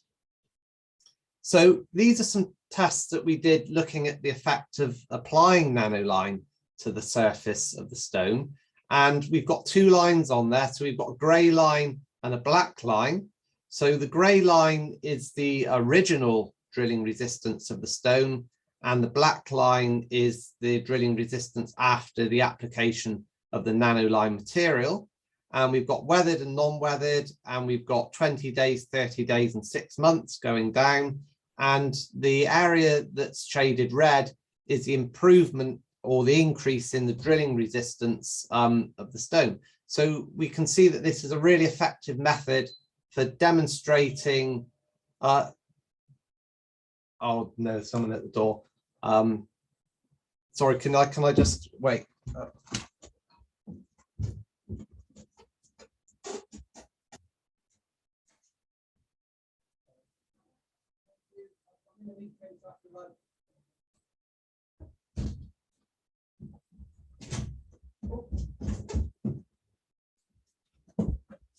Sorry about that. So we can see that the red area is a difference, and that shows the improvement in the performance. So we can see that the nanolime is penetrating to a depth of 10 to 15 millimeters in these stones. And interestingly, if we look at the weathered Bath stone, then it takes about 6 months to actually see that improvement. And this is probably because the nanolime penetrates through this crust layer, and then it takes time for the nanolime to carbonate, which gives the strength.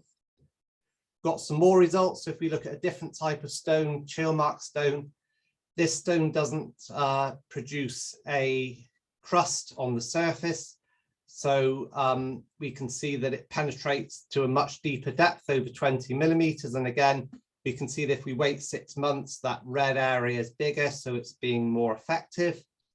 And we can also compare the different carriers. So previously that was ethanol. This is IP, which is isopropanol. And we can see again, it's penetrating to a depth of about over 20 millimeters for the weathered stone, slightly less for the non-weathered stone. So again, chill mark stone is a type of stone which doesn't form a crust, but it becomes more porous when it weathers. So you can see different limestones behave in different ways. So moving on to a slightly different area. So photocatalytic materials have been used quite extensively in buildings, both inside buildings and on the exterior of buildings. And on the left-hand side of this slide, on the top left, you can see an example of a TiO coated wall. And the left-hand side is very clean. So this is due to the photocatalytic effect of titanium dioxide, both for self-cleaning and also breaking down of organic materials on the surface. At the top right-hand side, you can see a picture of the Jubilee Church in Rome, which is a concrete structure which is coated in titanium dioxide. On the bottom left, those paving slabs are Noxia paving slabs, which were developed by Mitsubishi in Japan. And those are TiO2 coated for use in urban areas for reducing NOx levels.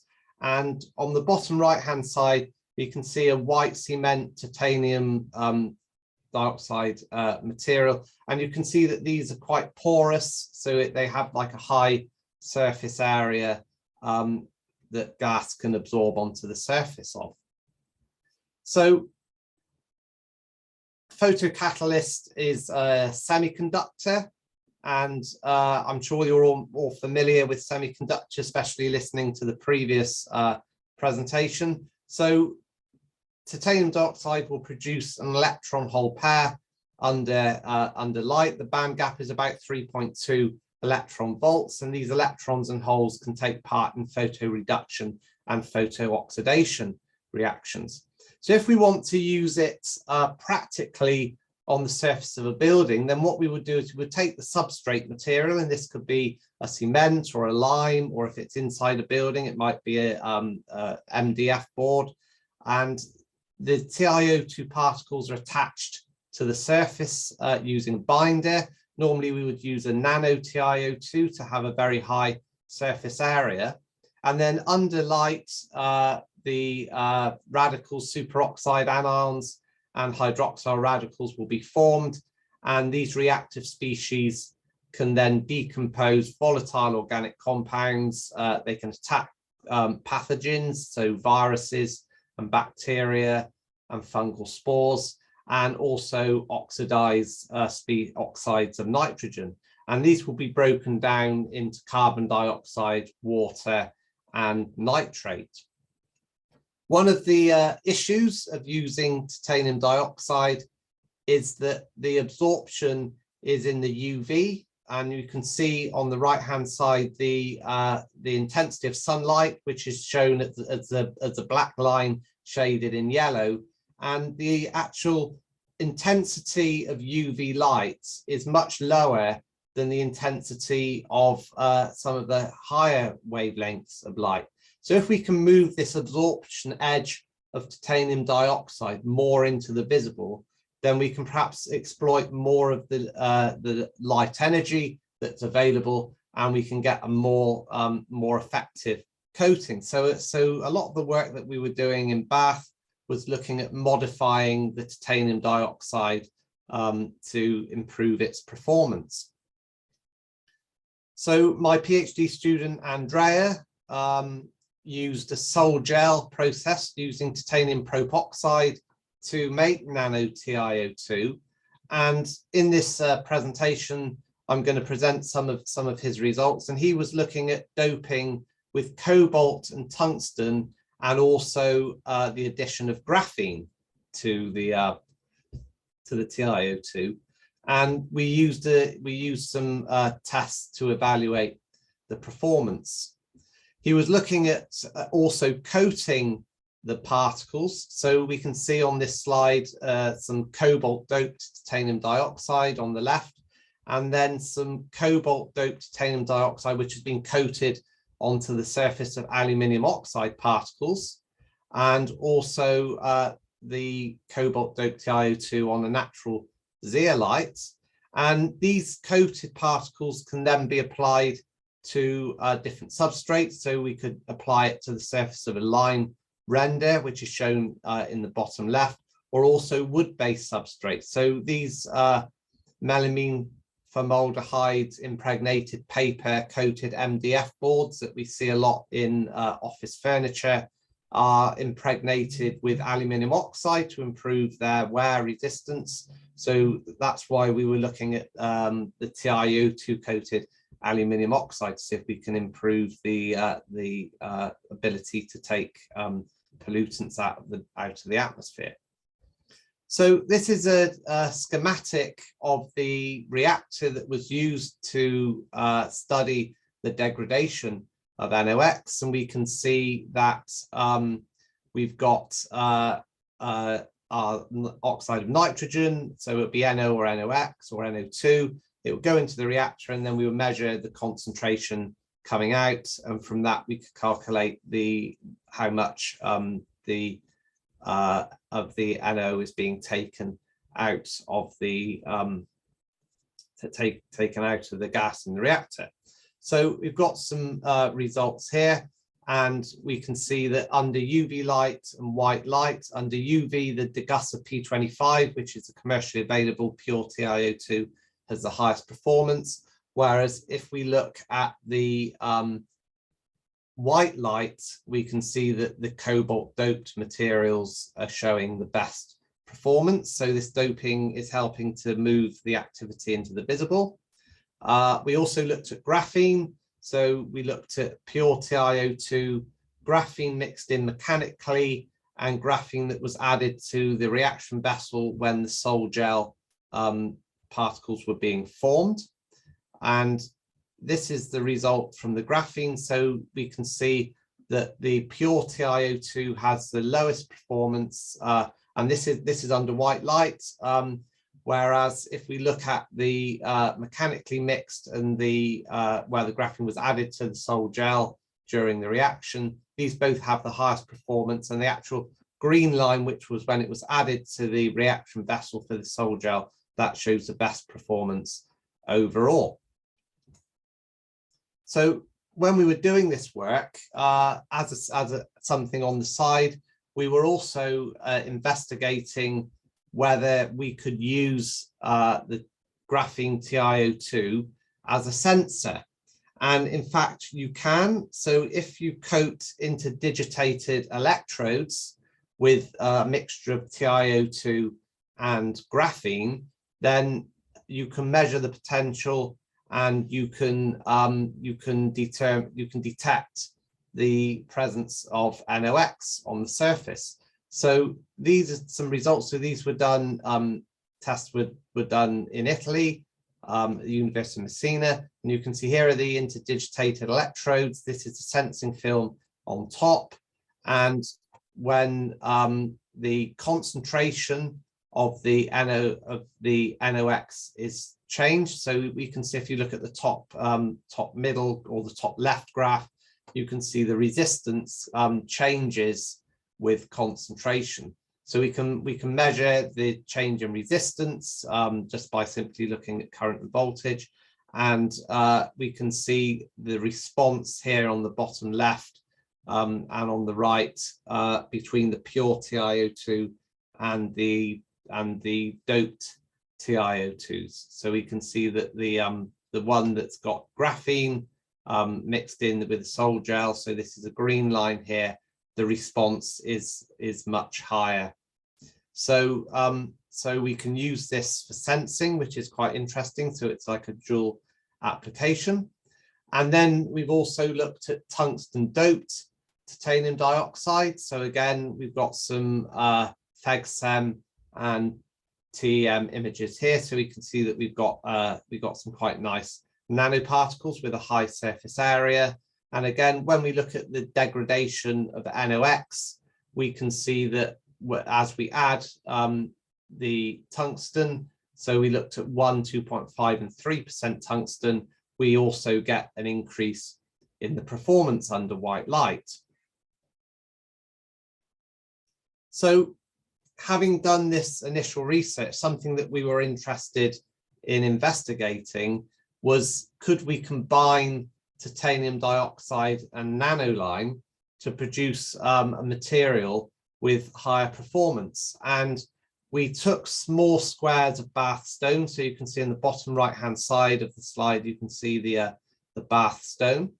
And this is the reaction vessel on the top right, where these pieces of stone were exposed to different gases. And you can see from the table that we had a number of different sets of samples. So for each set of samples, we had an untreated piece of bath stone, a piece of bath stone that was treated with nanoline, and a piece of bath stone which was treated with our photocatalytic nanoline, which was basically nanoline with some P25 added to it. And we exposed that to 7 parts per million NO2, 7 parts per million SO2, 3.5 parts per million and 3.5 parts per million NO2 and SO2 mix. And then also another experiment with 7 parts per million SO2.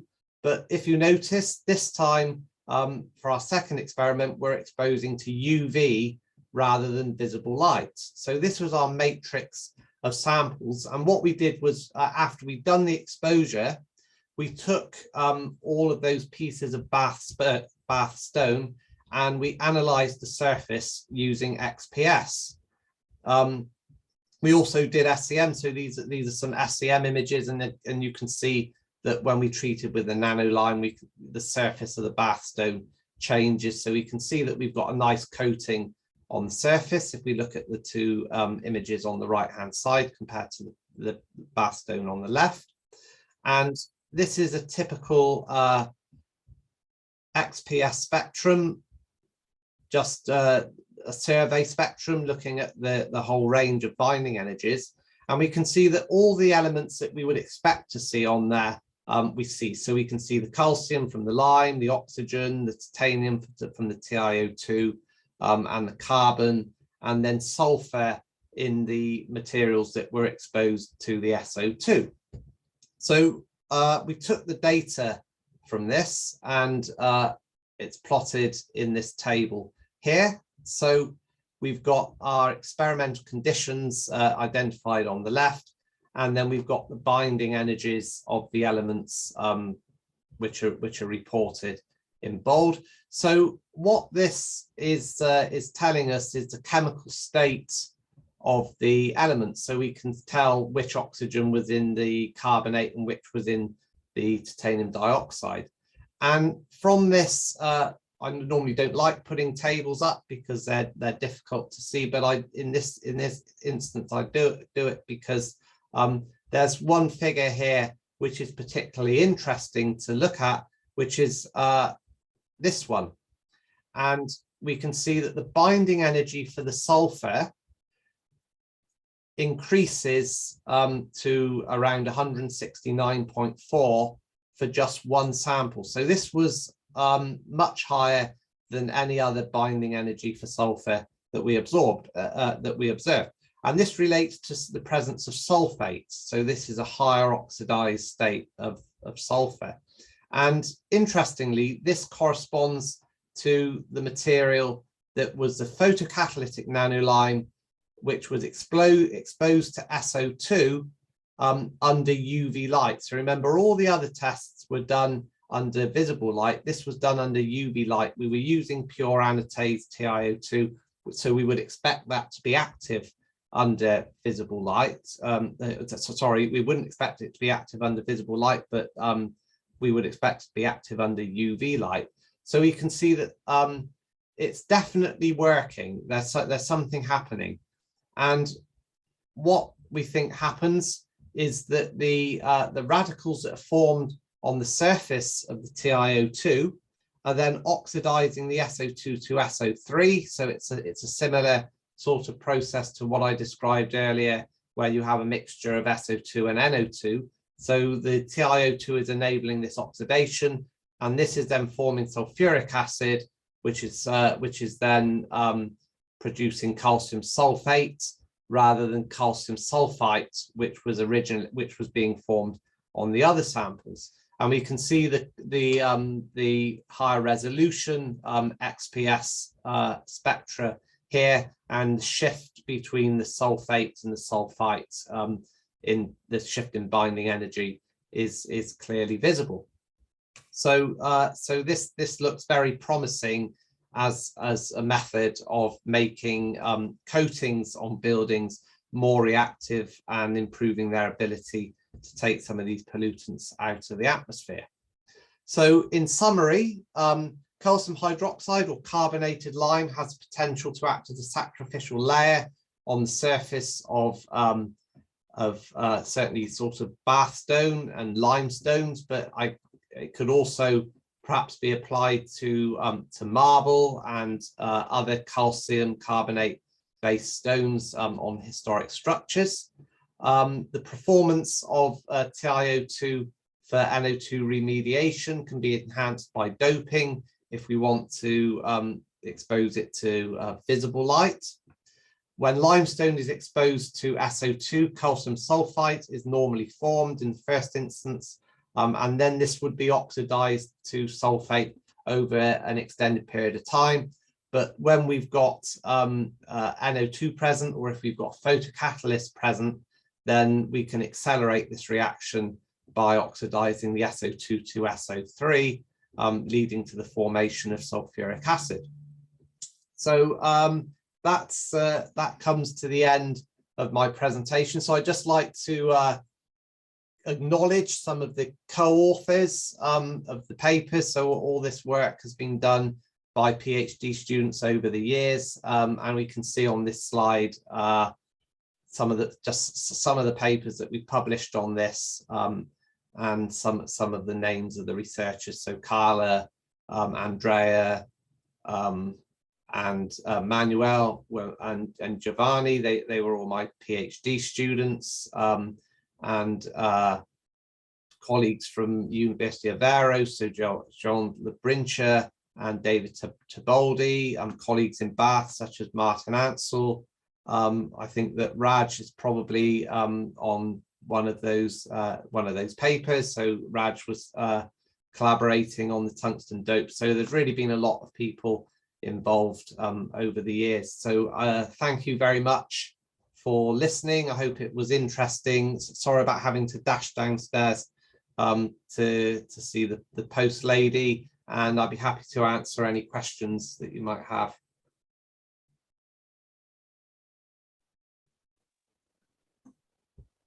Thanks a lot, Richard, for such a wonderful and enlightening talk, which is covering a vast range of like synthesis of novel nanomaterials and their development, in particularly for development of construction materials, which is a very important aspect, right? So this you have covered very nicely, and also importance of photocatalytic materials and their use in development of healthy buildings and environmental monitoring, which is also something which is untouched actually, or not very well covered. So these are all very important aspects while anybody is constructing any building or developing any materials for built environments, and how these materials can be developed, how critical it is in the sector of construction materials. And also very nicely you have covered the vast range of characterization techniques using sophisticated characterization techniques of these materials. So that detailed characterization, so I think this is for especially for those who are new in research, how carefully you have to identify each and every peak, as Richard has shown in quite a few of his results, right? So this is something to learn about, to come to some solid conclusions about your findings, right? So this is all very, very interesting and important, Richard. And I thank you for your such an enlightening talk. And now if we have a couple of questions, then if anybody has got any questions, Deepshika, is there any question? Yes, sir. I would like to ask a question. Yeah, sure. Go on. First of all, Dr. Richard Balsa, it's a pleasure to have you here in Amity 2022. Sir, I want to ask a question. India happens to be a country where lots of historical monuments are present across the country. And many of these monuments are particularly made by white marble. For example, many temples and even the Taj Mahal, they are made by white marble. But one thing that is seen is after a while, like after 23, after long years, the decoloration of that white marble into some other color like yellowish, which doesn't look good, something like that happens. So is it possible with the use of nano lime or something you have discovered already, by which we can solve this problem of decoloration of white marble? Yeah, so the decoloration of the marble is going to be influenced by the surrounding environment. So if you've got pollution, then you're gonna see some sort of discoloration, probably as contamination from the atmosphere is getting bonded onto the surface of the marble. So if the marble's reacting with NO2 or SO2, then the reaction products are going to be white. So you wouldn't necessarily see this discoloration. So I'm guessing the discoloration is due to other sorts of colored contaminants in the atmosphere, and they're getting sort of bonded to the surface. So if you want to get rid of the color, then you probably need to sort of remove it in some way. And as I said, I mean, I think that there's a lot of scope to perhaps putting coatings onto the surface of the marble, which will act sacrificially. So at least if there is going to be some reaction from acidic gases on the surface and deposition of pollutants, then that's going on to something that's sacrificial rather than damaging the underlying stone, which is obviously you don't want to damage and is much harder to replace. I mean, ultimately, if you want to sort of solve the problem, the obvious thing is to reduce the pollution levels, and then you won't have these sort of surface reactions. But that's obviously difficult and not always possible. so we can look at alternative materials. One of the dangers of applying some of these sorts of materials to the surface of historic buildings, and that's the key reason that Historic England was so interested in investigating the nanoline, is that if you apply something and you block the pores, you decrease the vapor permeability, you can sometimes cause other problems. So in the UK, people have applied coatings to the surface of limestone buildings, and they reduce the moisture movement, and then you get sporulation and you get damage to the surface due to other mechanisms. So whatever technique or you're going to apply to the building, it's really important to study that first and do some sort of experimental program to investigate what the effects of your treatment are, and then make sure that you're confident that what you are proposing to do is going to have the long-term sort of beneficial effects that you're after. I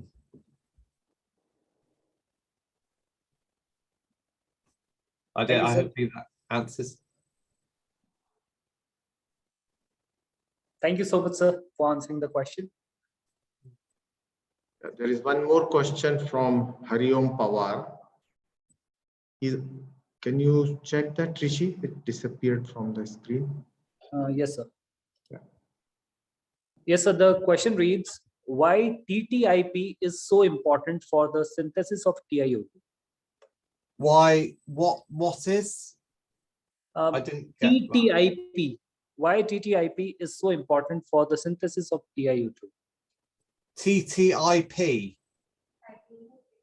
Titanium tetraisopropoxide. The titanium propoxide. That's the synthesis method that we used.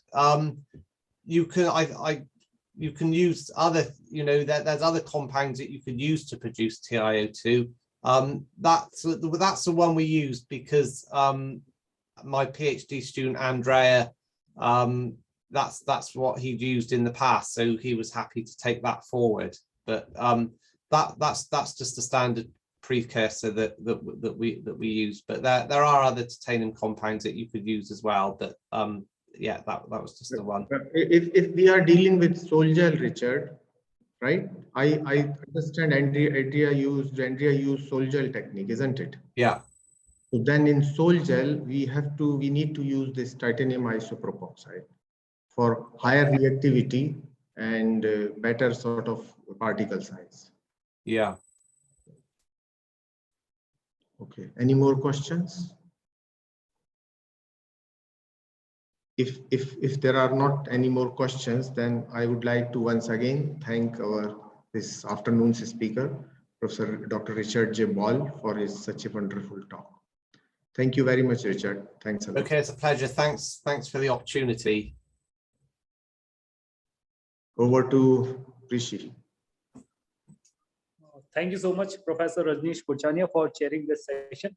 With this, we have come to an end of day one's keynote sessions.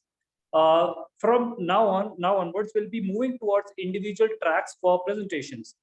And the participants have already been notified about their tracks and where they have to join. Respective WhatsApp groups have been created and communication has been made there. So from hereafter, we'll be joining into the individual tracks. And for tomorrow, we'll be joining here again for the keynote sessions at 9:30 a.m. So it was great to have you all today with us. I'm sure that the delegates are taking back a lot from this conference, and they enjoyed each and every session, each and every keynote speakers, words of wisdom, words of expertise, which has been taken and been developed over the years of research they have done in their respective areas. I'm so grateful to be doing this, to be involved in this conference as Master of Ceremonies. We'll be joining back tomorrow with all of you again at 9:30 a.m. So thank you so much for this session. We are done. We'll join again tomorrow at 9:30 a.m. Yeah, thank you so much, sir, for attending and giving us the opportunity to listen your talk. Professor Upadhyay and Professor Richard, thank you so much. And Professor Kuchania and Professor K.K. Pathak for chairing this session. And tomorrow we are meeting again. Thank you so much, everyone. Okay, goodbye then.